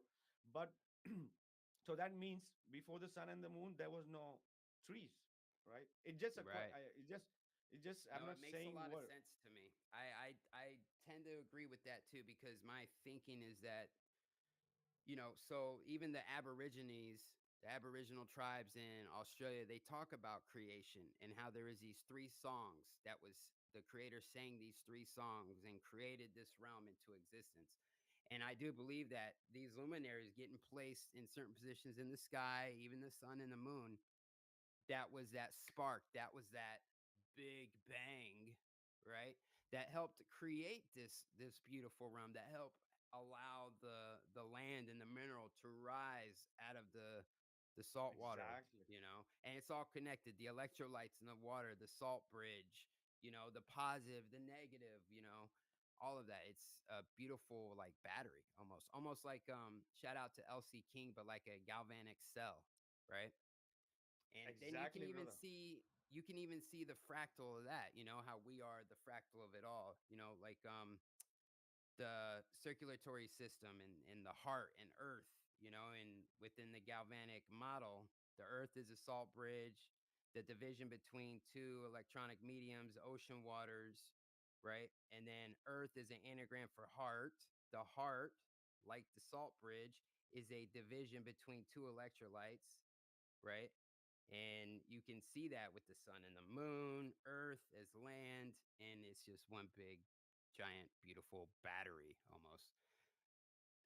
Like there's these terms Exactly. you use like, oh, battery or simulation and mechanisms, and it's like these are just the best words to use right now for this realm, you know like when Yeah, we say brother, mechanism, absolutely. I don't when we say mechanism, I don't want people to think like it's like an actual like device like this. No, it's the nature's version. Like our bodies are mechanisms. These are intelligently designed vehicles. These are vessels for us within this realm to use, right?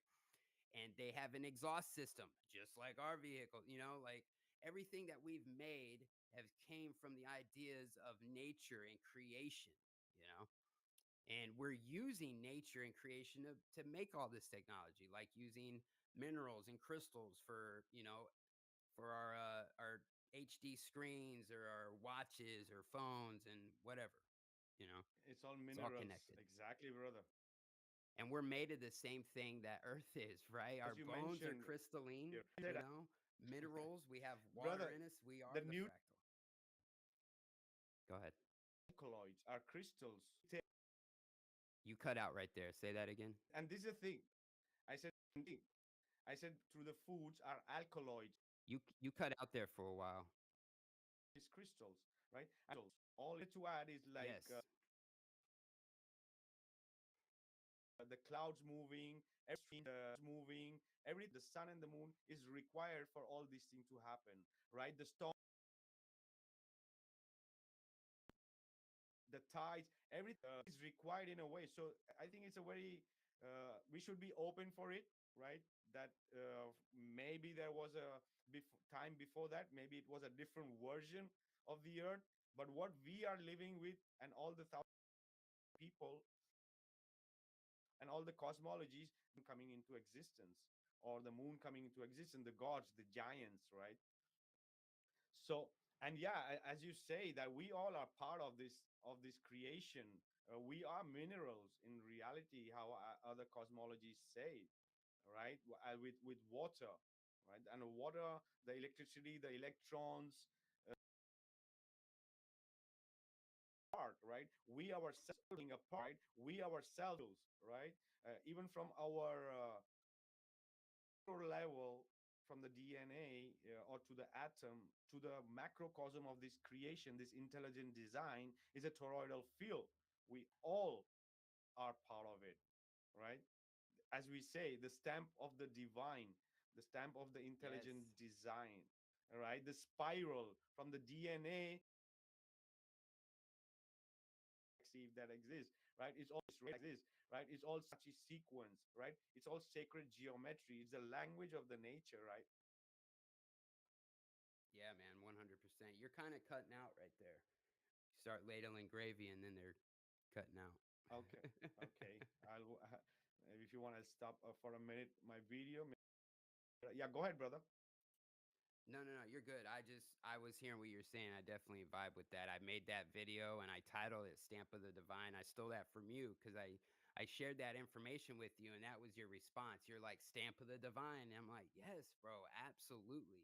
You see that in everything, you know, cymatic patterns, snowflakes, the orbits of these luminaries, you know, DNA. I know people want to try and doubt the whole DNA double helix stuff, but you know, I even think that the atom isn't necessarily a particle, but a tiny toroid, you know?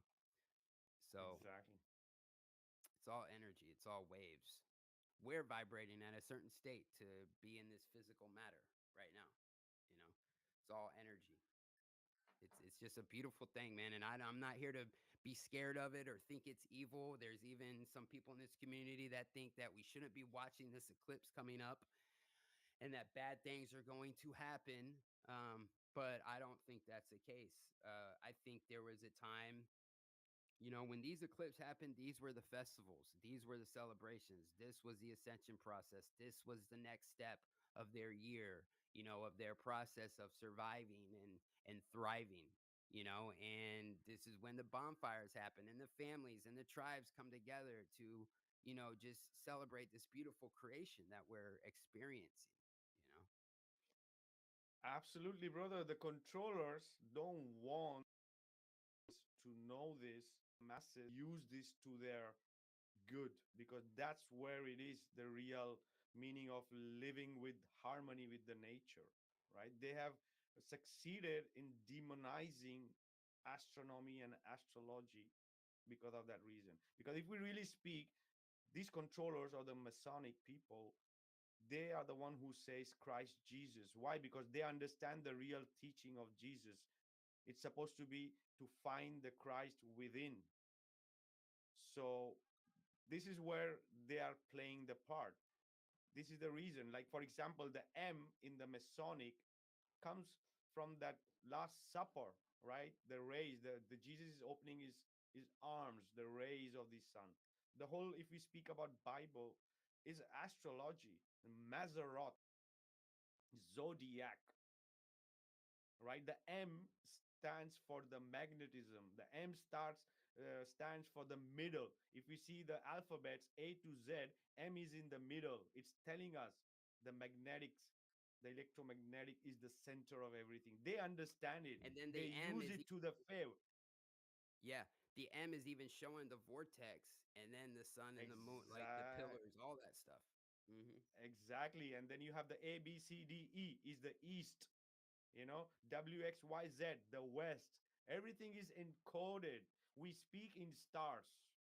The English language, also, if you see the letters, if you mirror 90 degrees, the Phoenician letters, it comes from the zodiacal signs, right? The people have to understand, right? The letter QRST, what does it stands for? Christ, right? Abracadabra, right? It's all encoded in the alphabets, in the spellings we use every day, the letters we use every day.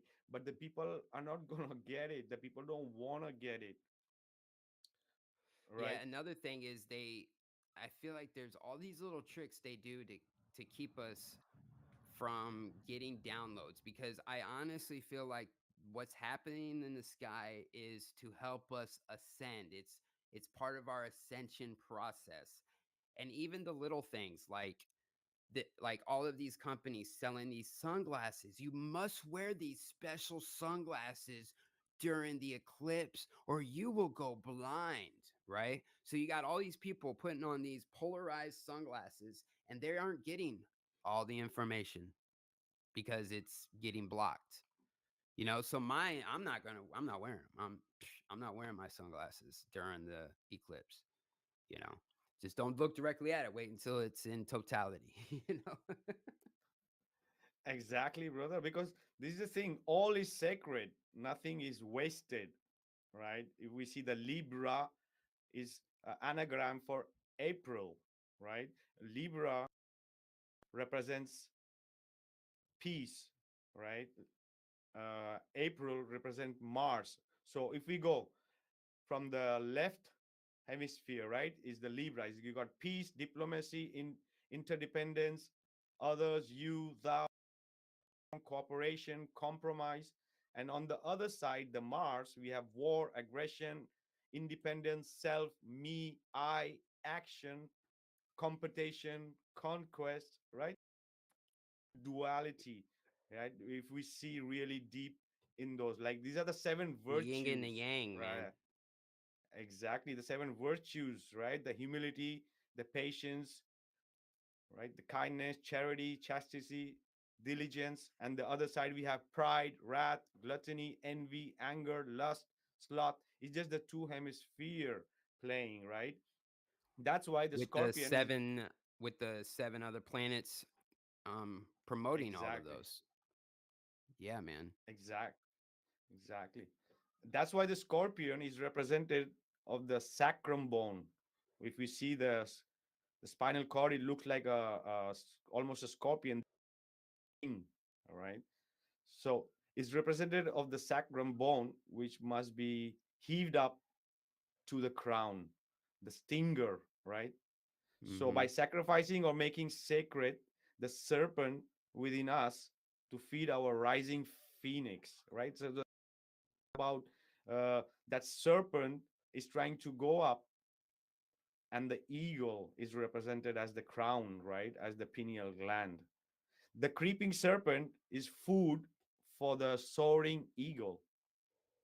This is the most simple reason why the zodiac signs of Scorpio, which corresponds in a physiological as a sacral sexual or so the phoenix. Are you It's like a referring higher to the evolution. are you referring to the sacred secretion? Like the Exactly, ascension exactly. process? It's exactly. Because it's very much connected to the luminaries, and there's a lot of truth with that, how this sacred secretion will go down the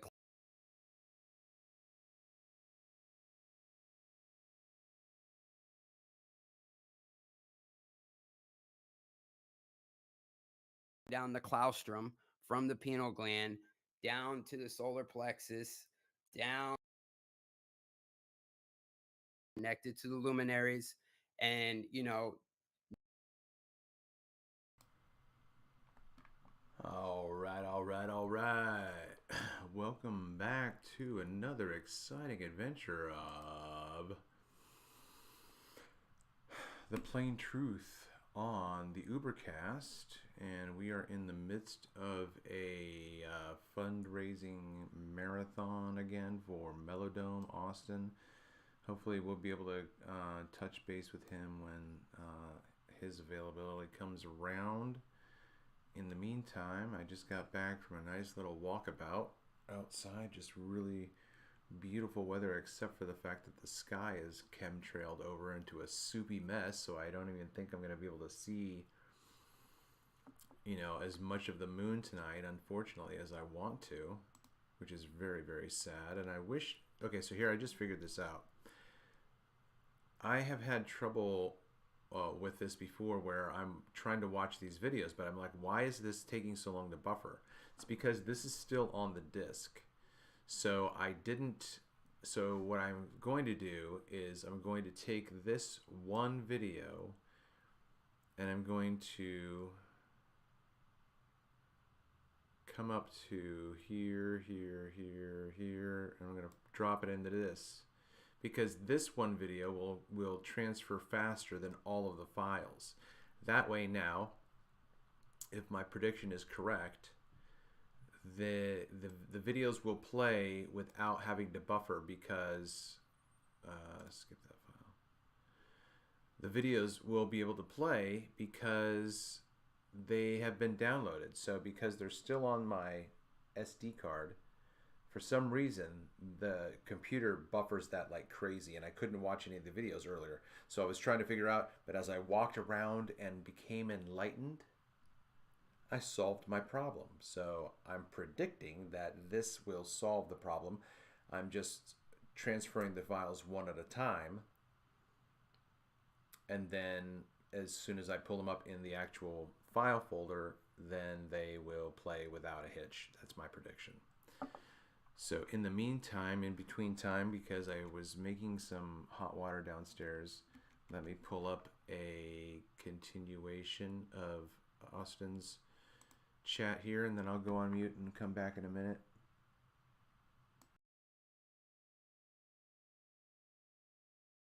My ascension process stopped there. I gave my seed to my wife. We created life.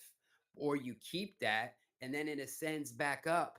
And then you start experiencing levels of ascension and conscious awareness and so on and so forth. You know, it's kind of like an etheric fasting, if you will. Or I don't know if I'm even saying the right words, a metaphysical fasting, right? Exactly. That's done normally on when the moon is supposed to be in your zodiac for 3 days every month. Yeah. Right? Exactly. Yes. And this is the thing, brother. Healthy, balanced human with integrity, right? If we see the word liberate, there is the word libra in there, right? If we see the word calibrate, the word libra is in there, right? So it's within. Within is so equal high twin, right? It's so much ingrained in us that we cannot even grasp it. Like the luminaries are so much ingrained, right? As we spoke about the Scorpio, so every body, part of the body also represents uh one of those luminaries, the colors, the notes, the seven heavens, the seven light of spectrum, right? The minerals, the sun with the gold, the moon with the silver, mercury, tin, copper, lead, right? It's also Yeah. ingrained in us. 100%. And the same minerals are in here in the ground. There's another one that I found very interesting. You know, the whole as above, so below aspect. That on a microcosm is our stomach and our mind, our gut mind connection, right? There's a huge connection. That is the as above, so below. You know, this is the metaphysical in your mind, like this cholesterol ball, right? Is supposedly, where all of these thoughts in your consciousness reign, and then you have the physical down here. There is a connection, right? What you eat will affect your thoughts. Your thoughts will cause you to eat. People get depressed and they eat, or they're eating and then they become mentally unstable, based off all the sugars or whatever they're putting in our body. It's the microcosm of as above, so below, with the realm and us. Exactly, brother. What is below? As above, so below. Below is be Leo. What is Leo? The oil, the sun, Yeah. the anointed one, right? Mm-hmm. And this is the thing, as you say about those minerals and how they connect. So that's why these luminaries have that connection, right? With the Aries, I am, right? It connect with potassium phosphate, right? Taurus, I have sodium sulfate, right? So can go Leo, I will, magnesium phosphate, right? So it's all so much interrelated with everything. Our whole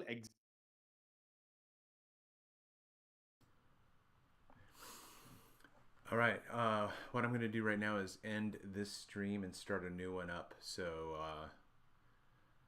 thanks so much at this point. If you are listening to the sultry sound of my voice live, please make sure before you leave to hit that like, smash that Fonzarelli, drop a comment in the box if you're able to, share the content. If you've listened this far, you are a true soldier in my Smurf army. So this stream's going to end. I'm going to start a brand new stream right back up. So I'll see you on the flip and we'll catch you on the side. Okay. Now I got to remember because I'm getting a little bit silly right now. Hold on.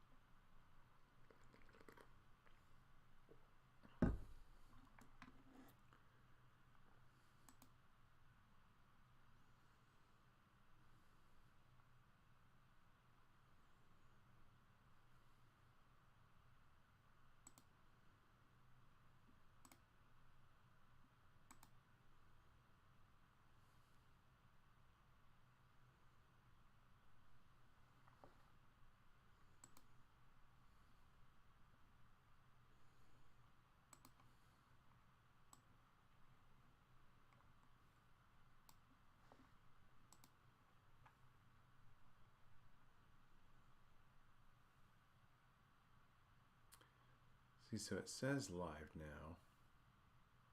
Why does it say the 12th? It's not the 12th. Today's the 12th?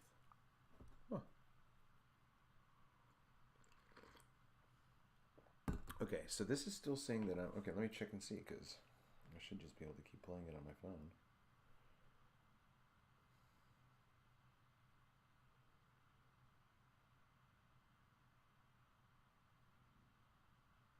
Okay, so no, it's ended.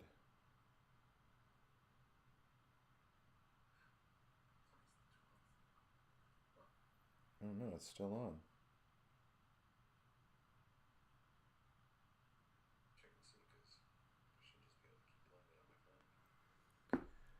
So I ended this on YouTube, and yet the plain truth, pensamientos de viejo, redhead radio, mustachioed reactions, and other exciting things. Welcome to the Truman Show, everyone. I've turned a corner. I've expanded out to level up into the future, and I hope that I'm live.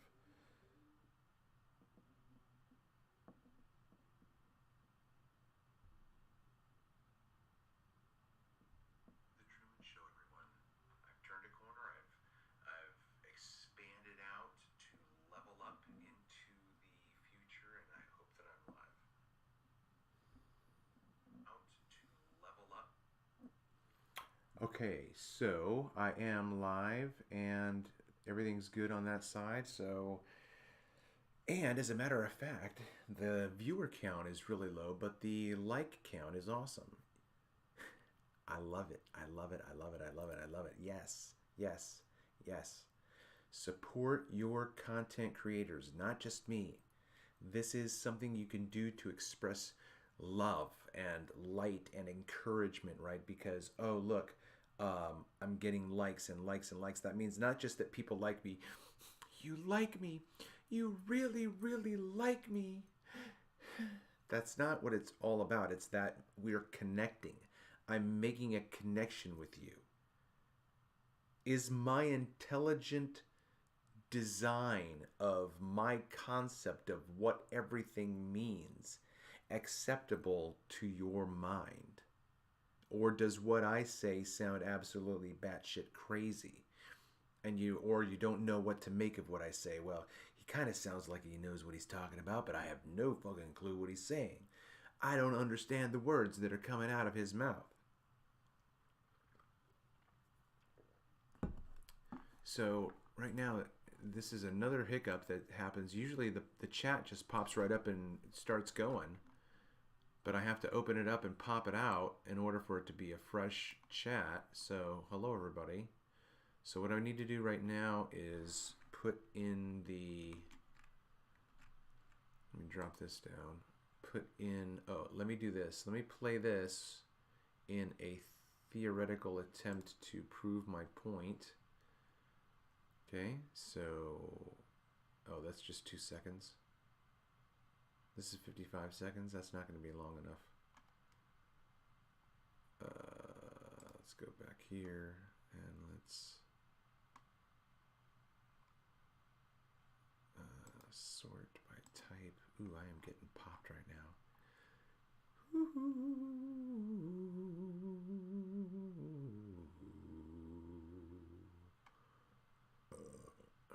There's a kiss for you.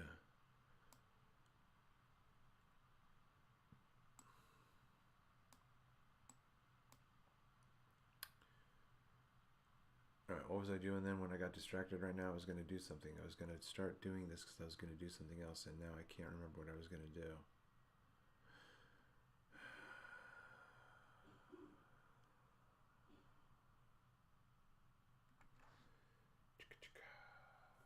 Okay, I'll take a drink. I highly infused my drink right now. I'm feeling good, right?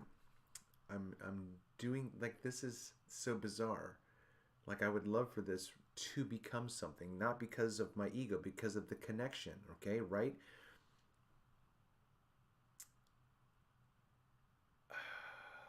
Just the connection. Because I don't have anyone with whom I can connect. You know? There's just so many personalities that... Why is that dragging? Oh, that's what I was doing. I was going to put information into the chat. Okay. Well, that's got a hiccup anyway, so... Let's go here. Let's go here. Let's go here. You know, this is, faith. Shout out to Brian Stavely, right? Brian Stavely's live right now. He's got 22 watching. You know what I mean? But his content is like deep shit, So he's got his audience, but look, he's got 22 watching. Let's see if his peeps know how to take care of him. All right, we're gonna say this in real time, right? Isn't he live? Said he was live.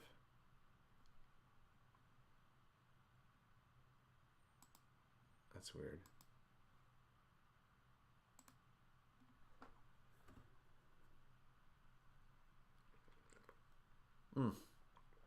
Man, I'm feeling this push, and it's just like this wave of just like...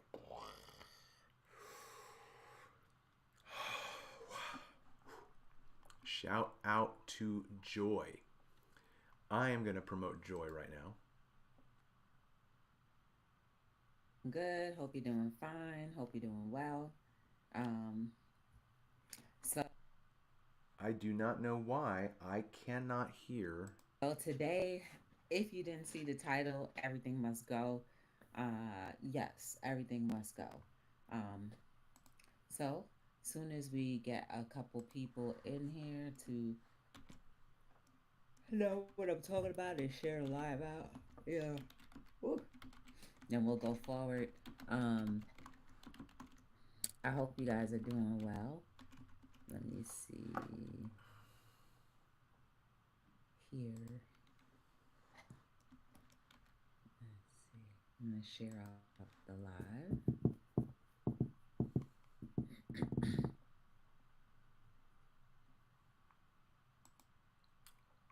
Okay, so that was Joy of Be the Difference Clothing. Joy and I met this way through finding ourselves in a similar situation where we're trying to grow our channel. So she's got just under 3,000 followers, right? So she and I met because we were in the same, just starting our ideas out and how do we grow our channel. And one of the ways that people offer to help in YouTube land, and I haven't seen these offers in quite a while, but these offers were for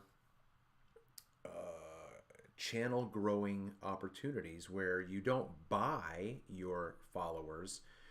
Everyone who is trying to grow their channel, or people who just like to be lurkers, who just like to be, those fringe suckerfish, sycophants, they just want that community, which is what I want. Because right now I'm talking to no one, but in the future I imagine that my chat is going to be filled with people, not because they're listening to everything that I say, but because there's a stimulating, intelligent, meaningful chat in, like, I know that that's going to be good conversation, so that's my ambition, to create that expression from my center of consciousness.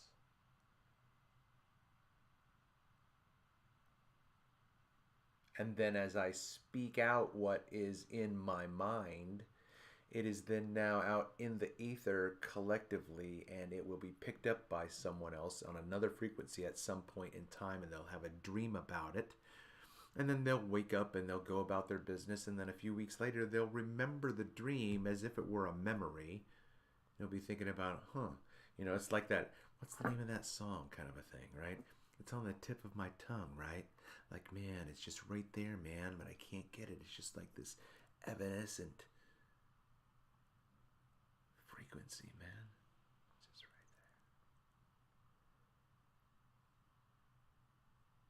there. You know, I'm entertaining you right now. That's entertainment. That's my kind of entertainment. Somebody out there is going to be like, that's my fetish, man. That's what gets me off, man. Yeah, do that again, man. Do that again, please. You know, but I don't want anybody doing that. Would you understand my meaning? Anyway, I would like to have a conversation with Joy. You know, like if I share this right now and just say I'm sharing. Okay, let's see if I can do that. I'm going to share this with her on Instagram. Nope, I don't use Tumblr. Copy, create a post, and then I'll tag her in my post. Be the difference. There we go. All right. Yep. Hey, I am plugging your channel on my stream at the moment. Just wanted to let you know. Right? This is the way you support people. Like, I would expect her to then push people, you know, if she knows what I'm doing, and like she goes like, I know certain people that would really like what Travis talks about, and I'm going to promote his stuff or whatever. You know. So now I have over 3,000 followers on the books, but they don't represent the true nature of my constituency, because I don't have 3,000 views on my channel. There's some views that do have high views, but you know what I'm saying. Like the views don't equal the membership, so then the views become my statistic, right? Okay, like there's 100 views here, there's 300 views here, but you know, are those repeat views? I don't know if those get logged. I honestly don't. Like, if I watch the video again and again and again and again, is that a view? Is that a view? Is that a view? Is that a view? Is that a view? I don't know. You know, so whatever. So it doesn't, if it is, because then it doesn't represent your true audience. You had one guy who was sick enough to watch it 25 times. You don't have 25 viewers who liked your video. But again, I don't know the algorithms, right? But again, who is he talking to right now? There's nobody listening to the sultry sound of his voice. But in the future, there will be somehow, right? Because it's all public. And someone's going to come across this at some point. And someone's going to find it interesting.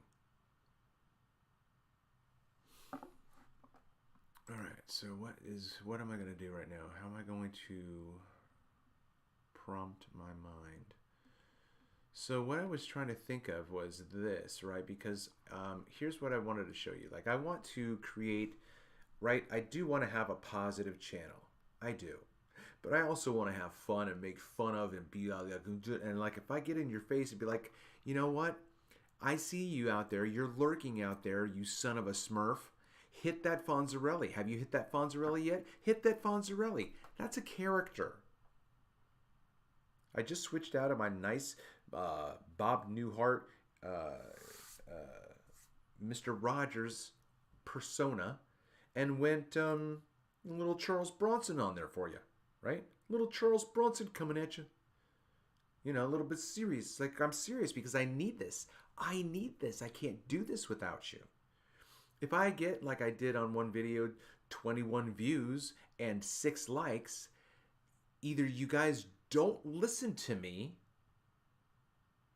or that's a brand new observer, brand new watcher, and they maybe, you know, they've just woken up, or they don't even, they're not aware still, because there's people, there's certain levels of awareness, right? There's a certain social presence that certain people have, right? Like, you don't say certain things in public, and people who don't have filters, they're like people who are very low level woke, because they don't know how to maintain the difference between the messed up world that's in their head and the world that's real. You know, they can't make that. And so so then you have to give them, it's like you almost have to have a certain amount of time in a padded cell once you are wakened from your slumber, because you have, and not everybody's the same. Are we sure we should let this guy back out into society right now? Because I'm not really sure by the readings that his EKG is. And then they go through this whole process of saying why I'm not fit to be released out into public, because I don't know how to tell the difference between the world from which I just woke up and the real.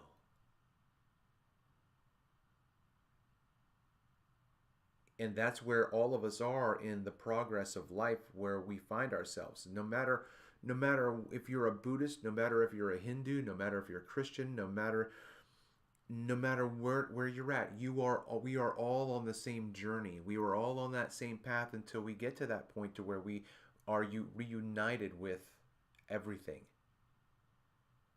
And I don't know when that happens, right? Because I could show you the clip from my favorite movie of all time, Waking Life, where he says that time is just our repeated refusal to be reunited with everything.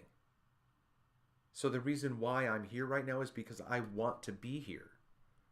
Because if I didn't want to be here, where would I be? I would be with the one. Here I am.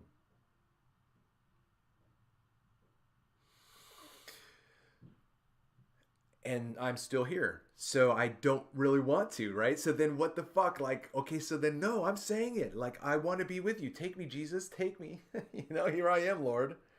Right? That's what I'm saying. Here I am. I'm ready. And they're like, no, you're not. Because if you were, you'd be up here. You get what I'm saying? It's like, how do I mean it? How do I mean it? I don't know when that happens, when that transition happens. That's enlightenment, And I'm on that path right now. But you are on that path as well. 30 years ago, that's the path I was on. To get to this path, to this place, to this moment in time. And all I have is this moment right now, because all I have is this moment right now, because all I have is this moment right now, because all I have is this moment right now, because everything I just said at this moment right now is in the past. It's gone. It's just right now. I'm not reaching into the future right now. I'm just reaching spatially across the room.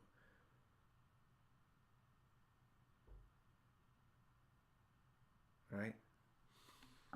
So anyway, this is, I want to make a short. Actually, I already did make a short. I'm not really sure how popular it's been yet, and I think it is. Like, I want to make a short where I'm a little bit excited and animated, a bit like the creator I'll show you, because he's really great. Creative Explained. Okay, this guy makes great content. Okay, great content.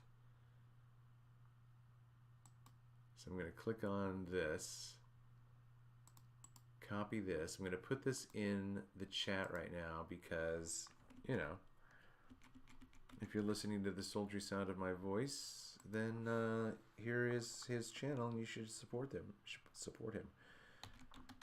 Creative Explained. Right there. Okay.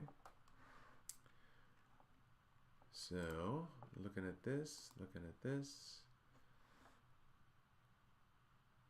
We live in a loop. Oh, that'll be interesting. I've never seen this before, so this is a first watch for me. So let's do a little reaction, right? So this would be interesting. I should then timestamp this because I'm reacting to something for the first time, and I have a mustachioed reaction channel. So let me set this up real quick in a little bit more professional way, because I do want to, part of it is like, you should stop the okay, so I'm gonna okay, so here's my point. I was going to show you, this is a content creator that I watch. Okay, so if this were a brand new video, my clicking onto it helps the algorithms to pay attention to this. If I'm not subscribed to it, I'm going to click the subscription. I'm going to hit that I want all notifications. Okay, then I'm going to come over here and hit that Fonzarelli, smash that like, and then I'm going to share this to my channel, right? Hey, check out this brilliance, right? Because I know everything this guy does is brilliant. He is a fantastic content creator. I would like to interview, because I have a brainchild channel that I created called Red Hen Radio, where I have started to, where I had 5 years ago, started to interview the content creators that I watched, because I was thinking, oh man, nobody has a channel like this. That would be interesting. Well, then do it. So I started to, but it is very, very, very, very, very, very difficult to get interviews. And so it was very exhausting, little payoff. I had great content and high views, and the views didn't reflect in the follows, right? I shouldn't be shadow banned at this point. It's too early on. My channel doesn't have any significance to it, right? So then I create these 2 major interviews with 2 big names in the truth community.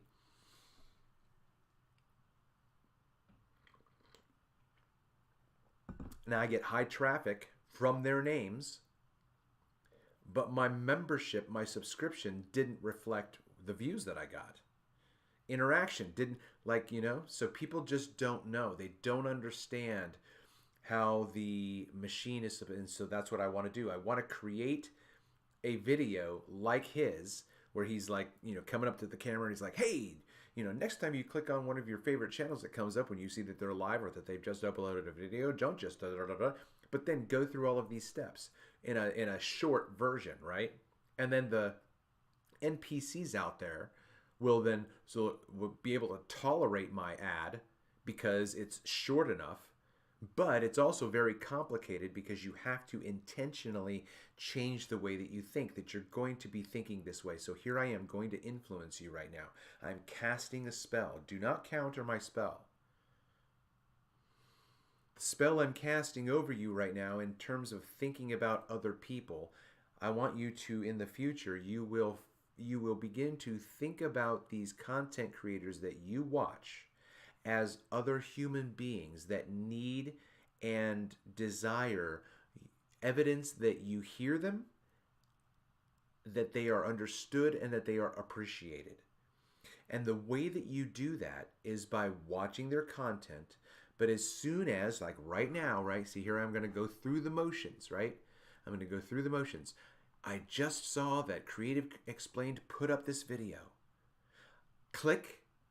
That's an algorithm. Make sure I'm subscribed. Yep, good, got it. Like, got it. Share, just did that. All of that feeds the algorithms. Then I'm going to come down here. I don't know why the comments are all the way down here. Like, why do I have to scroll down here for the comments? It's really weird. So now I'm coming down here. There's 242 comments. If I want to say 243rd, right? You know, if I don't want to say anything significant, I make a comment at least. Comment. And then I like my own comment because that's activity. And then I'll drop down here and do it one more time and do it one more time. Whatever. You know what I mean? That's feeding the machine. That is how you can show your appreciation. Show your channel content creators that you understand them, that you have heard their voice, because they are creating content, and that content's exposure to the rest of the world depends on the listening audience, and that's you. So if you're here, I need you to do exactly what I just said. What did you just say? That's a troll. Can you say that again? What did you just say? What was the third thing first? What was the first thing I was supposed to do? Well, you know, that kind of stuff used to trigger the fuck out of me. I would be on this soapbox of truth, and after I got done, I'm like, did you get what I'm saying? Like, wait, can you say that again? Oh, wait, I kind of got lost. I mean, are you kidding me? You're not serious. I just like spit gravy, and you're just like acting like you're thick as a brick. And it was a sickness, right? To go into a place called Discord. Why would you create a social environment where people get together and call it something that is antagonistic to society, to the health of society? Discord is not healthy in large doses, because we have discordant tones, of course, because I can be more stern, and it's all about interpreting with the context of that tone. Uh-oh, Dad's mad. Right? Hey, honey, Dad's in a good mood, or whatever. Okay? Oh, whew, I am toasted. Hey, how are you doing? How you doing? Is there anybody out there listening to the sultry sound of my voice? Welcome back to another exciting adventure of The Plain Truth, Pensamientos de Viejo Redhead Radio. I'm your host, Travis Finley. Welcome to the show, everyone. What time is it? It's 1:42, folks. 1:42 in the afternoon, East Coast Standard Time. It is the beginning of the month, as Lunar has been on the rise for the past 3 days. Today being the 3rd, Sunday being the 1st, allegedly. Why don't we do that right now? We'll come back to you in a little bit there. Creative Explain, 3.35 million subscribers. So I want to interview him, because I don't see necessarily videos of evidence that he's been interviewed by people, right? But he's got he's like, this channel wants to interview me. How many? 1,000? like he's not me anymore then, right? You're not my brother anymore. Because if he does that, he's been now re-zombified. Because he started out at a time when he only had 29 viewers. Right? He only had 29 viewers. He only had 100 viewers. And he kept going, and he kept going, and he kept going. And he would have depended upon other content creators who were like, come on, buddy, you can make it. Here we go. Here's my vote for you. Click. Right? That's what I'm asking him for. I'm saying, look, here's my brainchild. I have an opportunity for us to give back to one another. I will expose my audience to you if they don't know you already, right? And then you might hopefully get some dividends from that. And then hopefully I'll get some dividends from you guys, because your content channel followers will see and they'll be like, oh, maybe I'll see. And then that's symbiotic, right? That's the way it works. It's the way it works. What was I going to jump off of this for and go back to? Oh, going to see Bobby Shafto. So let's go look at Bobby's video from Sunday, because I haven't looked at it yet. Here it is, right here. See what happens. 46 seconds. So in the description of this video, he says that he doesn't know when the... Oh, there it is. There it is right here. In the description of the video, he said that he didn't think that he captured the moon, but here it is. Here she is right here. Beautiful queen herself. Okay, so here's now the wackiness of my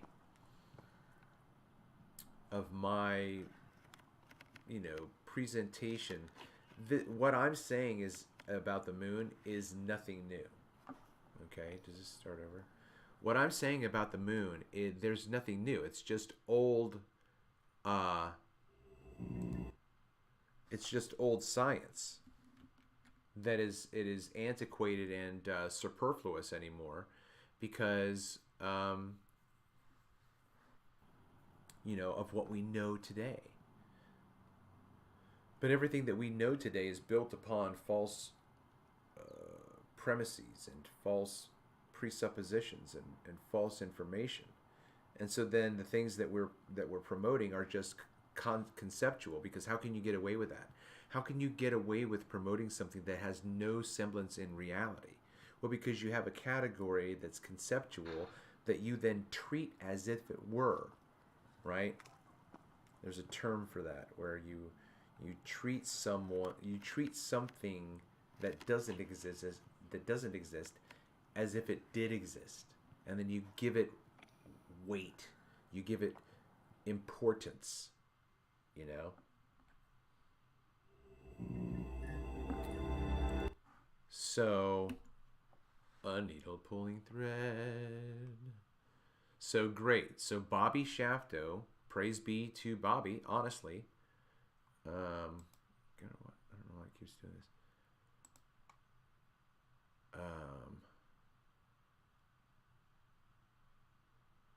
Again, I don't know why I have to go fishing for the comment section all the way down here. Okay. Awesome. See, I'm contributing to the population of his content out into the world. So I'm very thankful that he got this. I'm so glad you got this.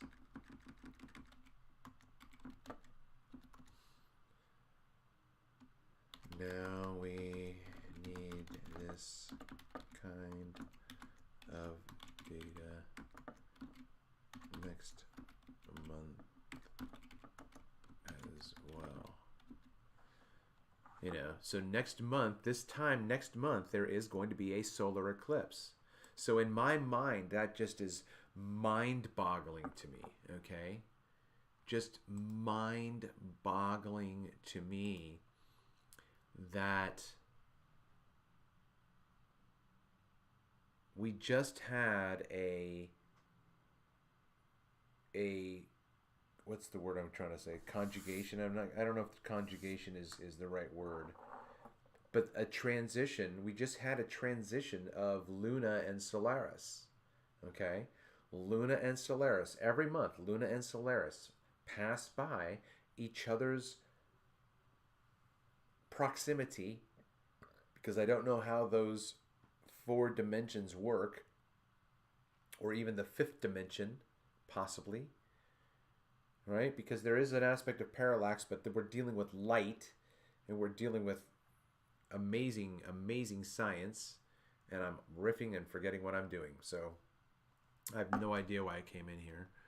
Oh, I was going to go get a sunset, or egress, I call them. Sun egress.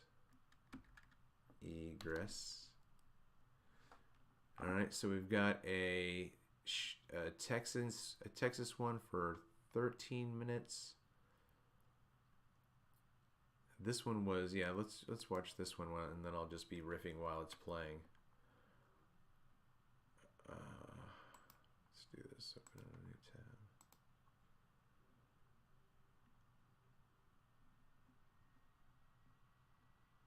On this because I can't get this thing all done up the way I want for you guys. There you go. Okay. Hello, hello, hello. Welcome back.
All right, so I think that I solved the problem of the audio of the video. So we can keep watching the video while I talk. And I just need to now check that to make sure, so I'll be right back.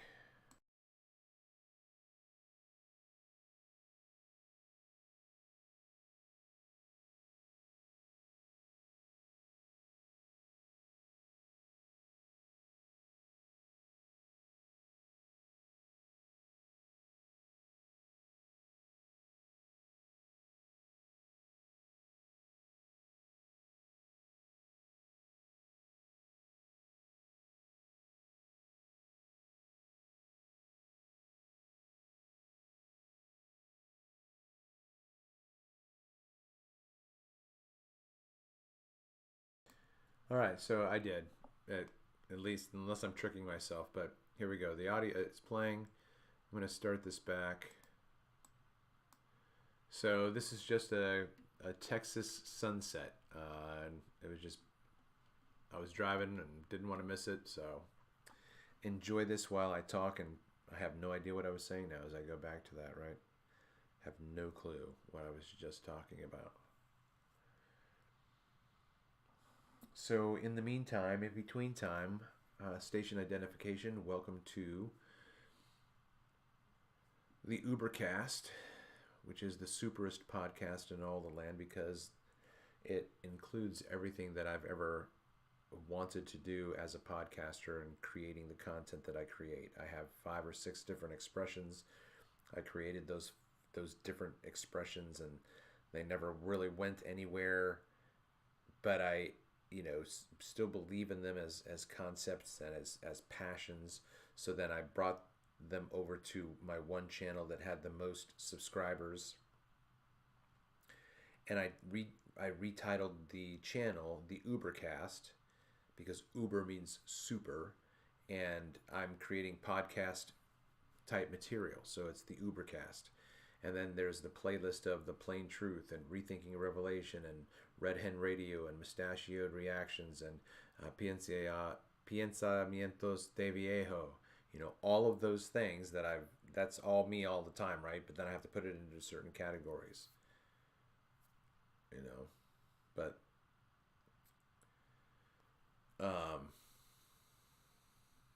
so a needle pulling thread. So right now this stream is going on because as you come in, as you flit in, and again, I don't know why YouTube isn't just feeding my stream out into the ether to see if people show up and see if they stick around, But if you're out there and you're somewhere near March 12th, 2024, then the link to support Austin Thompson and his family in the next month as they want to travel to Indiana to see the total eclipse and to reunite with family in a joyful reunion. I've already given a contribution, and there is I don't know if I've done this in this new stream. So let's come over here. Looks like my stream is still the same, I guess. So if anybody can confirm, if you're listening, that the pinned comment should have the GoFundMe. For some reason I thought it wouldn't because I had started the stream over, but maybe it's been so long I forgot how long ago it was. So that's how we're supporting him, okay? And yeah, that'll be good. That will be good. Okay, so now I'm at the place where I can't remember why I'm riffing on this, so I'm going to stop playing this.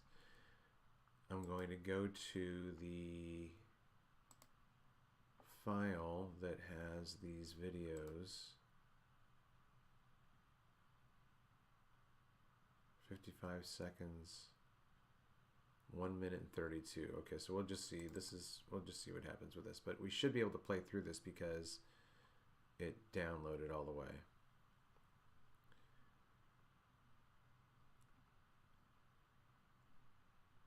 So this is as early an image as I can get of Luna.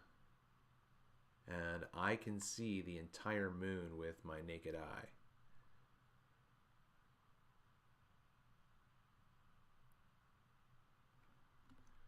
So I'm interested if I can change the effects here and see what happens.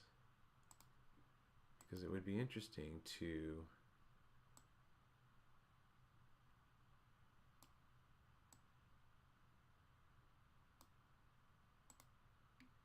come back and start it over again and see.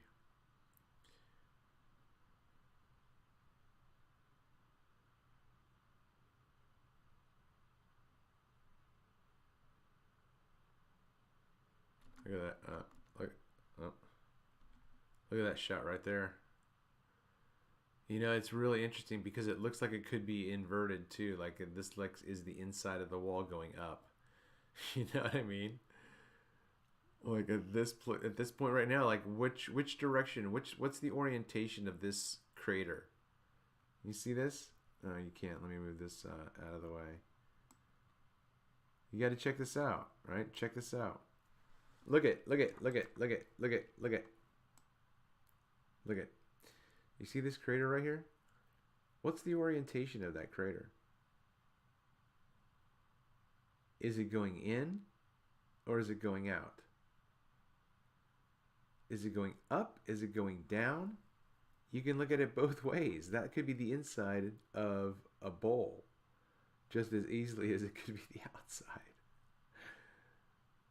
You got to see what I'm saying, right? I'm not going crazy, am I? Going? You've already done gone, boy. You done gone lost your mind. Watch this. Yeah, that totally looks like it's inverted to me. Good thing is I got video of this too, so.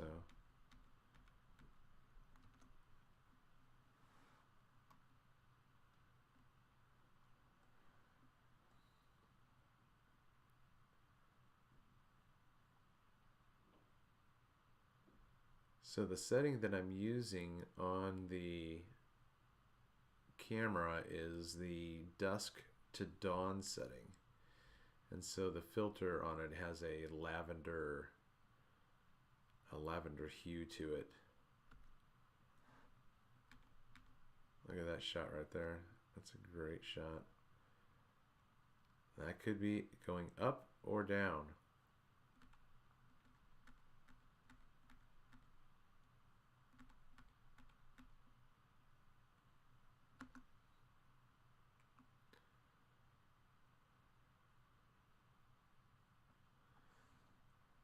I'm going to keep playing that while I'm sharing this content. Hey, it says that there's 3 Smurfs watching, but I don't see anybody in the chat. Hey, Smurfs, if you are one of my Smurfs in my Smurf army, would you be so kind as to make sure you've hit that Fonzarelli? Make sure you say hello right now in the chat. Otherwise, are you really my Smurf? Please say hello in the chat. Let me know who you are. And start a conversation so that when people come here, they can see that there is an active group of people who like to engage in social activities, even if it's just virtual. And then also please share the show, because sharing the show broadens the listening audience and makes the conversation more diverse. Thanks so much.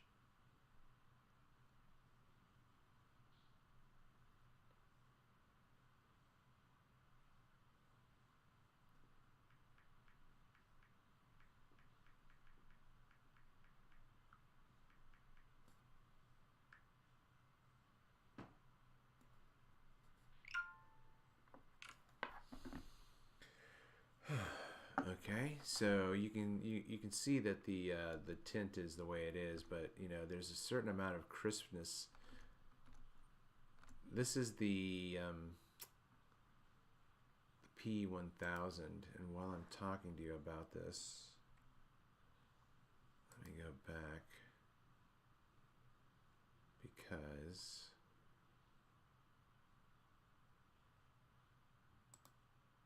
come on now.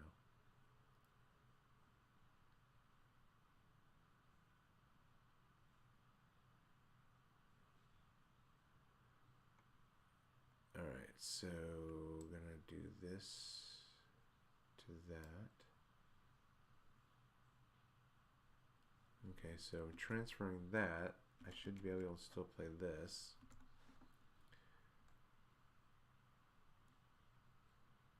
It would be really interesting, you know, to see if I caught anything in particular.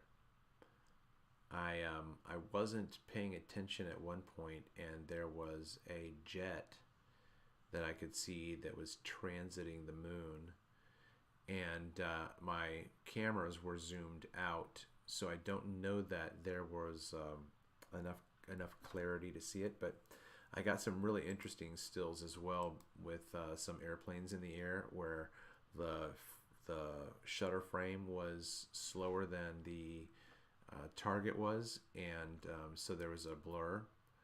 So there you can see Luna all the way up here. You see the gradation. This is evidence that light does not travel forever, because I can see this light here. Why isn't this light just continuing to be in this area, and then it would just continue to be in this area? This shows you that this is the diffusion limit, right? This is the limit to where this light breaks down. This is how far it can go. It follows the source. All right. So then now we got to go back here and check this one if we can. No, I think that this is the one that's loading right now. Okay, stop. Stop. Stop. All right, let's look at these other ones.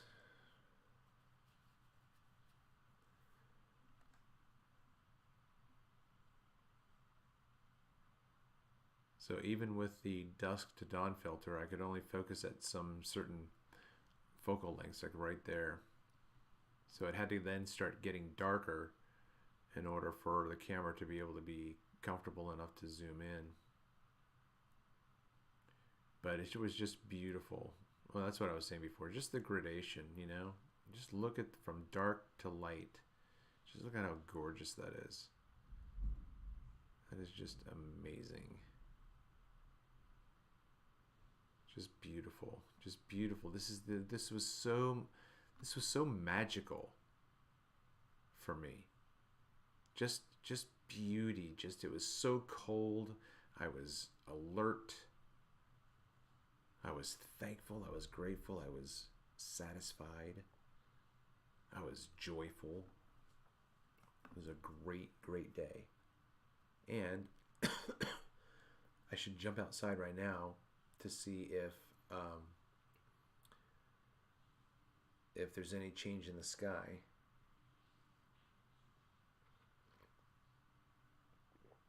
So what I'll do is drop this Mellowdome banner back down here, and then I'll let this run through a couple times because it's on a loop. So I'll be right back, and then let me put some music on.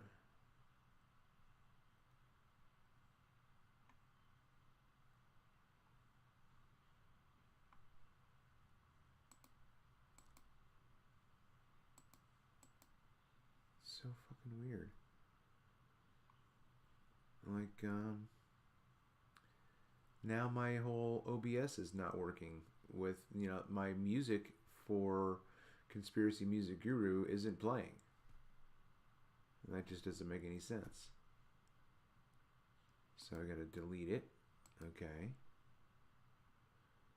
Open it up again. Add a media file. Okay.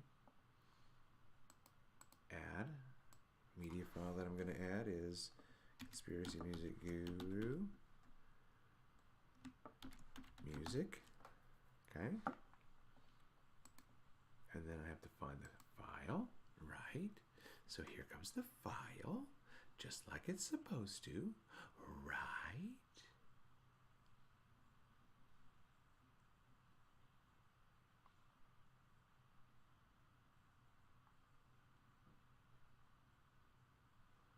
What in the world?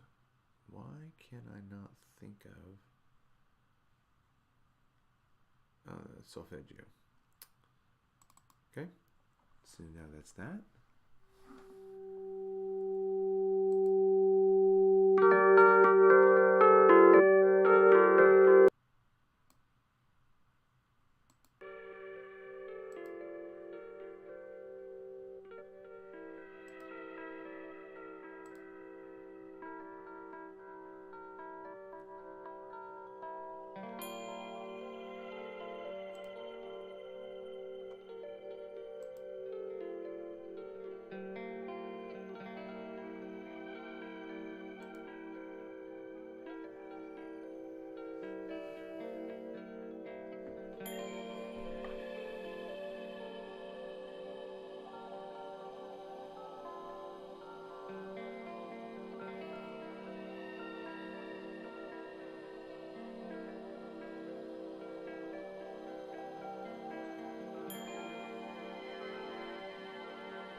All right, sorry about that. I thought I had my microphone muted.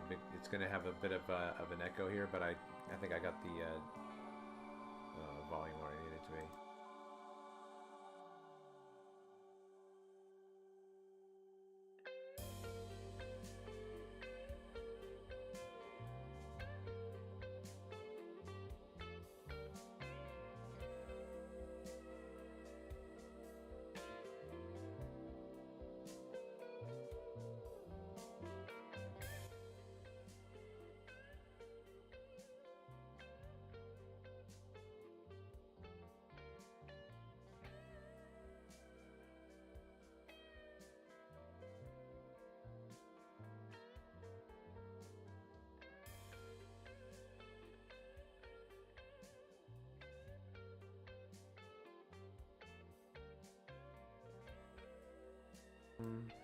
Alright, so what I'm going to do right now is just take a brief step outside. This is going to loop. This video is just going to loop. And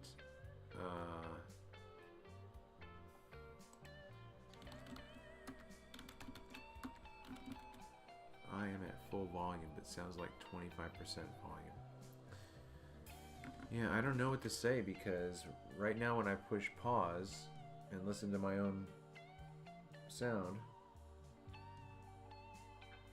I can hear the music.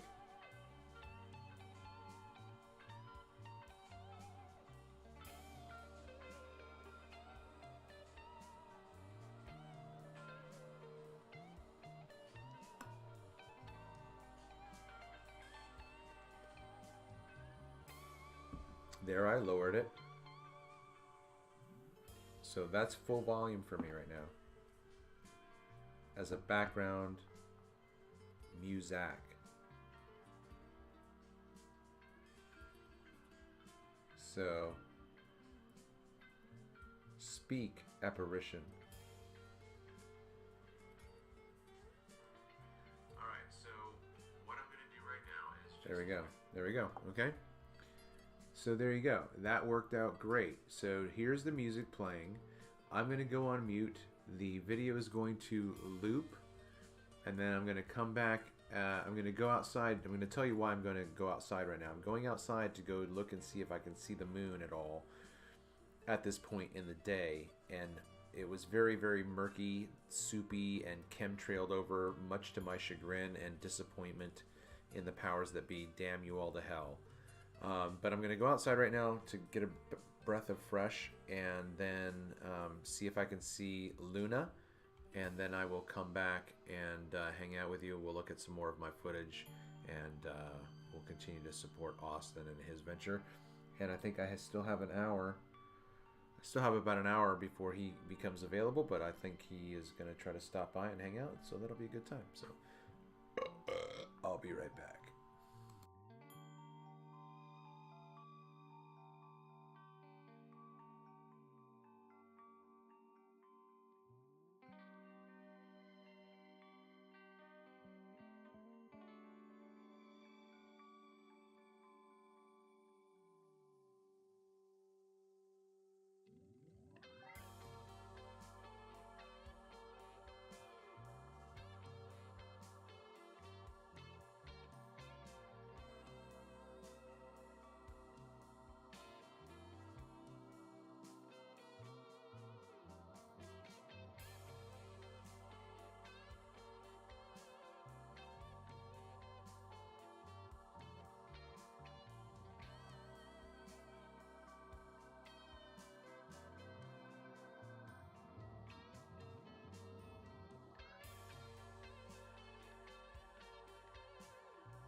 So the music is playing right now, and I think it should be at a decent enough volume.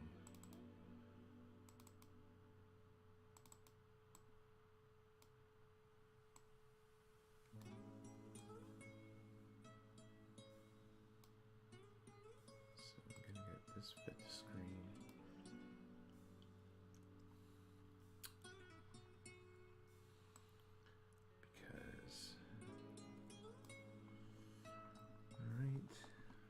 That's pretty much on center, I suppose. On point. Alright, so let's look at my vacation. I share the stream, but people these days are only into their own pity party. Well, you know what? You know, I appreciate that, and somehow it is always going to work out in my favor in the long run. Right? Anyway? Okay, so now let's... I want to open up... Do I have two files? So there's this file here. I need another one, which is this one. Okay, this one is going to be the one that I am transferring files from. Okay. So I've done all of these. So I need to now drop this one in here. And while it's doing that here, I come back to this one, and then I can watch the next video. And that's the file being downloaded right now. I'm just opening this one. What's going on, Rob? Looks like you're actively here. Thanks for being here as always, my man. Where is this and why isn't it not playing?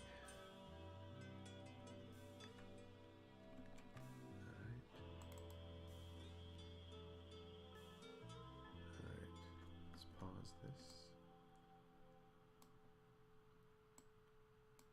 That's why I thought I formatted this already.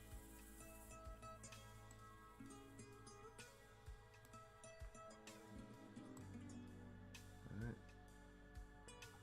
So we'll see how this goes.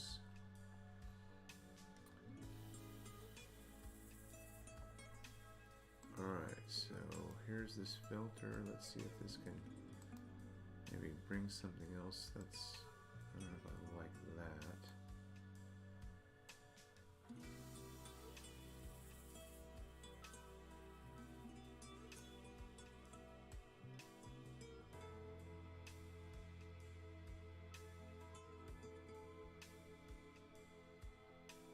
Man, that is touchy.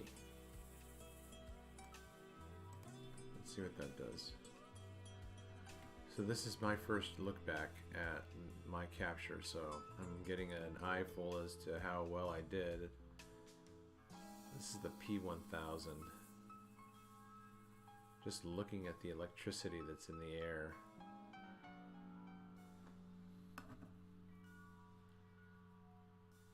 I could see the entire moon with my naked eye.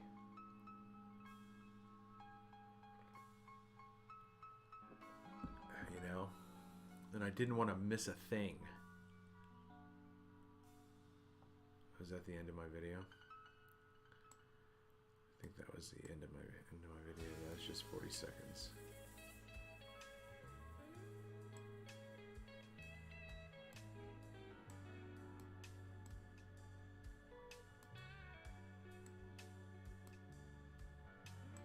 It was just so electric, you know. You could just see with your naked eye. Well, not so much your naked eye, but you know, there was a certain point at which you could start to see the electricity of the edge.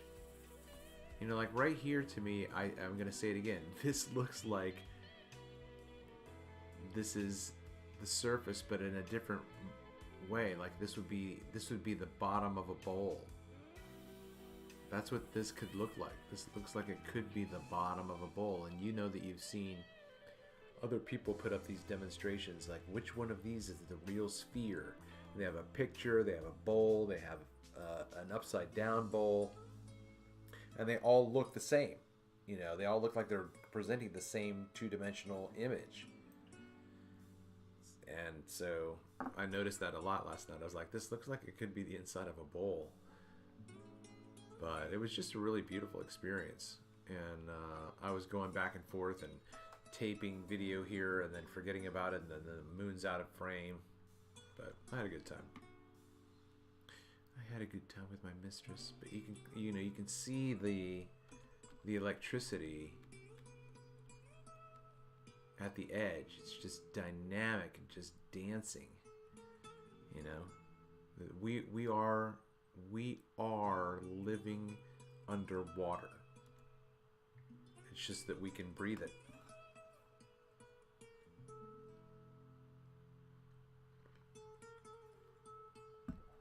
We can't breathe water, but we can breathe the air. But it is a liquid, and it is fluid, and we breathe it. Isn't that amazing? I find that amazing. Alright, so that's that. Is this finished with its transfer?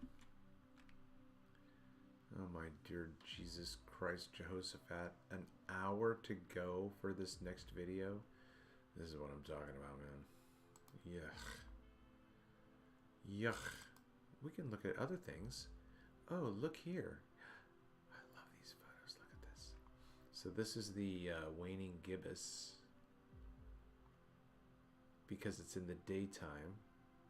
If you haven't heard me wax eloquent about the moon and her phases, I'm becoming quite the self-aggrandized, deceived master of understanding Luna in all of her glory.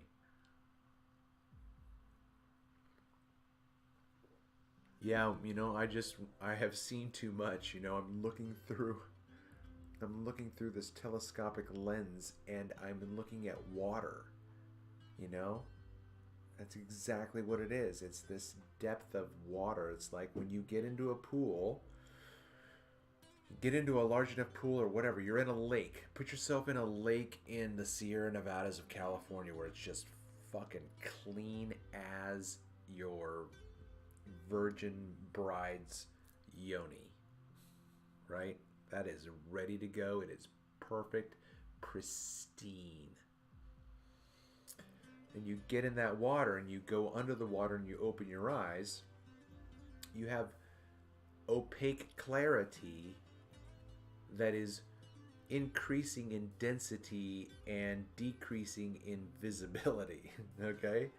That's a perfect way of saying that. Someone should be clipping the wisdom that is coming out of my mouth right now. Okay? I don't even know if I could say it again. It was so brilliant. If you get into this lake of pristine clarity, you get into the water and drop down into the water, immediately you have opaque vision that increases in its density, so that the farther that you look out, the denser and denser and denser it gets. So it increases in density and decreases in visibility, because the farther out you're looking through all of that density, it refracts and distorts the image. Okay? I find that beautiful. And why am I ranting about that? I'm talking about being in the water. Oh, but we live underwater. So then, yeah, if I'm looking out across, I might have seen it. I don't know how, you know, if you want to put the link here, I can check it out, because you have a wrench. So I overcooked a batch of cookies, unfortunately, because the dough is really good, but it's a very crunchy cookie. It's like if you think a hardtack, that's what it's like. So here I go.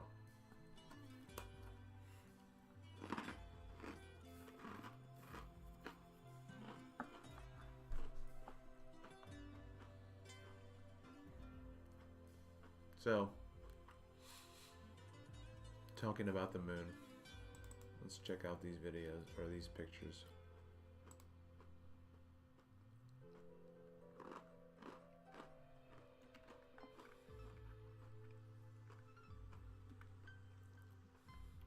the date on my files said that this was early February.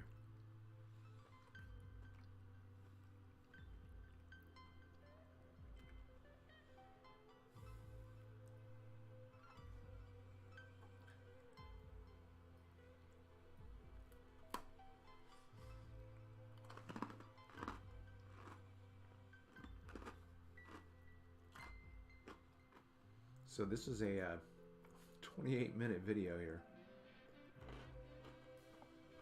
So you can see Luna here.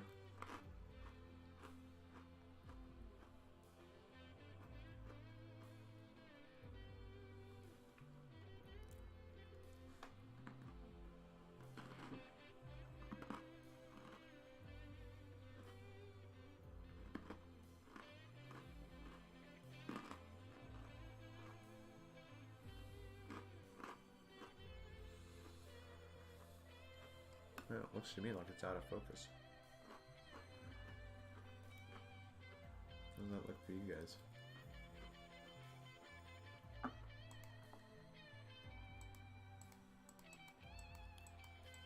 Here you can see the moon, you know, on its transit here, going through the sky.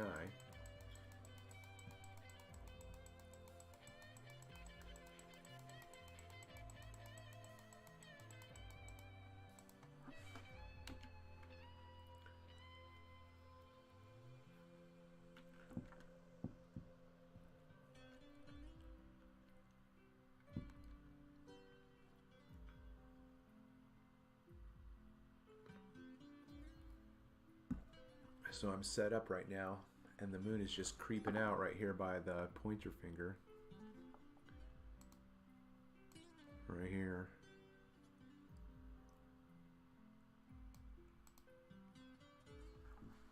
I think. Could be off. Yeah, I'm just off by a... right there.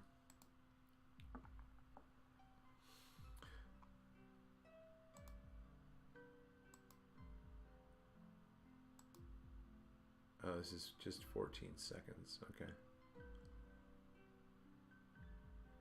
I thought it was going to be a longer capture.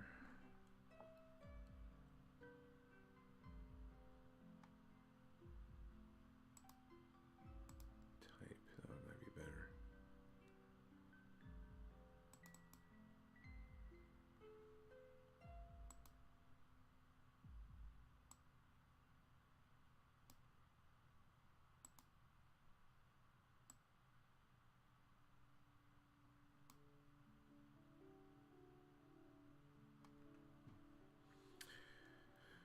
I've got a bit of a glitch with my OS right now.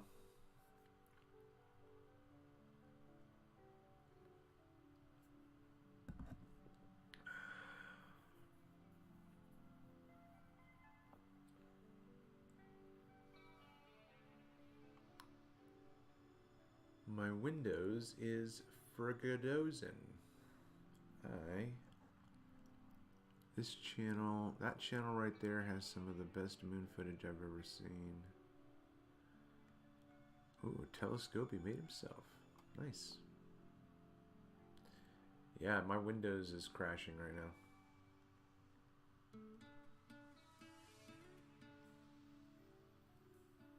Yeah, sure, I'll try to do it right now, but or do it today, because I'm just streaming stuff, but right now my Windows, you can see my mouse is it's frozen as a double vector, and it's not, I can't grab anything, I can't close any of these windows.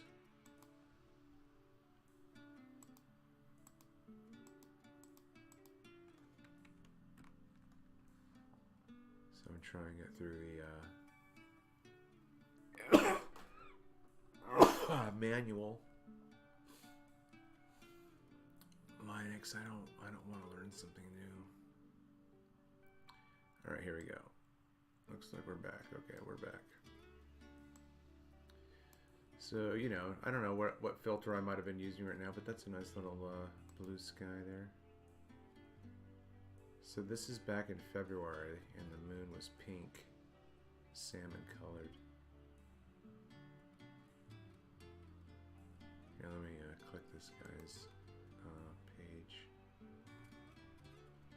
So this is how you support a content creator. I am not subscribed. This guy has 33,000 subscribers, so he's not doing bad. Here's my subscription. Here's my bell notification. All. I want to now also support him by going to a video. Right? Playing this video. Let's watch his video so we can say that we've actually done it. Okay, here we go.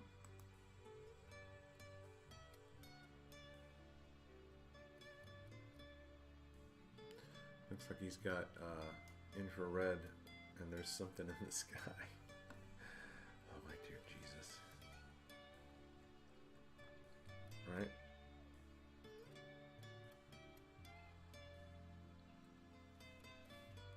Oh my God.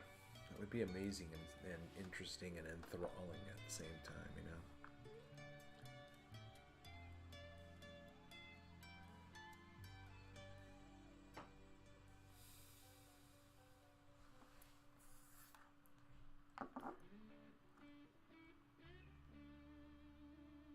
These are other unidentified lighted objects.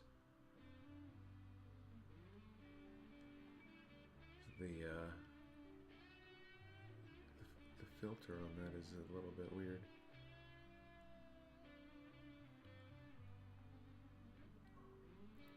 Like I don't have the context. Like the other one looked like you were looking up at the stars, and all I see are these two little dots, so I don't know where they are. You know, this could be, you know, a pair of frogs or whatever in the distance, and then they're going closer and zipping closer and far away from each other, pulsating. That's wild, man. That is wild. That is wild. You know he's extended his focal length as far as he can go. Like, that's why it's so jiggly like this. You know, you can't fault the photographer for any of this movement. None. Not the guy's fault. That is, he's freaking out right now, going, oh my God, steady, stop. Like, he's like, what the fuck am I filming right now? This is like our, you know, phantasmic world. Like, this is something is going on up here, and it has nothing to do with me per se. Right? That's awesome. Yeah, he titled it UAP, right? Unidentified aerial whatever. So, boom, hit that like, right?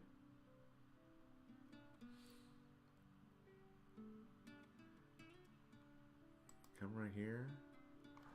Say, that was exciting. I would love to interview you. Please email me if you are interested. Because now I don't have to come back here and see if he, because I won't remember. Like that's my ADHD.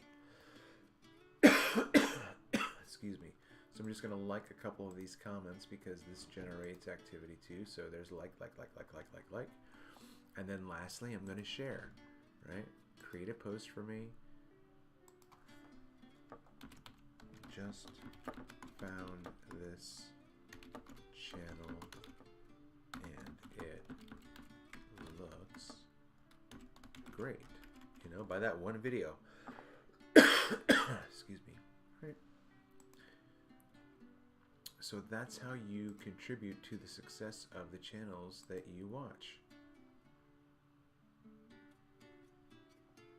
Yeah, so I did just watch him. I did subscribe, so all of that is good to go. Good to go, good to go, good to go. Alrighty then. So now here we are back at the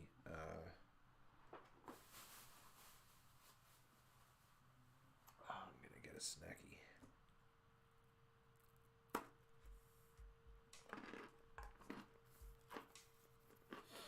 I wouldn't be surprised if I break a tooth. These things are like hard as rocks.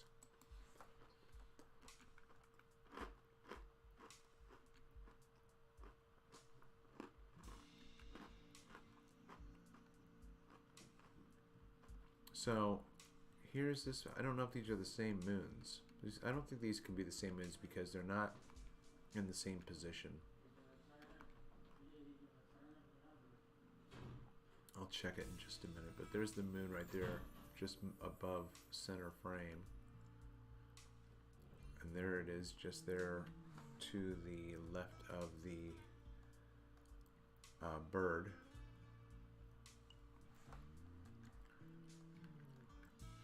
And I zoomed in and lost it. I can't even see it now here. You know, and it would be kind of fun to mess around with the levels to see if I could find it right now. It should be there. I don't think I would have zoomed in. Let's see, because that post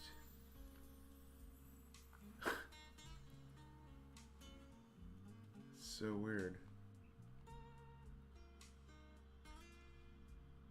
I mean, it could just be out of frame, I guess.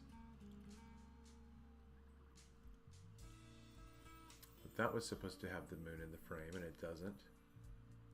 That doesn't seem to have it in the frame. Huh. Look at that yellow.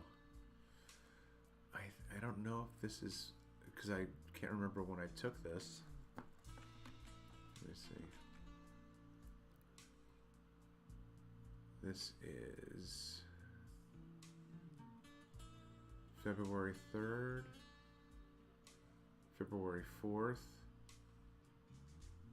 February 5th. So these are 2 days, or these are a day apart. So that's where we're at the early part of February. Okay. But look at that, beautiful. I love that tint to it. And I don't know why it's there. I'm not sure what created that.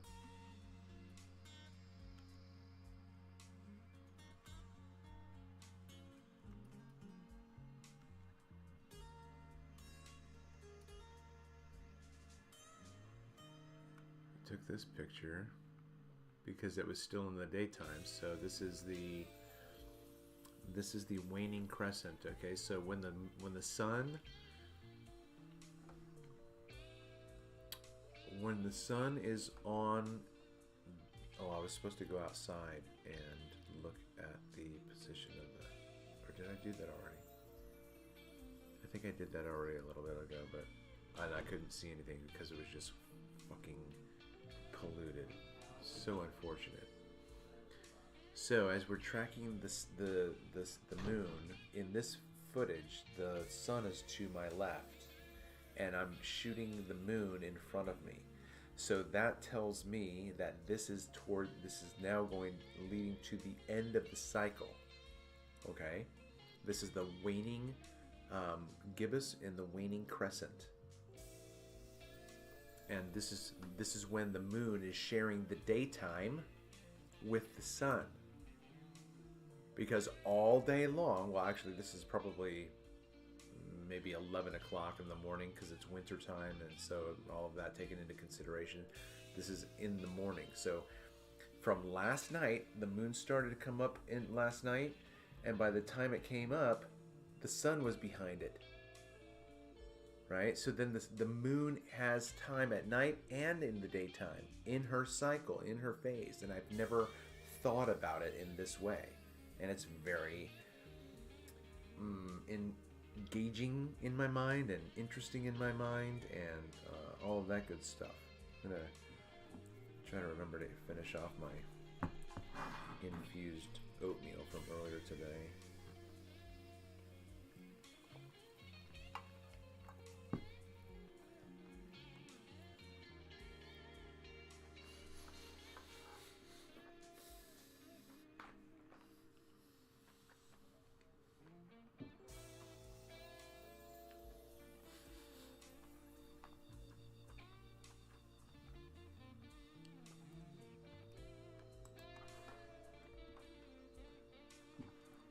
Oh, here it is. Right here. Okay. So again, the waning and the waxing of the moon are the complete opposite. They mirror each other. Okay, so what? If you think that this is old news for you, fresh new concept for me to consider. Just thinking about it, right?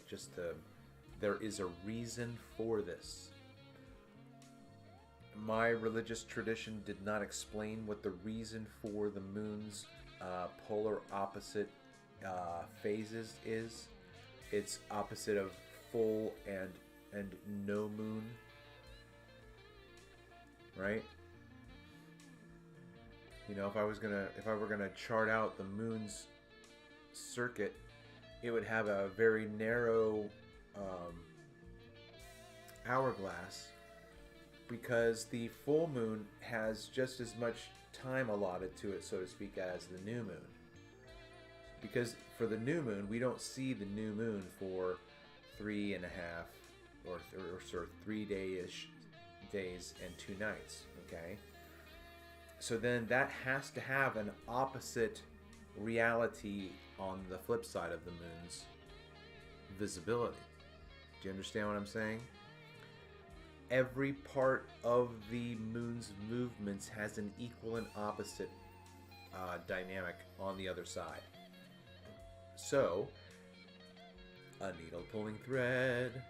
If in the new moon era you have 3 days when you cannot see the moon, that is the period of time when the light is behaving in this way. The very opposite of that, when you go to the very top of the opposite, is the full moon. So that you don't have a full moon for 3 days, but the light is the brightest at that time. So it's the brightest at that time with gradations on the very outside, and then it's the weakest at this point with gradations of light on the outside. Do you see the flip-flop there? That has meaning. I don't know what it is. Okay, but it has meaning. It has importance. And we're not taught that. We're not taught what that is. Okay? Well, let's see if a video comes up, and then once a video comes up, I'll go outside and see if I can see the moon.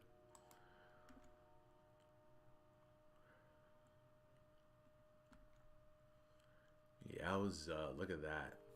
That is beautiful. Oh my gosh. So this is, you should know, when you see the crescent sideways, let's see. Yeah. When you see the crescent on the left, this is how it looks coming from the left.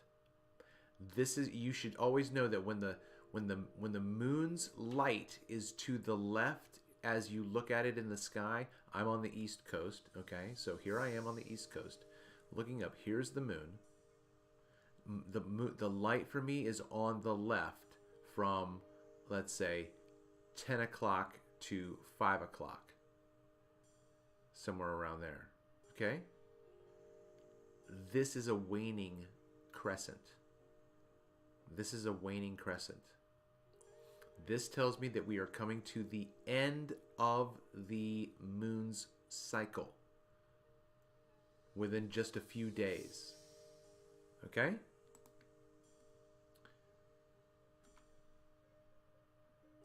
So here you are. You can see it with your naked eye. So now, right now, okay, so now we have the opposite. Okay? So here is a picture of the waning of the moon. Let me then jump over to the file folder, because I can pull up a photo of the waxing that I just took last night, which is kind of cool, I think. Okay, so let's look at this.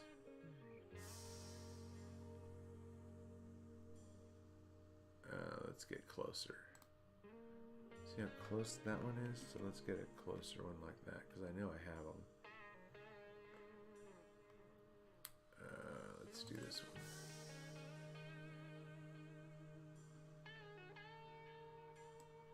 look at this. Isn't that electric? Don't you think?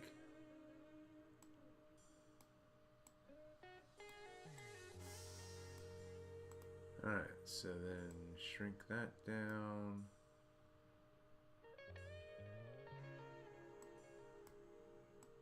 Bring that down. Right? Something like this, okay? So these are the opposites, right? This is a waning crescent. This is the end of the moon's cycle. This is the very beginning of the waxing crescent, and it's on the right. And this is very low in the sky, okay? So then it's going to increase and increase and increase until it becomes full.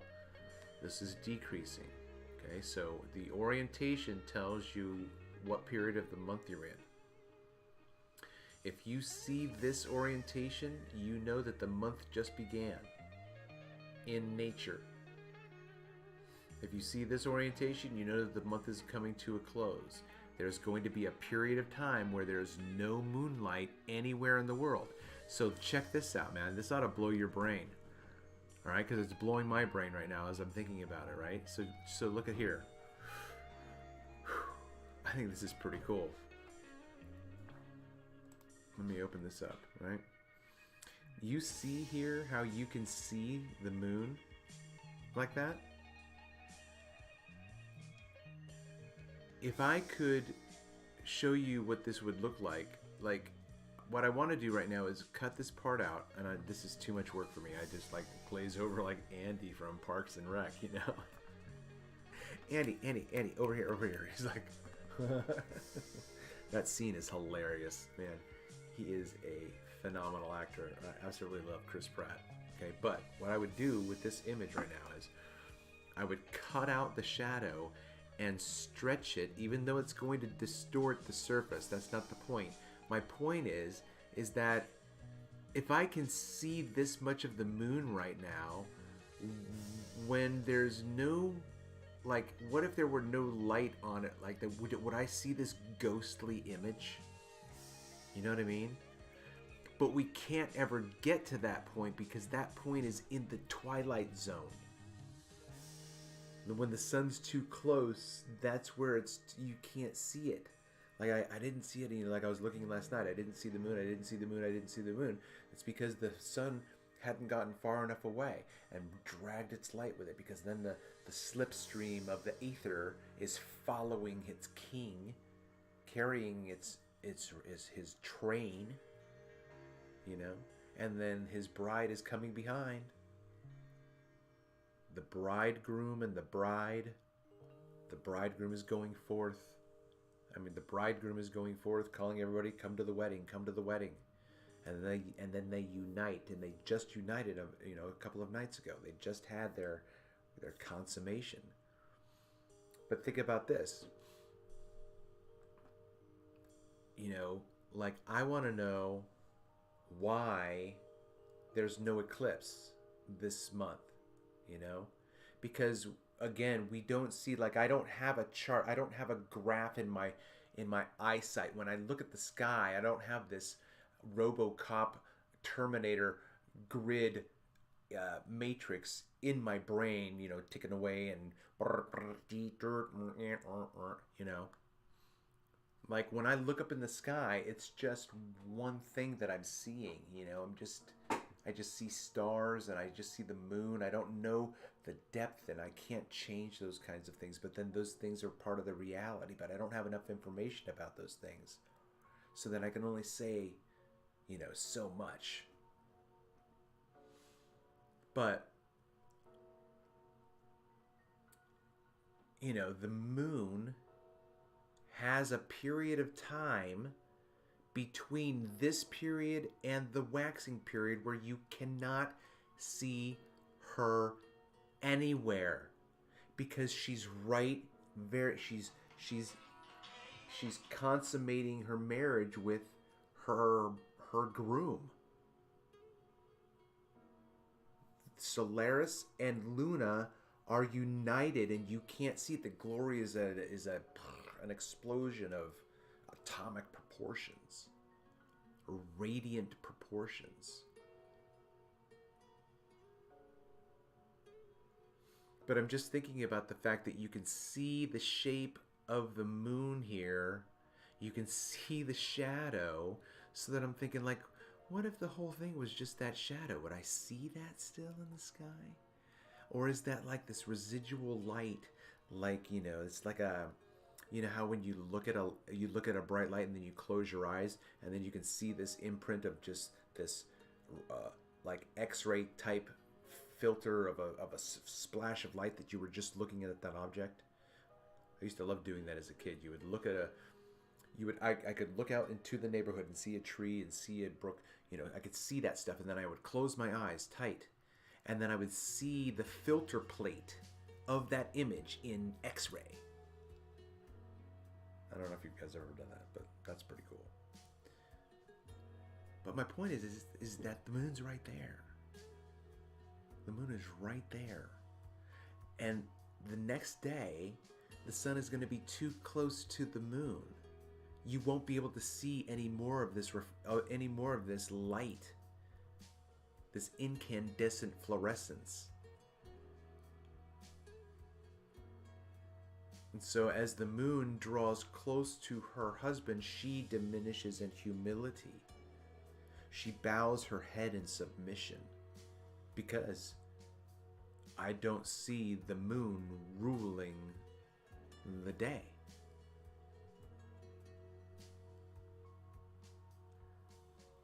The moon shares the day with the night.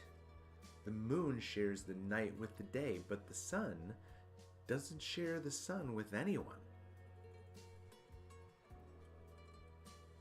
He dominates his realm in majesty, in glory. And if you get too close, you realize that you are not worthy, and so you diminish in your light. He must become greater. I must become lesser. I have come before him that I might kneel before him. I came before him hailing his coming, and now that he is here, I hail him by bowing into his presence, you know? That whole thing, like, this is all we know. Just tell a story about this, like, this is a god. The sun is a god in a myth, but the sun is there. What is it? You don't know, so tell me a story about it. You just have to realize that NASA's story is just as much a fictional story as anyone else that's out there. Even if it's 2,000 years old, NASA's story about what they think space is no different than what the Aztecs said their view was, or what the Mayan, or what all of these different cultures said that the sky was. NASA is just another one of those tribes that has a story about what they think. Now, the only thing that we have to realize is that look, you have all of these ancient cultures in the past who painted on their cavescapes their story of the sky. So you have all of these ancient cultures who leave behind a medium that is uniform. It's on the wall, it's on, you know, stone or whatever. But it's all about, oh, that's Orion. These guys knew about Orion. Those guys knew about Orion. Oh, they're telling the same story in picture form. Why? Because that's the way they see things, and that's the way you remember things, and this, that, and the other. But you have to realize that at some point, the American and worldwide people became hoodwinked, bamboozled into believing everything that you see. Because the only thing that NASA has to prove what they're saying is a cartoon, just like a wall drawing or a wall painting thousands of years ago was proof. Do you understand what I'm saying? Do you see the analogy that I'm painting here? The only reason why NASA exists is because scientifically they had no evidence that the Earth was a globe. So then they had to fabricate what one would look like from the outside, and the only way that you can do that is by technology. And that's what they did. Because the world that they want us to believe exists, for the world that they want us to believe, they want us to believe in a world that cannot exist except in a story in your mind. Because if you're hearing these words come out of my mouth for the first time, who knows when you're going to find this time capsule of a monologue, of a marathon all day long, 4 more hours.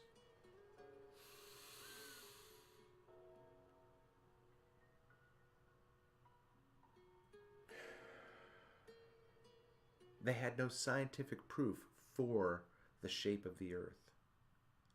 So they had to lie and be able to produce visuals to say, look, see, here it is. Here it is. Because they had no evidence for it scientifically. And when you don't have any scientific proof, it's just metaphor. It's just philosophy. It doesn't exist unless you can demonstrate what you're talking about. And there's only so much I can do. I can't get up to Solaris. I can't ascend into his throne room, nor can I to Luna. But I can say that, tomorrow will be this kind of a day, or tomorrow night will be this kind of a moon, because I can recognize patterns. And I can understand the structure of my universe. Like, there is, to me, so much more to the phases of the moon, and I don't have the answers. So, all I want is information. If you have something, please provide a source, right? But there is something to be learned about the increase and diminishment of the light of the moon. There has to be something to be learned and understood and known, other than the fact that that's just the way that it is. Because that's the way science, as we've been presented with over the years, makes us think about it. That's just the way it is. It has no meaning intrinsically. So then that's why they've told us this story. They've lied to us about where we live, because we are supposed to have a very intimate and rich and deep relationship spiritually with all things. So I just remembered that I was supposed to go outside. So let me find something to play for a moment. And let's see. There's that. There's that.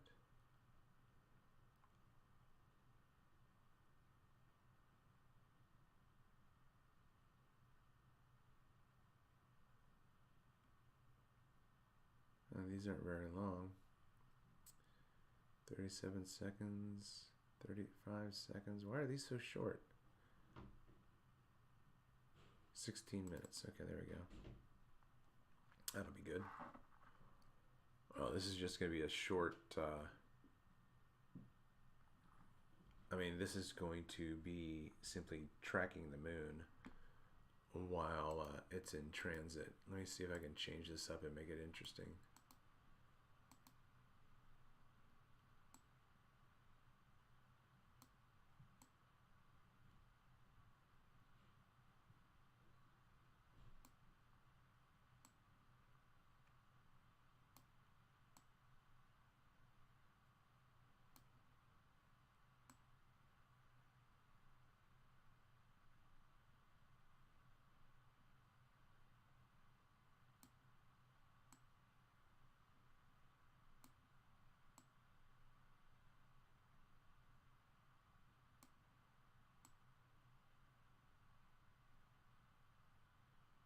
Oh, that's kind of creepy.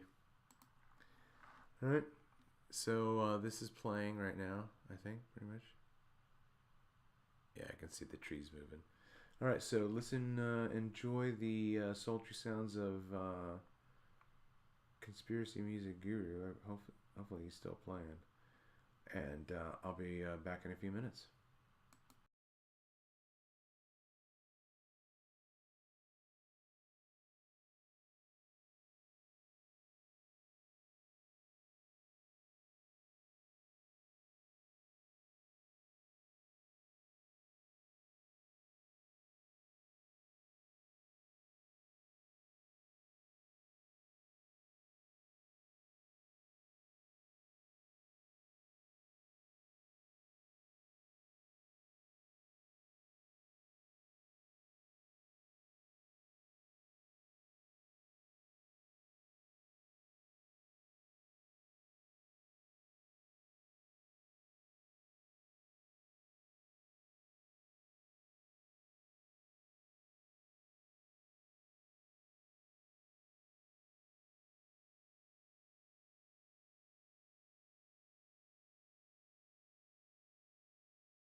Alright, so I'm back, but my music stopped playing again.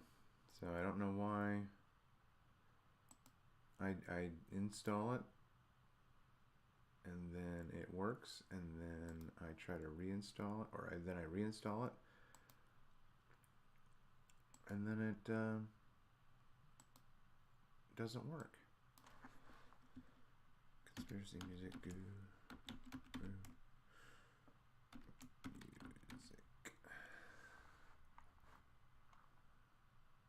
Guru, not guru.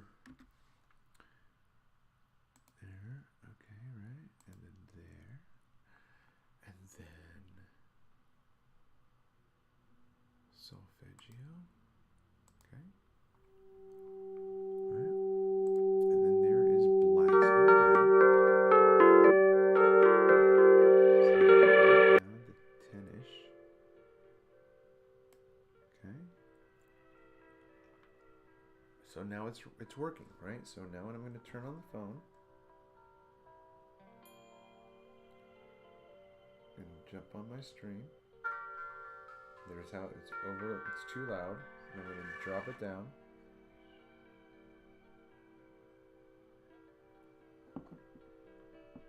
So now it's working, right? So now I'm going to turn on. See, there you go. So there it sounds like my levels. It's right there. I can see it, the levels. So I shouldn't have to have this correction again, but I'm almost sure it's going to happen. All right. So let's get back to life, back to reality. There's this. Why isn't it switching? There we go. Okay. Okay, so this is now still spinning. So this is screwed up.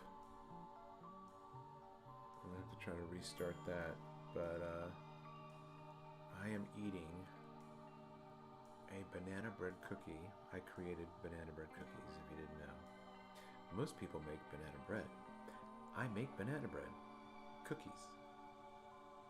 And these are a couple of days old, maybe 3, and they're moist and deliciouser than they were when I got them out, because I had gone a little bit heavy with my proclivity for nutmeg, so I went heavy with the nutmeg, and when they came out of the oven fresh, I was like, oh darn it, I think I maybe ruined this whole batch. And I wasn't like, I'm not crazy about it. So it's been a couple of days and I went back to them and I can't stop eating them. They are so delicious. Just absolutely amazing. Alright, so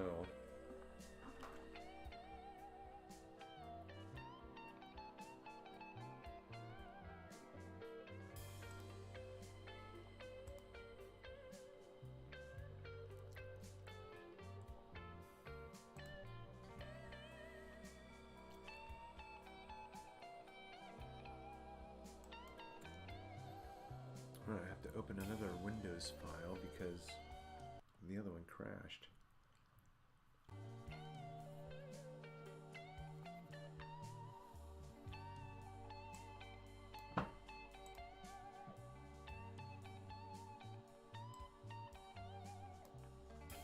Alright.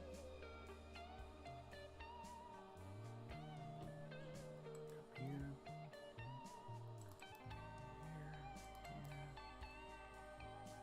This was last night. Alright, so how many files do I have?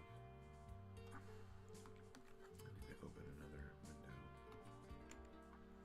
A new window. And this is going to be, I got these. Tony Honey 2984, but this doesn't look like it's finished loading. If this won't load, it's got a glitch, I think.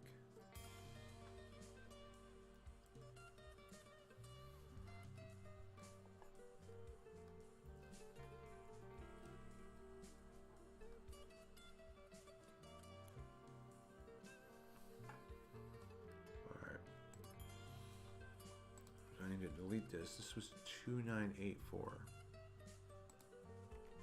Delete that. This is why this is taking so long. 2984. Let's see if we can just watch it right now. That's all I want to do.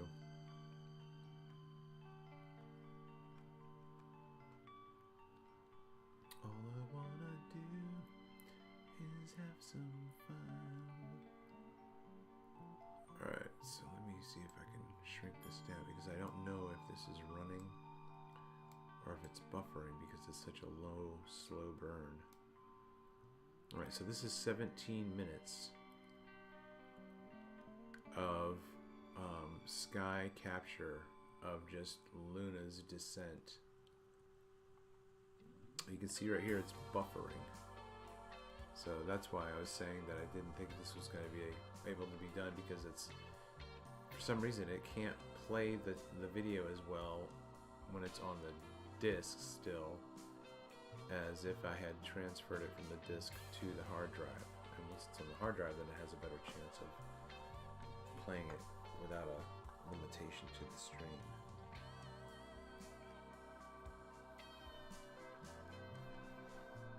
So yeah, so I'm not going to keep waiting for this, so I'm going to drop this now down again into where I thought I did before.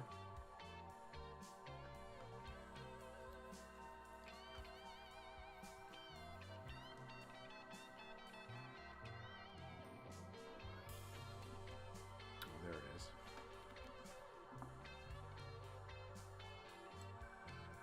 Okay.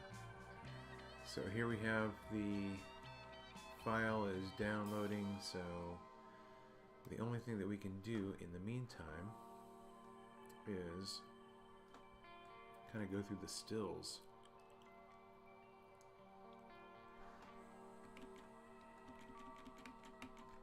Alright, so let's open this up since we already have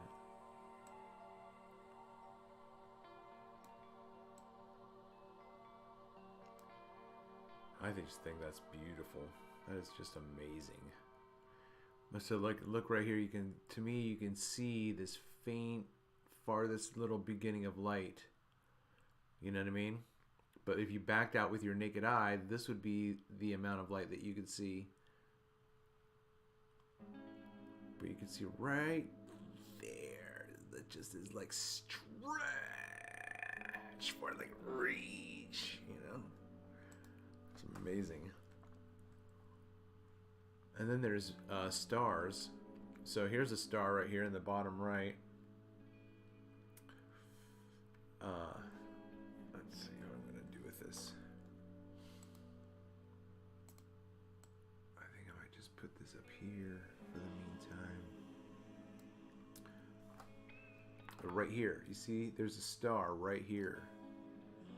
I just love it. I moved off a little bit, just trying to get different perspectives.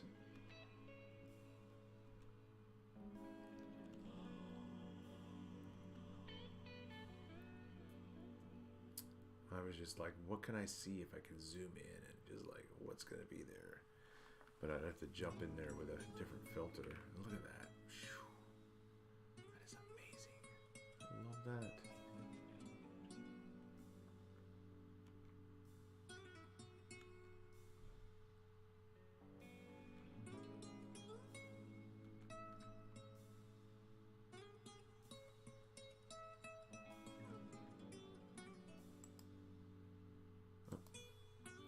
Another video,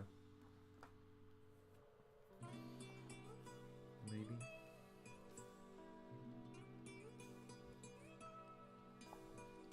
If I didn't say it, I couldn't see any moon when I went back out there right now, which is tragic, but this is a beautiful shot. I love this shot right here.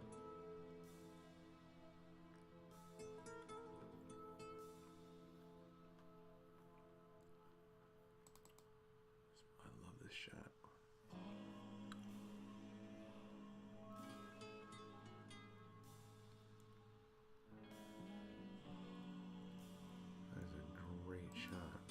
this shot too, though. You know, I love all my shots. Do you hear me? Here's the sunrise. So this is when the new moon happens in the sunrise. Okay, so right now, if this were the end of the, you know, think of the let's do this real quick. See, this is where, oh, this is what I was gonna say. Hey, YouTube AI bot, listen very carefully, okay?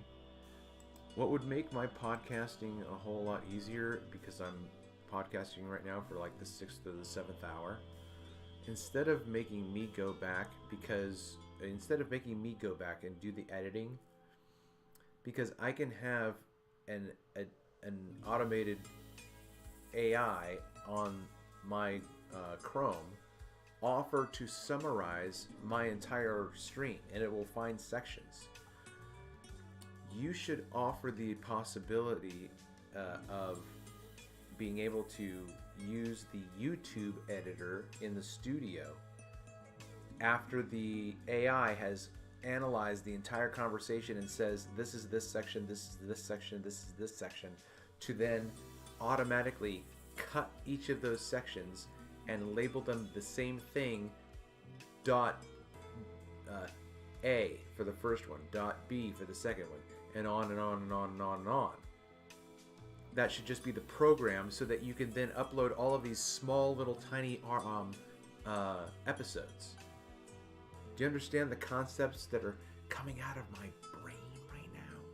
Like, I'm speaking right now out into the ether something that someone else on another frequency, either the one that's being heard right now or the one that's going to be being heard after this is recorded, and you know, whatever. It's out there in the ether right now. My idea. I just created this idea. And as far as I know, it doesn't exist, because I've never heard of it, so it doesn't exist. Have you ever heard of everything that you haven't heard of? No. Fair enough, I guess.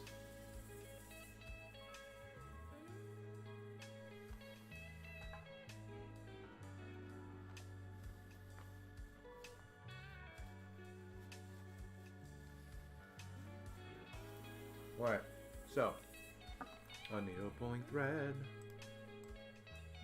Here's my pointer, okay? I think what I was saying before was, like, I'm starting a new segue to a new section. Like, I said this earlier, I'm like, oh, I gotta remember this. I don't remember that part now.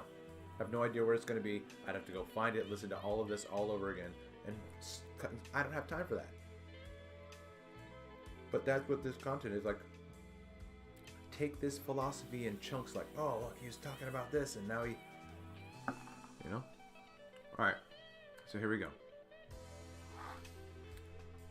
In this frame here, think of a railroad track upside down, or, you know, a vector V, okay?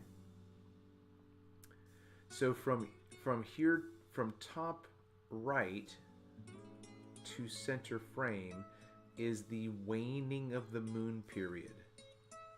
That is from as close to the full moon, which is at midnight, as close to the full moon as possible, it starts to wane. So the waning of the moon begins at night, and the waning of the moon ends and disappears into the morning, because by that time, that full 2 quarters, right? Yeah, I'm pretty sure I would say 2 quarters. So from new moon to full moon is 2 quarters. From full moon to new moon is 2 quarters, okay? You have 1 quarter, 2 quarter, 3 quarter, 4 quarter. You have a 1 quarter moon, you have a 1/2 moon, you have a 3 quarter moon, and then you have a full moon. Right? That's the whole cycle, okay? So the waning of the moon is in the night sky initially, but the reason why the waning moon continues to show up in the daylight is because her king, Solaris, is gaining on her. He's chasing her down.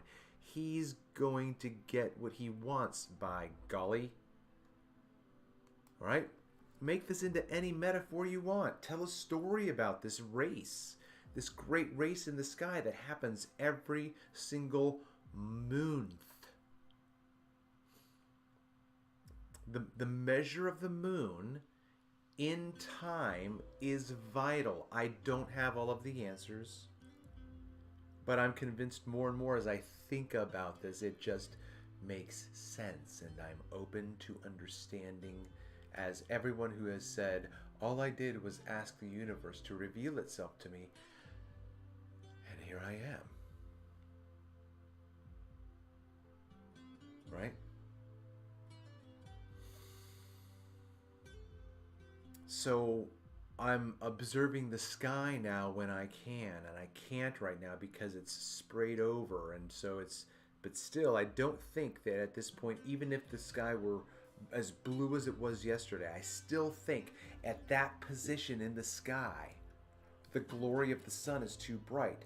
But then think about it, it still doesn't matter, because once the glory of the sun is gone far enough away and the light is slipstreaming behind it, it then pulls the curtain away, right? I talked about this before, like right in the sky right now. Again, if the sky were crystal clear blue and I went out and I couldn't see the moon, the reason why I couldn't see the moon at that moment is because the king is cloaking the bride. He has a veil over his bride. Because you can't see her. She's right there. Not with the naked eye. Not everybody's carrying around a telescope with a filter on it and blah, blah, blah, blah. You can't. No, this is just nature. This is nature. Like, it, you know. But think about that. Right now, the moon is still too close to the sun at this point in the day that the light of the sun has cloaked. I can't see it. I can't see that polarization. I can't see that frequency. And then the king departs into the new day out there somewhere. He's going out to conquer the night in another round of, you know, fight the demon dragon, you know, save the virgin, water the land, all of that kind of stuff. We tell this story that's above our heads, right? Remember that 500 years ago, their Netflix, their HBO, their Hulu, their Tubi, their YouTube was the sky at night and the day for the two wandering stars, right? So then you have the things that you can see with the naked eye. All of the things that you can see beyond the naked eye is irrelevant. I'm going to say this again. Listen very carefully.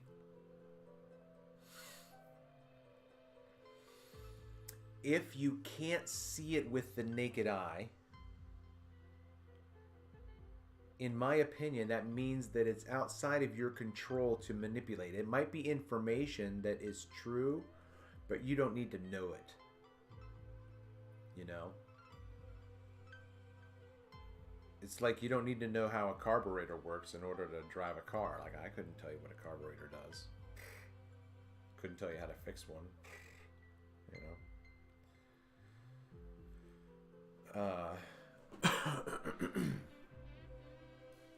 So you have the entrance of, or I'm sorry, you have the exit of the month. Okay, the month as it gets as the moon is becoming overtaken. I started doing this earlier. Where is that now? Here we go. This was something that happened earlier today. Okay. Let's get this out of the way real quick.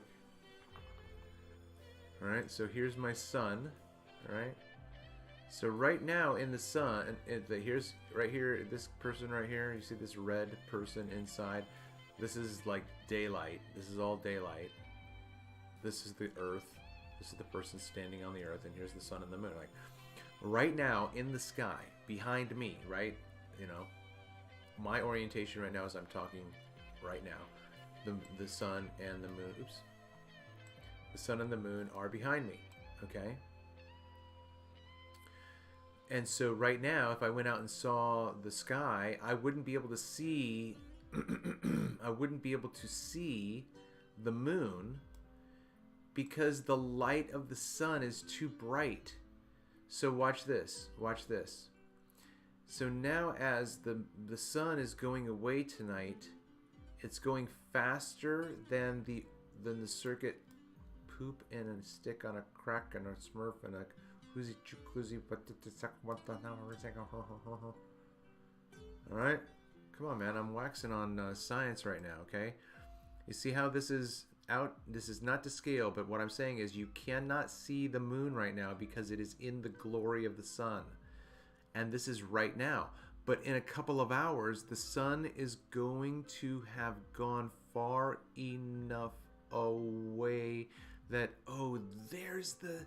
And in this proximity...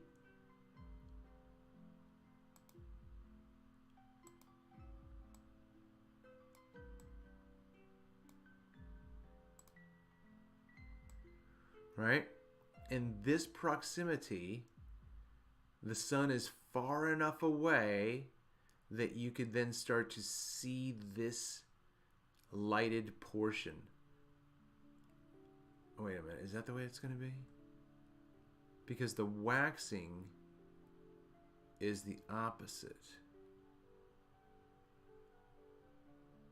It was a smile last night. So I think it's this part here. Anyway, you know, you get what I'm saying like that? Like that was a pretty good depiction, I thought. Do this over again with the circle, right? Right, so here's the sun, right? You see the sun there. The moon is in the sun's diameter, right? It's within its radius, right? That's where the sun is radiating from the center. So I can't draw a sun within a sun, really, but that would be the idea. If I just start over again and do that one more time, let me do that real quick. So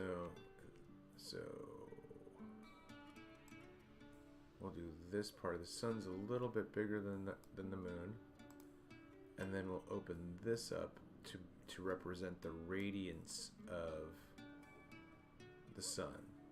Okay. I'll have to try to make it to scale, right? So you can see what I'm talking about. Right, like if that's the center, right, here we go. I think that should make enough sense. Okay. So here is the position of the sun in the sky. Here's the position of the moon in the sky. And this area here is oriented toward the center of the source. And then this is the radiating glory. This is the diameter of how far his light goes, right? This is how far his glory extends. And on the other side of that right here is darkness coming in, trailing behind, right? So then as Solaris continues to go away from me, and it's faster than the moon at some point, you know, that radiance follows and then is far enough away at this angle that the moon's light is able to start radiating herself. I think that that's pretty clear. I find that very interesting. And, you know, just color me a late bloomer if you'd be like, yeah, Travis, man, don't you think about stuff ever? Like, well, I mean, I have been thinking about stuff before, but, you know, There's a first time for everything.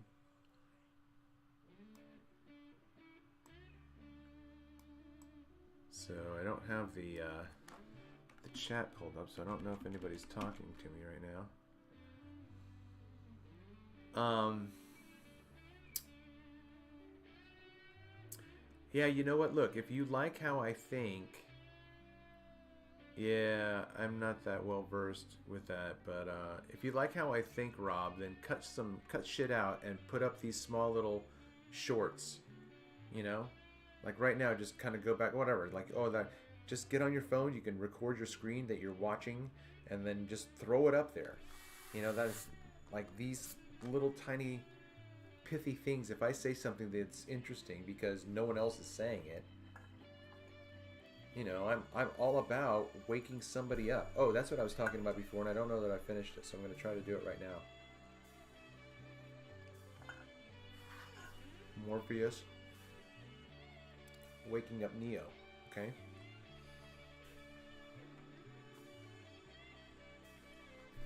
So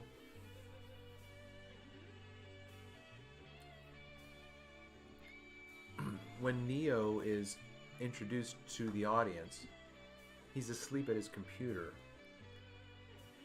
I think this is the first time, but whatever. When Neo gets a premonition,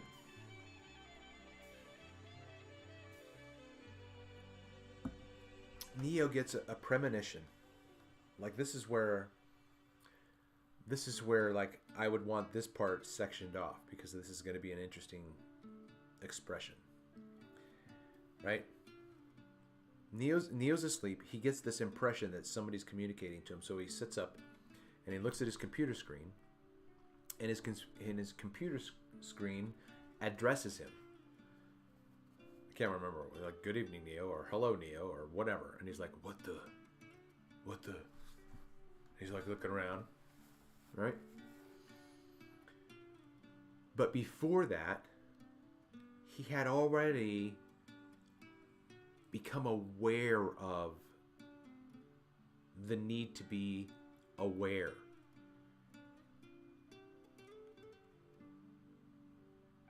So when Morpheus and Trinity isolate Neo and pull him out of the Matrix, they didn't just wake him up. They continue to wake him up, but they didn't just wake him up out of nowhere.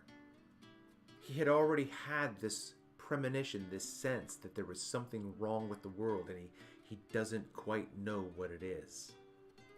Which is the whole speech that Morpheus gives him, which is the whole speech that you and I should understand is directed towards us in this movie of propaganda, because they're showing you what your reality is in a metaphor called science fiction, so that you won't pick up on the fact that they're showing you how to understand better who you are.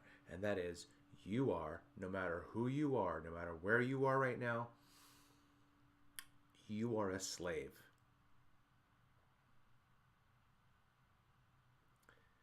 You are a slave.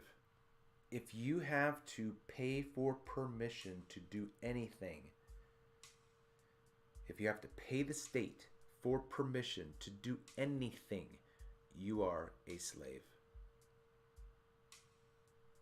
Any fee, any fine, any licensing, anything, renewals, anything, rent, taxation. The only people who are truly free are the ones who pay no taxes. If you pay taxes, you're a slave.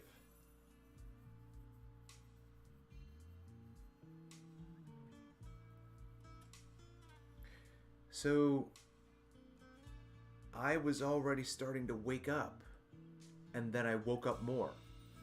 Neo had started to wake up at some point. Like we like, I want to see the backstory to that. Like, you know, there's Mr. Anderson. You know, can't remember if it's what was his first name? Was it John Anderson? I don't know. But Anderson means son of man, right? Or man's son. Just take that for what it's worth. Neo is the one. Neo is an anagram for the one. Neo, N-E-O-O-N-E. Neo, one. Right? You are the one.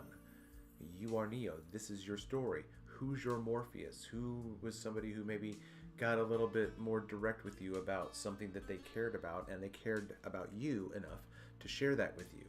They were the good news. They were the preachers of good news. Right? Behold, I bring tidings of great joy.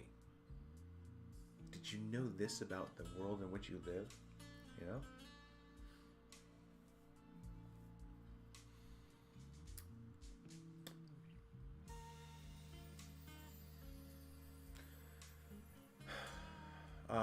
So Neo, you know, I want to see that backstory of like when the first time, like what was his first hiccup, where, you know, like the first indication of the Truman Show.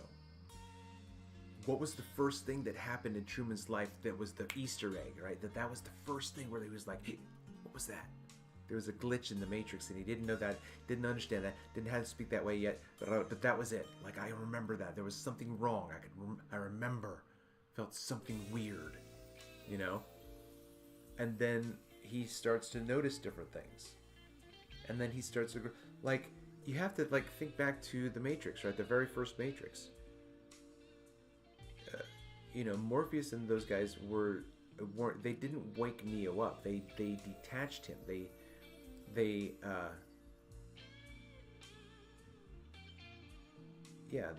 extracted him from the Matrix. But he was already waking up. And so something in the Matrix drew their attention to this activity out there in the Force. I sense a disturbance. There's somebody who's waking up more and more and more. Go pay attention to who that is. Is he the one? Could he be the one? You know? But we're all the one. Because we all have to understand the nature of the reality in which we exist. If we don't understand that, then we won't know how to operate the program. And if we think the program is this and it's not, then we're going to maybe go down a side mission that's like, you know, this is for the people. This mission right here is only for those who can truly see. You know, so that if you do go into the, let's say, I don't know, the blue room, as opposed to,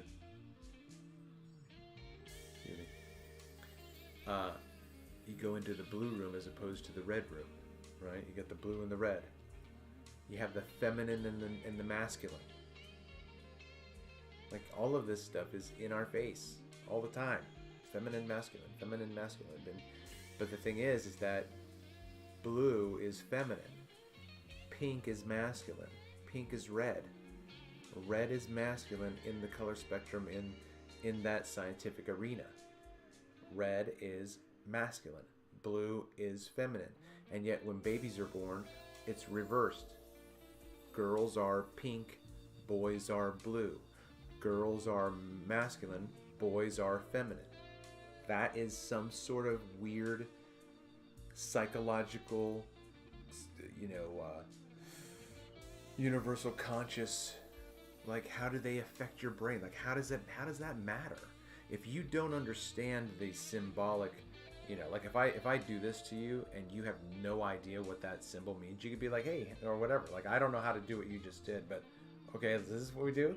Is this what I do to you? You do this to me. I do this to you. Yay? Yay? Right? You think it's a happy sign. Because I'm smiling at you like you're a dumb fuck, right? You don't even know what this is, do you? You think that I'm saying hello to you, that I actually like you, that I could serve you. And so the other person who can't see what I'm thinking but looks like I'm smiling and doing this, he thinks that this is a friendly gesture, right? Interpretation.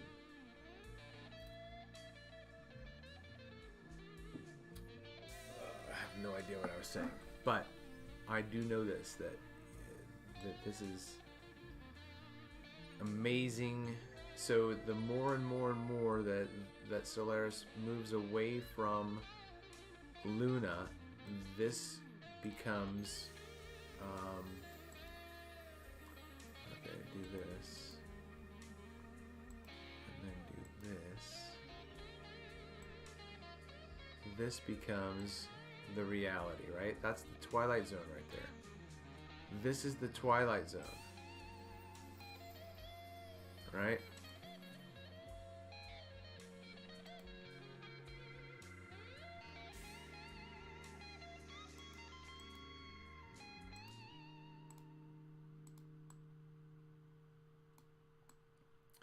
This area right here is the twilight zone. It's on this side that's so far away from you, the sun is too bright to see the transition into the night sky. And then this is the transition of light to dark. Okay? And then if we wanted to, we would go back here and show, in a sense, like it's not going to work out, you know, it's not going to work out symmetrically because of the, I would have to, I guess I could do that way.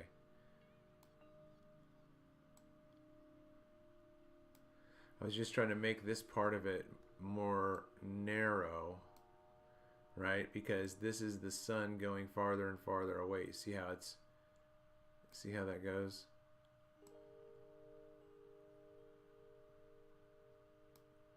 You know what I mean? Like right in there, that's the sweet spot for the very last bits of daylight.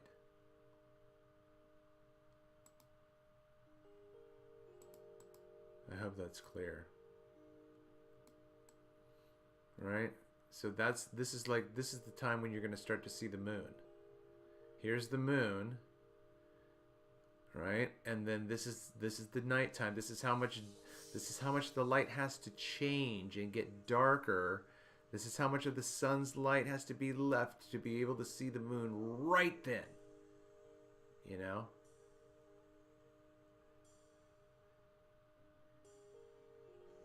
And then the next day, it's going to be in a different position. So let's do that. All right? So let's think about that real quick. Do this, do this. This is going to be day one. Right? This is day one right at the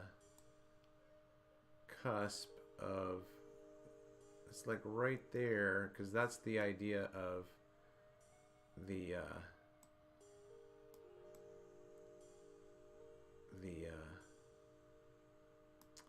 phase of the moon. Because in this section right here, you can't see it until, well, you can kind of, whatever. Okay, so I'm just kind of talking through this, okay? So here's the point. This is like where you are. You are in this point of twilight because now that amount of light is allowing the moon to be seen. Okay, so here's the moon in your sky. Okay, so now this is day one. Click right there. Now I'm going to flip the script and do this, and then do this, and do this, and then this is going to be day two. Okay? So, this point tomorrow, let's see, how are we going to do this? Because the moon is going to show up an hour later the next day. So then the moon is going to be increasing in its participation in the nighttime sky. I don't know if this is making any sense. It is in my head. I know what I'm saying, right? Again, I'm trying to say that you have the moon, in one sense, sharing a division of night and day. And right now the moon is still in the daylight sky. And right now I can't see it still until at night. You know what I mean? So it's still right there. You know it's right there because in a couple of hours the sun is going to be far enough away that you can see the moon in the sky. But you couldn't see it a couple of hours earlier because of the cloaking of light in that spectrum. So then as the king departs and goes away, he pulls his train of light with him so that it becomes a veil that just slides off like silk, and there is his queen. So, you know, I'm going to be seeing the moon, I believe, at a higher angle later on. And then I guess going back to this idea of what I was saying before, this is the waning of the moon when the sun is catching up and catching up and catching up, and then the moon is too close to the sun, and then the sun passes the moon up, and then the moon falls behind and falls behind and falls behind and falls behind, and that becomes the full moon back here. The full moon is the opposite side of the new moon. Okay? The full moon is the opposite side of the new moon. And what was I thinking of before? Right now, what was I just thinking about right now? I think, and you know, I'm not keeping an eye on the chat, but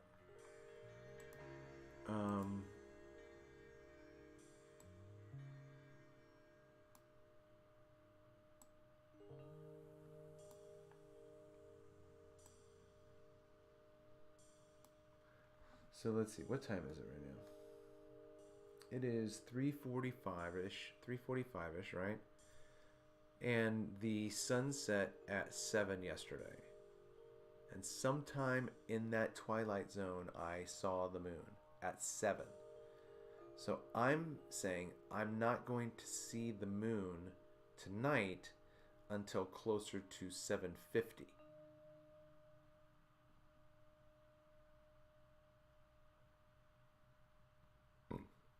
Somewhere in there, you know, because the sun has passed the moon and the moon is now behind the sun, and they're just getting farther and farther and farther apart in that part of the cycle as it moves back around to becoming a full moon and a new moon. Full moon and new moon are direct opposites. Okay, if you didn't hear me, hey, thanks. If you didn't hear me say this before about my correction, I used to say that the full cycle of the moon's month is 31 days. And then I was thinking the other day as I was trying to think through about, okay, how had I described this to somebody? And so I described it in my head. I saw this diagram of the moon in a full moon. And then if you cut that moon in half, which we see in the sky, we call that the quarter moon, right? You have no moon, a quarter of a moon, and then a full moon, and then lose a quarter, and then no moon. So it's all a quarter, quarter, quarter, quarter, quarter. There's 4 quarters. Okay? In a moon cycle, there are 4 quarters, which makes up the whole. Okay? Follow me? I'm talking about measuring those sections right now. So right now we are 1, 2, 3 days into the moon's waxing phase. So we're moving toward full moon. So we're the 3rd day in.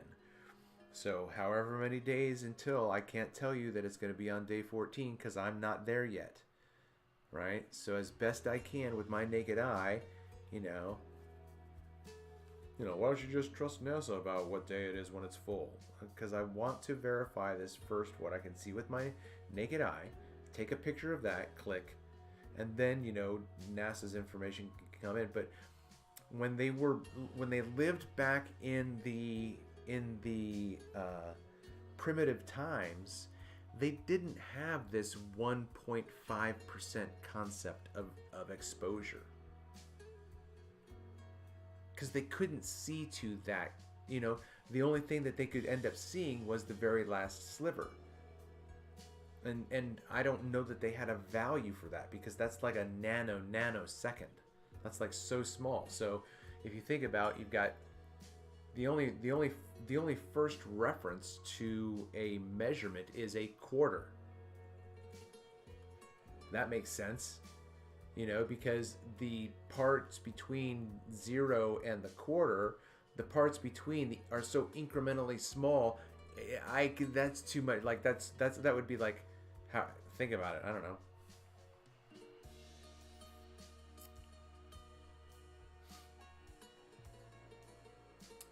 Like what would be the value of that, right?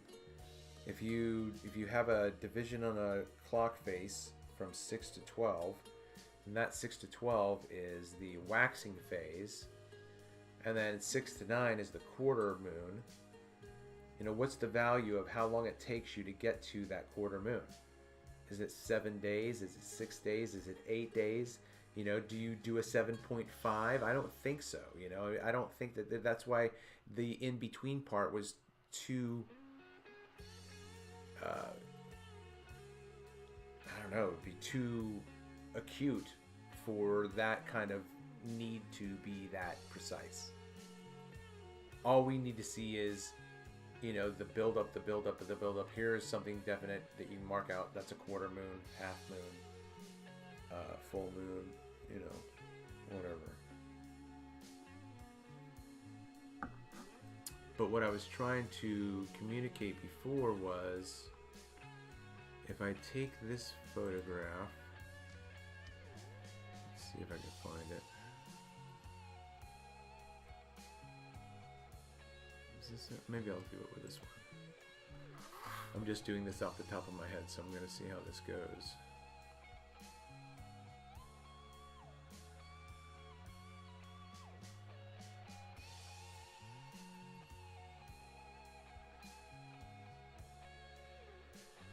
And it's been a while since I've thought about vapor canopy.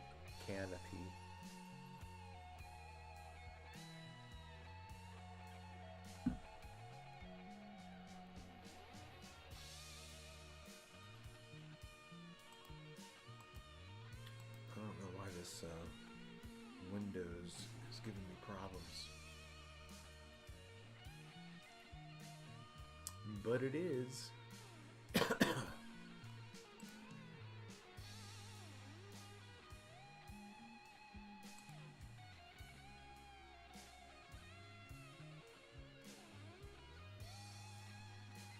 I'm just going to leave it up to Austin to try to find me or get a hold of me, because I don't know if he's got a show that he's doing today, but I think he does. So, alright, why did I bring this up? Why did I bring this up? Let's think about, you know, shapes.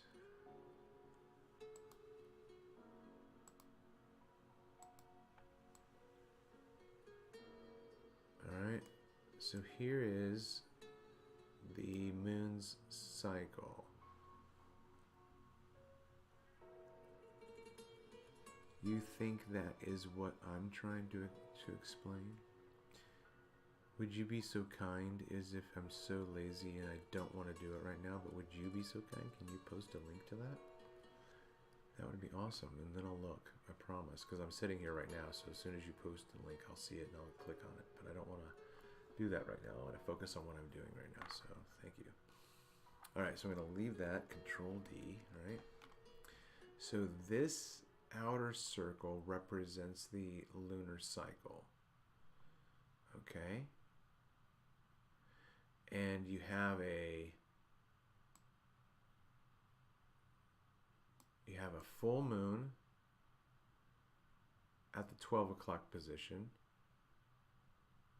I'll put it right there above. That would be kind of easy. Interesting is if you brought it this way like that.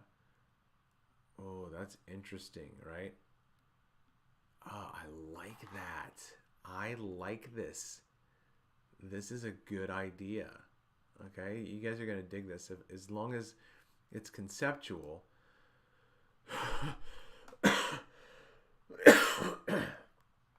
You can't? Huh. Okay. Well, let's see. Why isn't this letting me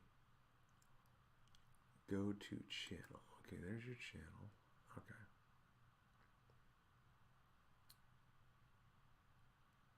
All right, I'm subscribed to you. All right, and all, okay. And then would you say your community post? Okay, and then you said, Ubercaste, this is what I'm thinking. Are we on the same page? I'm going to have to look at this at another point, I'm sure. So let me just put my 2 cents in to get the algorithms there. Let me have a think. Let me have a think. Okay. I might have questions about trying to understand what you're saying, so I want to like take a look at this. Save image as lunar charts. Okay, and this is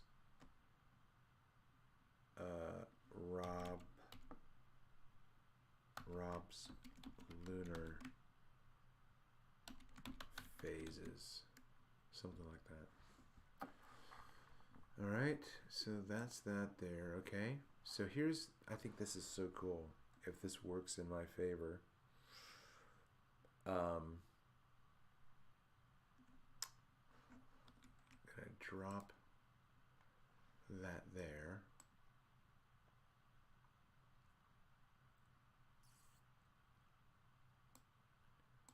Gonna bring that right there. That's good right there. Okay, right? So then this would be the quarter moon.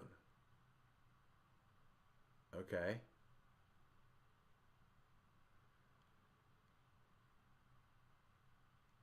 All right, so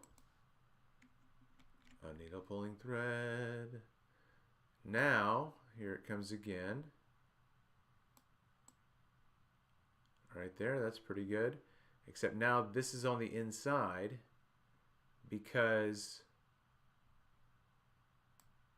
it is now in a different field that has, oh, you know what? That's what I wanted to do. Okay, I need to fill this. Okay.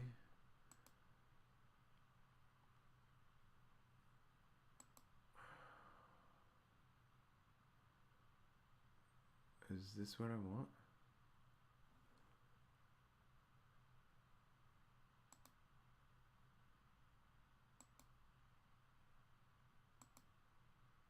I don't understand why it's not changing. Like, well, how do I get this thing filled in?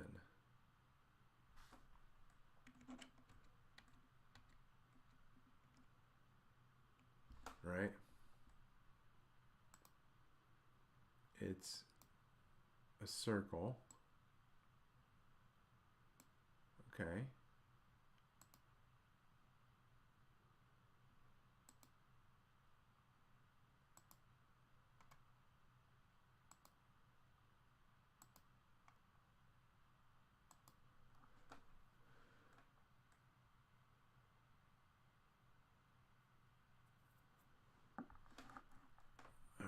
Okay, that's cool. If we're on the same page, that's awesome. I mean, I would love to have some kind of, you know, I guess confirmation of my shenanigans that I'm thinking about.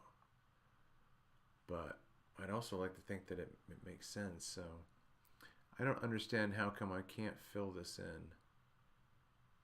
How come I cannot fill the fill? Alright, so that distinguishes, it's not filling anything. Oh look, see that's, okay, that's the, I guess I can depict the, you know, that's the moon, but you can't see it, right? Right? So now you have the 90%. I'm just thinking through this right now, right? So now, right, this is the quarter moon phase. So the next phase between the quarter moon and this phase is a waxing gibbous. I'm sorry, a waning gibbous. So the waning gibbous, by the time it gets to here, is losing more and more of its light, like this. It's a crescent, it's a crescent, it's a crescent, and then it's too close to the sun. Okay, so then I think they would have to come on the inside here. Okay, so here's a quarter moon. Here's a quarter waning moon. This was all waning gibbous, waning gibbous, waning gibbous, waning gibbous, and now it starts to go as another waning gibbous. And I have to, like, you know, give an idea that there's a bit of this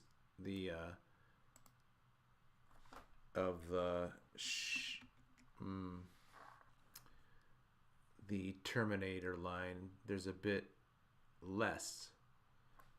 Okay.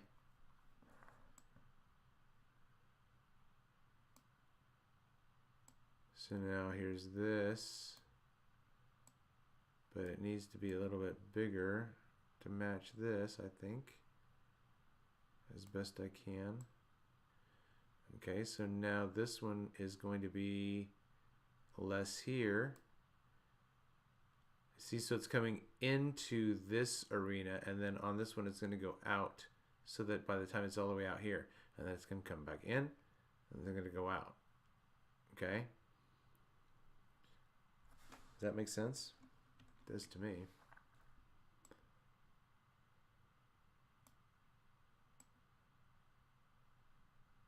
Alright, that's pretty close, right? So now it's even more so, you know, cut.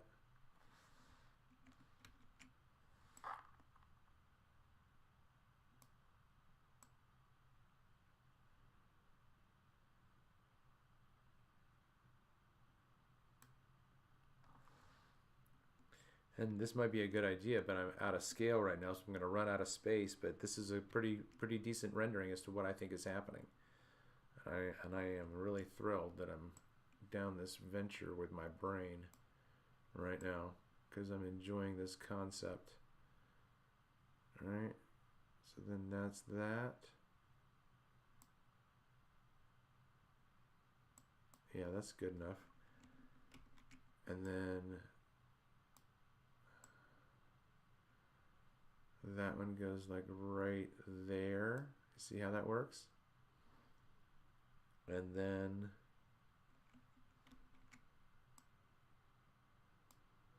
this one and this one is like the merge right here, right? This is the twilight zone here. The opposite of the full moon. Okay? So this being offset here is just to show that it's right there next to the shadow, right? Because you cannot see this moon. You cannot see this moon. Okay? Alright, so this is pretty good. I like this. I'm happy with this. So then I would need to change this to this and come back to a solid. I don't like this. I don't know how this happened. How do I get rid of this part? Okay, I think I just did it. Okay, solid color. And then 2. Yeah, sure. All right, see how that's pretty good, right? So now I'm going to do the same thing going back this way, because the full moon is the brightest, and then it diminishes into the waning gibbous. I mean, sorry, the waning crescent. So the waning crescents start. No, is that it?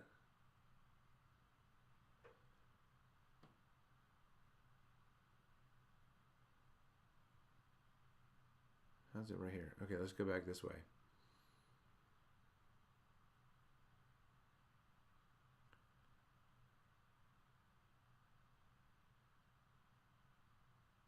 I think it would be like right there.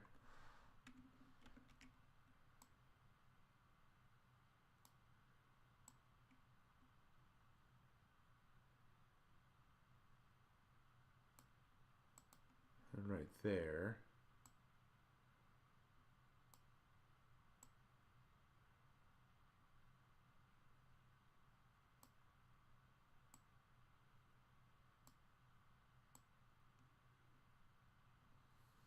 Right? Right? So that's the waning gibbous.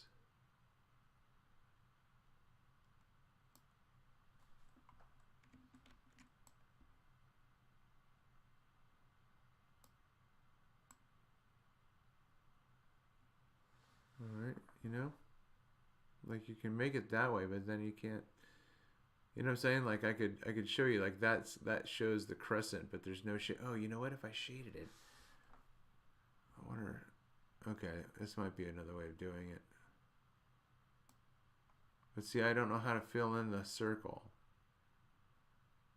I don't know how to fill in the. I don't know how to do that.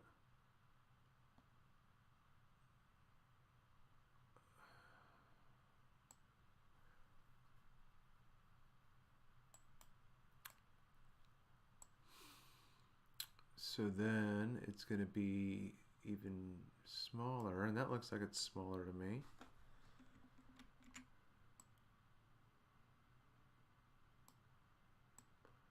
Alright, that matches pretty good. And a little bit right there. Alright, and then a little bit right there. Right.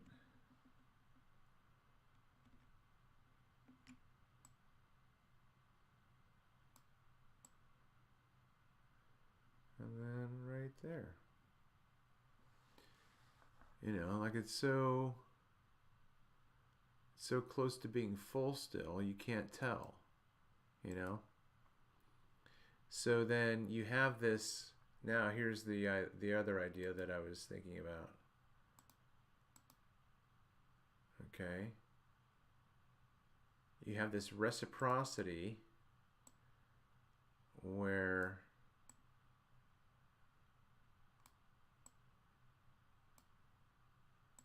from this angle,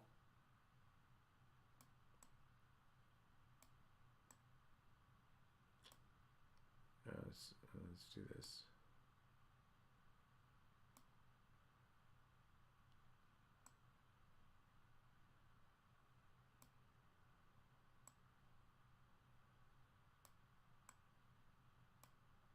Let's see. I gotta figure out how to shift this perspective.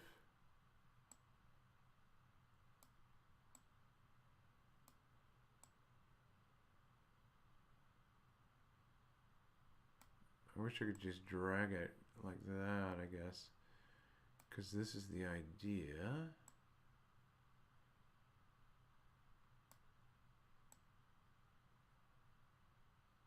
It's got to be like right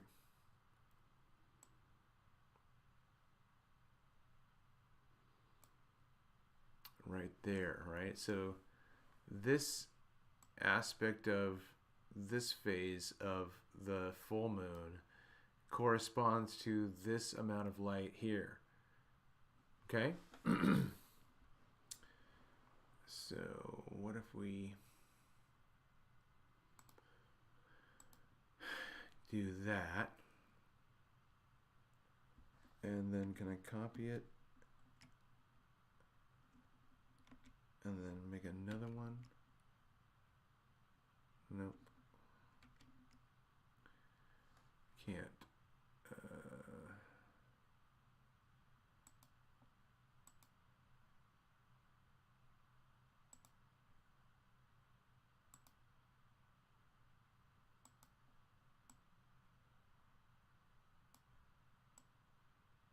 Alright, so now I'm going to have to try to orient this one again the same way. I wish I could just drag it over here to where I want it to be.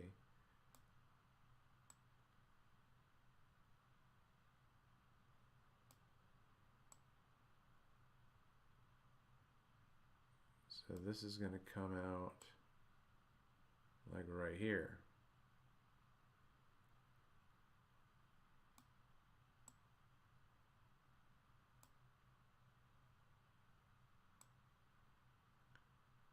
Something like that, okay?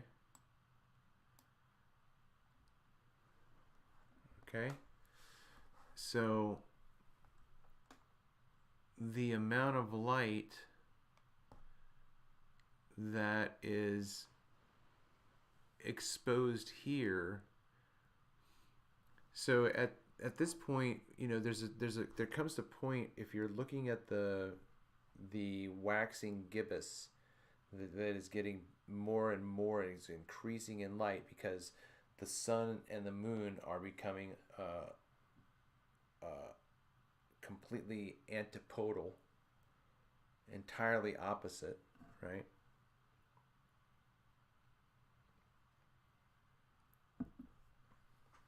You have the waxing gibbous. It gets so close to full that your eyes are like, is that full? It kind of looks like it, but you don't have that much precision with your eyes. So that's like, if you can't tell that it's completely full, and it might have a shaved piece of, you know, like 99.9% luminous, but there's there's 0.01 that you can kind of see that it looks like, right, there's an absence of light. That is going to have a direct opposite over here with the presence of light. The last little bit of light that you see, then the way to say it up here would be the last bit of dark that you see, because when the moon is completely full, there is no darkness anywhere. The light, it's completely full. And then science will say it never gets completely full. We can't see that, you know. All right, so I think that is at least conceptually understood right now as I'm talking through this. I could probably, you know, mess with this a little bit more and make it more precise, but I like this right now, and I think I'm going to keep going and build the other. This is the waning. So let me do. No, maybe I'll do the labeling after. Right. So there's that, but I want solid.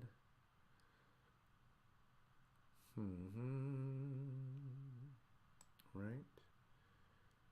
Well, let me see if I can get in the idea of, you know, where it is. Should be, right? Because these two are going to match. These two are going to match. Same. Okay. How am I going to communicate? Nope. That's not what I meant.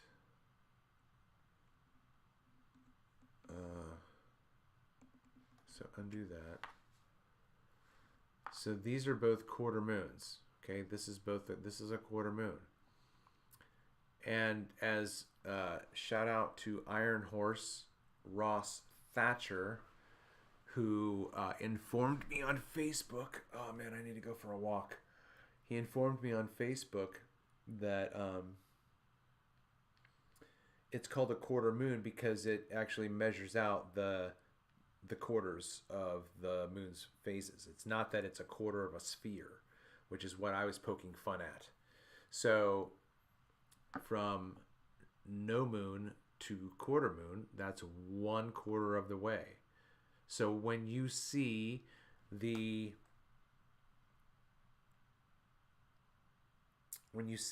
right side of the moon in a crescent, you know that is the waxing crescent, which means the waxing crescent is starting right at the twilight, like it did last night, or it did the night before, even earlier. Okay, but I couldn't see it. So I caught it on the second night, and it was right as twilight, that passing, that the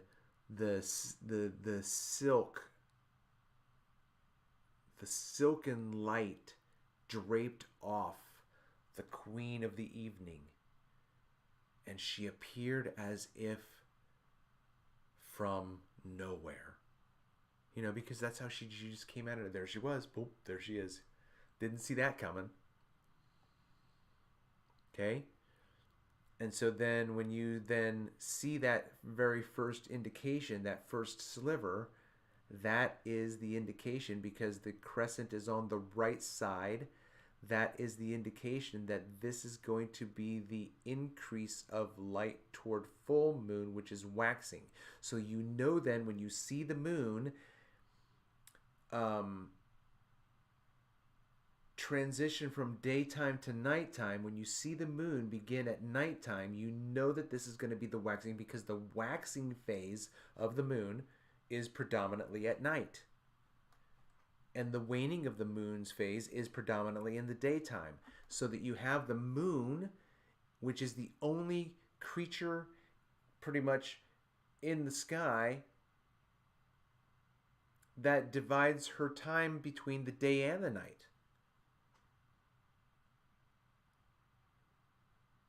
The sun doesn't divide his day between anything. He just always has day. It is always glory. It's always sunny in Solarapolis,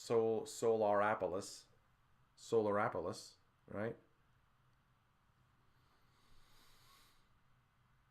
The sun, it's always daytime. It is always gloriously bright in daytime in the sun's presence. He never has a problem with nighttime. Where's night? Where's the night? Where'd who go? Right?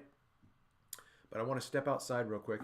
I'm going to leave this here because it'll remind me of it. But I want to come out here and play something for you. I want you to feel loved. I want you to tell yourself something about yourself that you love. And we're going to listen to Indie Ari, I Am Light. But I'm going to go outside right now. I'm going to go on mute.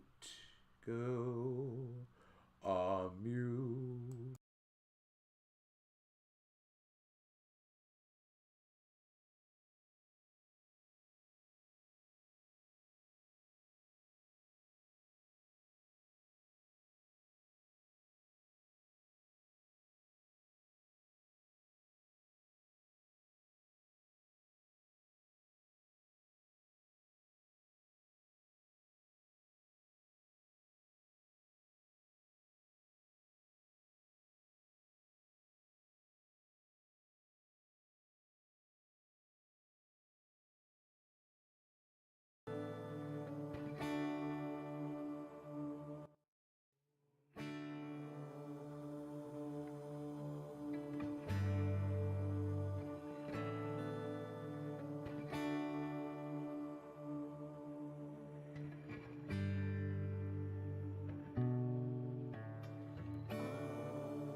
Things my family did.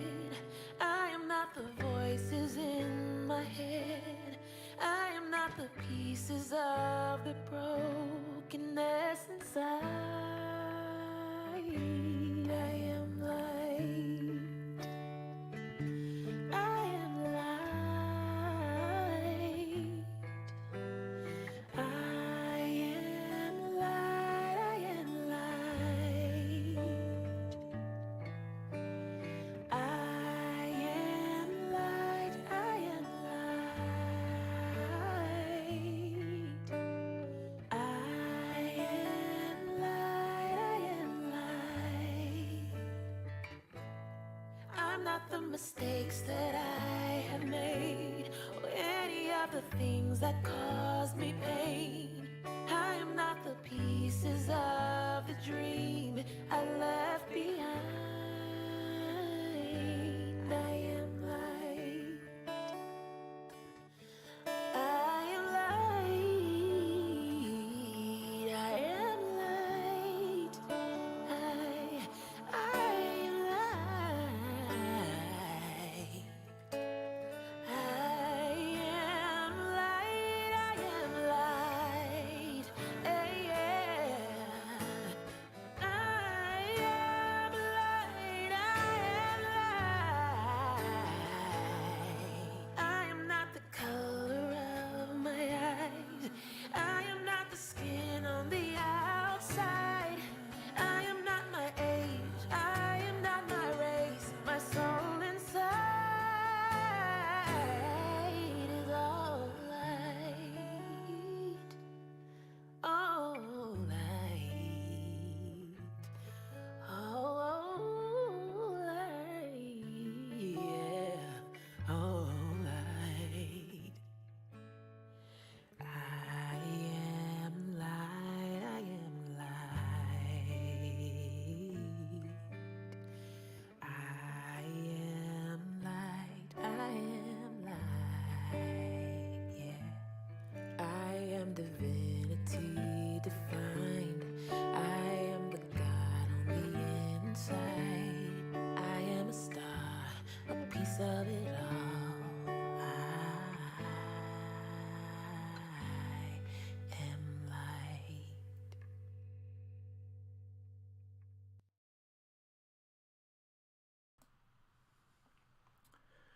All right, I'm back, but it's really, really, really nice outside, so I want to go out and stare at the sky. But at this moment, I cannot see any indication of the moon in the sky. So, again, just the cloaking mechanism of the radiance of Solaris is veiling from my eyes the glory of his bride, who is trailing behind the bridegroom right now. So I wanted to come over here and see if Mellowdome was doing anything, and I don't have my glasses.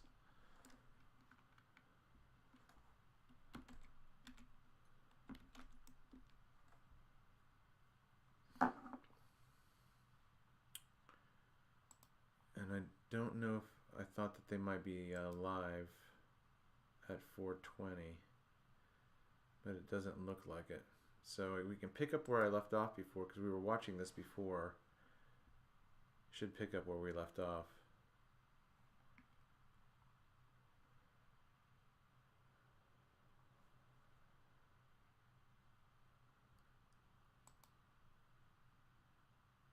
These special sunglasses during the eclipse, or you will go blind. Here we go. Right? So you In got the all these meantime- people putting on these polarized sunglasses, and they aren't getting all the information because it's getting blocked. You know, so mine, I'm not wearing them. I'm not wearing my sunglasses during the eclipse. You know, just don't look directly at it. Wait until it's in totality. You know. Exactly, brother, because this is the thing, all is sacred, nothing is wasted, right? If we see the Libra is anagram for April, right? Libra represents peace, right?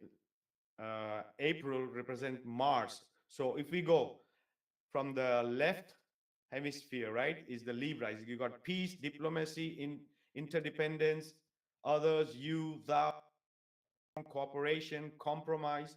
And on the other side, the Mars, we have war, aggression, independence, self, me, I, action, competition, conquest, right? Duality, right? If we see really deep in those, like these are the seven The virtues. yin and the yang, right? man. Exactly, the seven virtues, right? The humility, the patience, right? The kindness, charity, chastity, diligence. And the other side, we have pride, wrath, gluttony, envy, anger, lust, sloth. It's just the two hemisphere playing, right?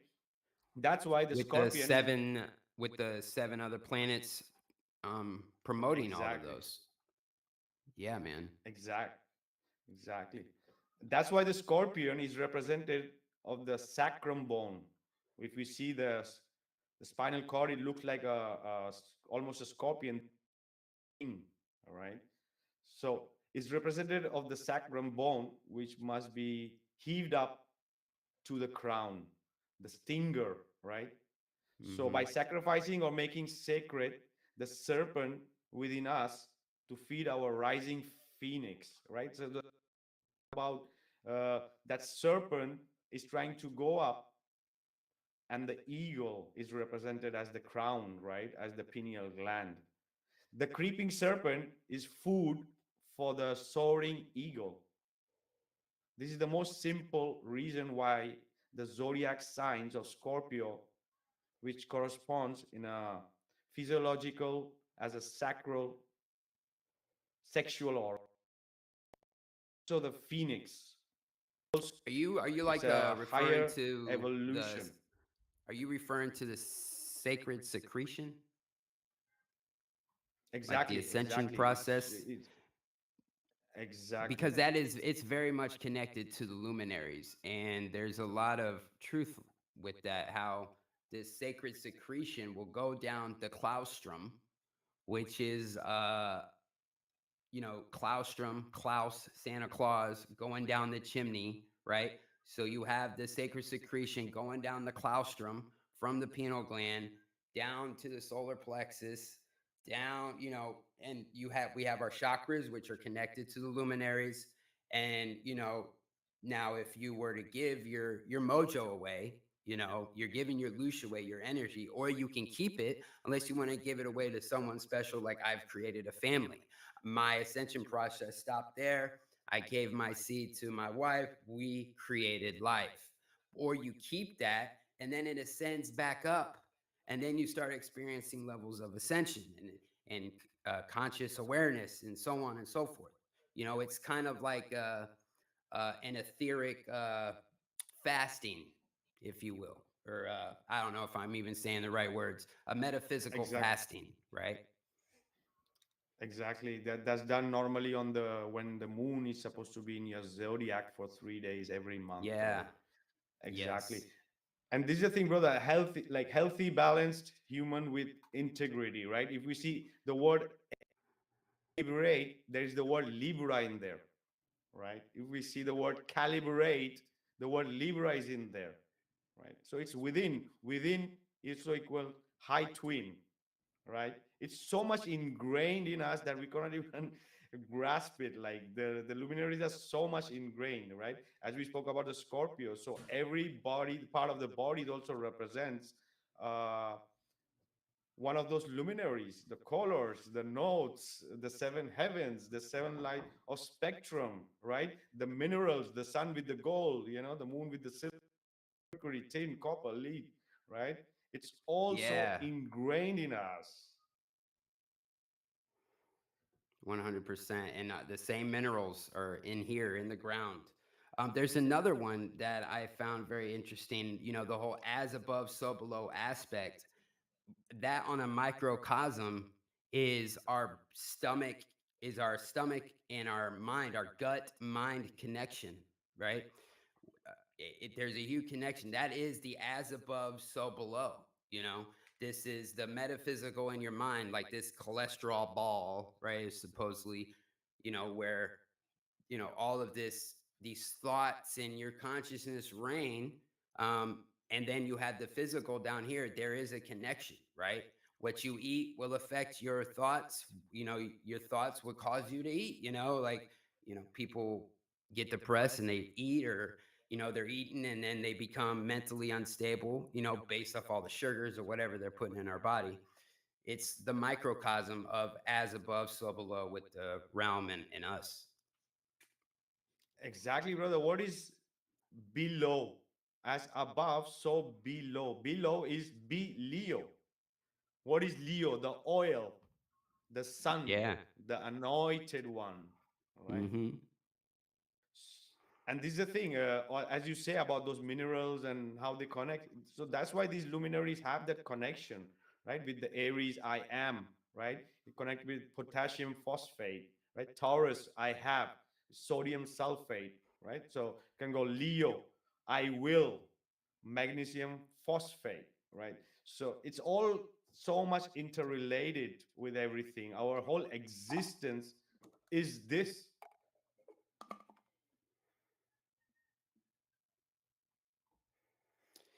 I'm out of coffee. We're gonna need a break. Let's take a quick break, man. You don't mind, do you? Yeah. All right, I'm gonna play a song. I Guys, don't go anywhere. I also need Yeah, one. man. Yep. Hell yeah. All right, let me shout out the chat real quick. Mellow Manda, Seeking Starwater, what's up? The heart has brain cells. Yes, that is true. That is true. What are they, neurons in the gut? Sarah Breezling, much love. Big Pine Sailing, Mellow Manda, Seeking Starwater. Nick, what's up? What's up? Glyph, much love. CJ, CJ, you think the having kids is the most evil thing you can do? Yeah, this place sucks, right? I know, trust. I brought 3 children into this world, and it's like, damn, now I got to teach them about this world so they don't get wrapped up by these worldly things. Yeah, it can be overwhelming. Valley Parks, Nick. What's up, Gene? We got Maddie, much love. Phil, how you doing? Good to see you. Winston, we got Scott Hunter. Big Pine Sailing. Lev, Shaolin, what's up, buddy? David Banner, much love, much love. Keep going up here a little bit. Cammy, Mike D, what's up, buddy? Bunch of great people here. All right, yeah, I'm gonna go fill up on the coffee. True Earth Entertainment, what's up, brother? What's up, what's up? Yeah, all right, so I'm gonna play a quick song. I'm gonna get some more coffee in my system. This whole clock change has messed me up. It was like a busy week at work, and you know, getting back into it. I'm glad I got today off, got tomorrow off. So guys, real quick before I go grab some coffee, there is a link posted at the top of the chat. It is a GoFundMe to try and get my family and myself to Indiana to see my brother, see my family, and also, most importantly, to film the eclipse with my P1000. Gonna have a solar filter, get some good footage of it. So yeah, if you wanted to help try to get us there, plane tickets were pretty steep. So the GoFundMe is pinned at the top of the chat. I'm gonna play a song here, and we will be right back.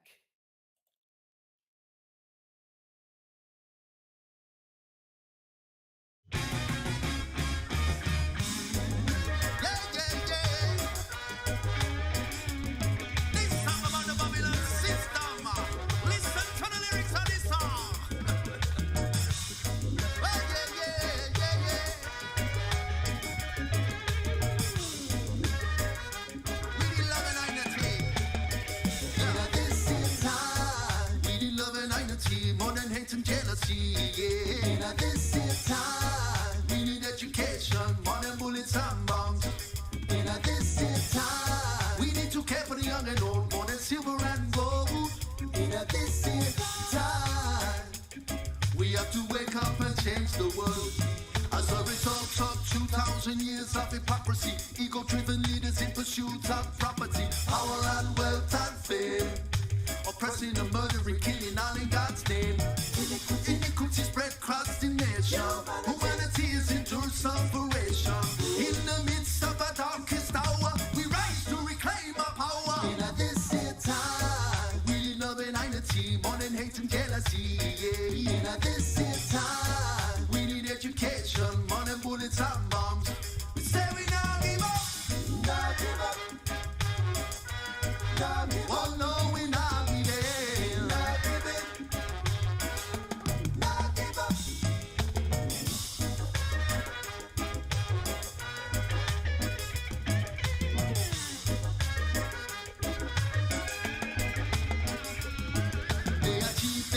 Using dirty politicians, brainwash education, war on religion, racial division, food with no nutrition. Hey, this is the Babylon system. Their intention to use all their wicked invention, all the propaganda promoting consumerism. It's all a distraction, only misdirection to break eye connection. But if you want come from the mini, make you know say what I want. This is how I get you ready for the Armageddon. I'm in for the revolution. Power by love and compassion. Cause if we go at them with weapons, then they have more guns. Go at them with money, then they have more funds. With unification, then time soon done. We owe it to our daughters and sons in this time.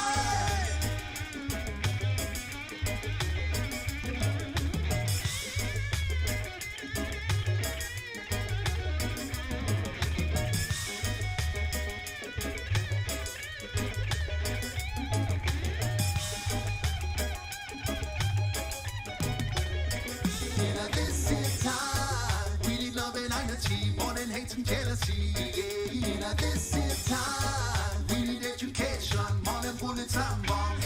In this is time, we need to care for the young and old, more than silver and gold. In this is time, we have to wake up and change the world. In this is time, we need love and unity, more than hate and jealousy, yeah. In this is time, we need education, more than bullets and bombs. In this time, we need to care for the young and old, more than silver and gold. In this time, we have to wake up and change the world.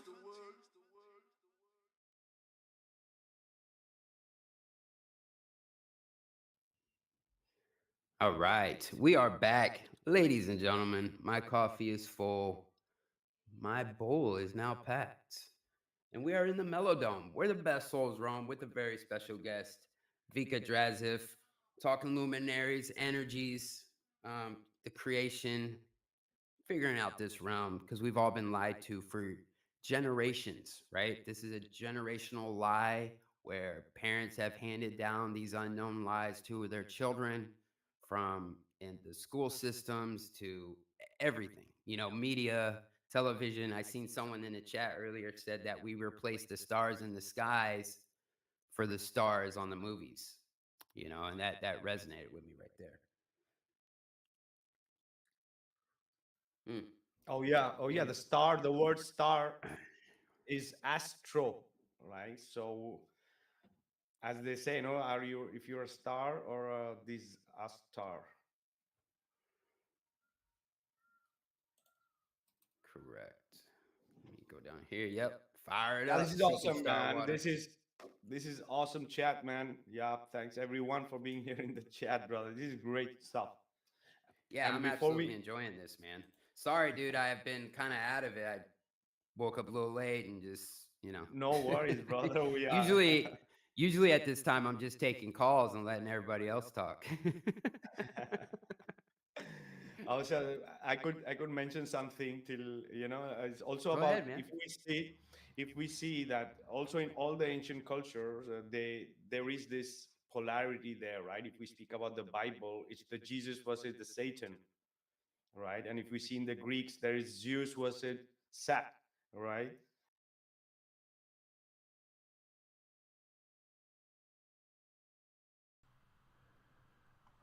Hello. What ho? Welcome back to another exciting adventure of The Plain Truth. I'm your host, Travis Finley. I'm going to wrap this stream up, start a new stream, and pick back up what I was doing with the moon and other things like that. I got my camera rolling right now. Hopefully I'll be able to catch the very first indication. So look, here's what I'm going to do right now. If in the future, here you go, right? Because I don't think anybody's listening right now. This does not count as the challenge. In the future, I'm going to show you right now something that I want you to do right now if you haven't done it for me yet. If you're watching this sometime in the future, if you've been engaged with it, you're like, this is really a fascinating channel, even though it's kind of about nothing and yet everything all at the same time.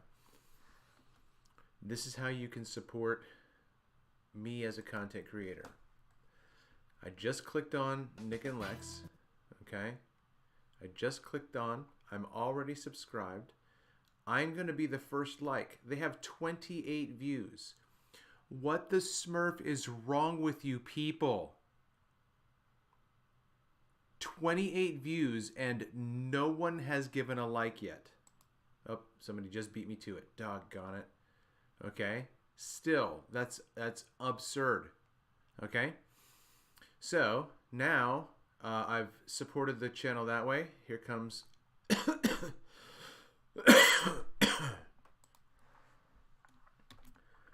And then I'm going to be firsties because technically I was the first to post both, even though I got beat out because I was just being it was a teaching moment and it delayed. You know that I was first.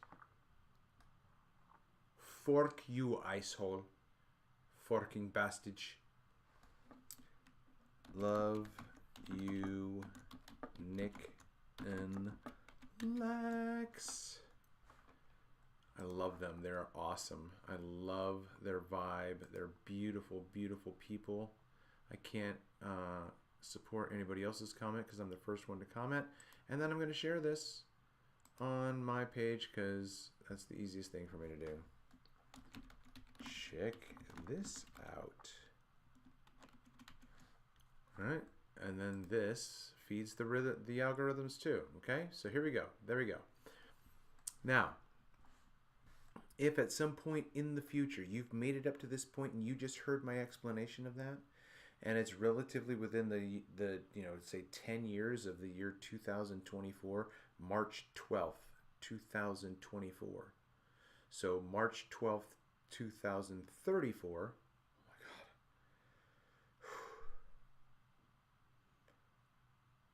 God. If you're still out there and I'm still out there and you contact me and say you heard this on this episode, I'll pay you the equivalent of what's $25 today, if I have it.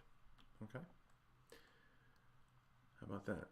All right, so that is that. I'm going to shut this down, pick this back up, and be right back. So I'm going to close this down. Shout everybody in the chat. And then...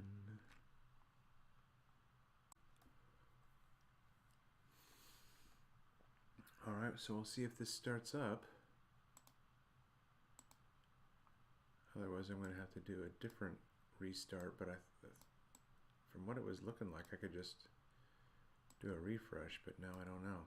So let me see if it's on my phone.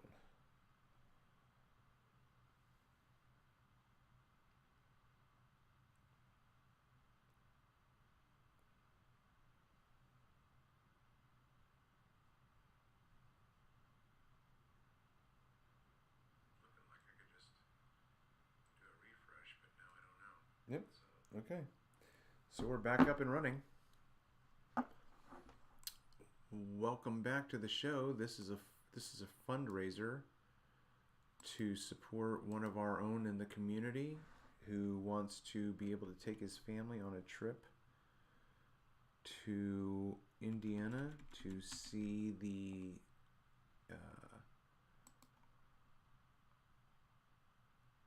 total solar eclipse. Okay,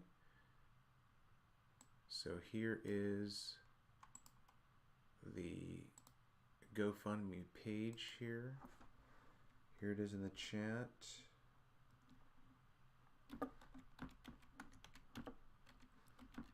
Help Austin here. Okay, so there's that, and then I gotta get that up, gotta get that up, gotta get that up. Oh my gosh, I still can't. There we go. Okay, pin this message. All right, so that's pinned at the top. Hit that. I wish I could know the code for the thumbs up, but I don't know what the code would be for that. Hit that thumbs up, comment, and share. Okay, I'm doing my due diligence there to be responsible to remind you of how important it is for you to support your content creators by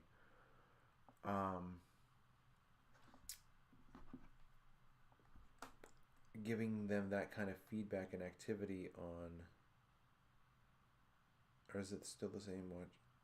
Due diligence there to be responsible to remind you of how important it is for you to support. This said it started 7 hours ago. So did it just start? It just. I think that this didn't end. This is the old one.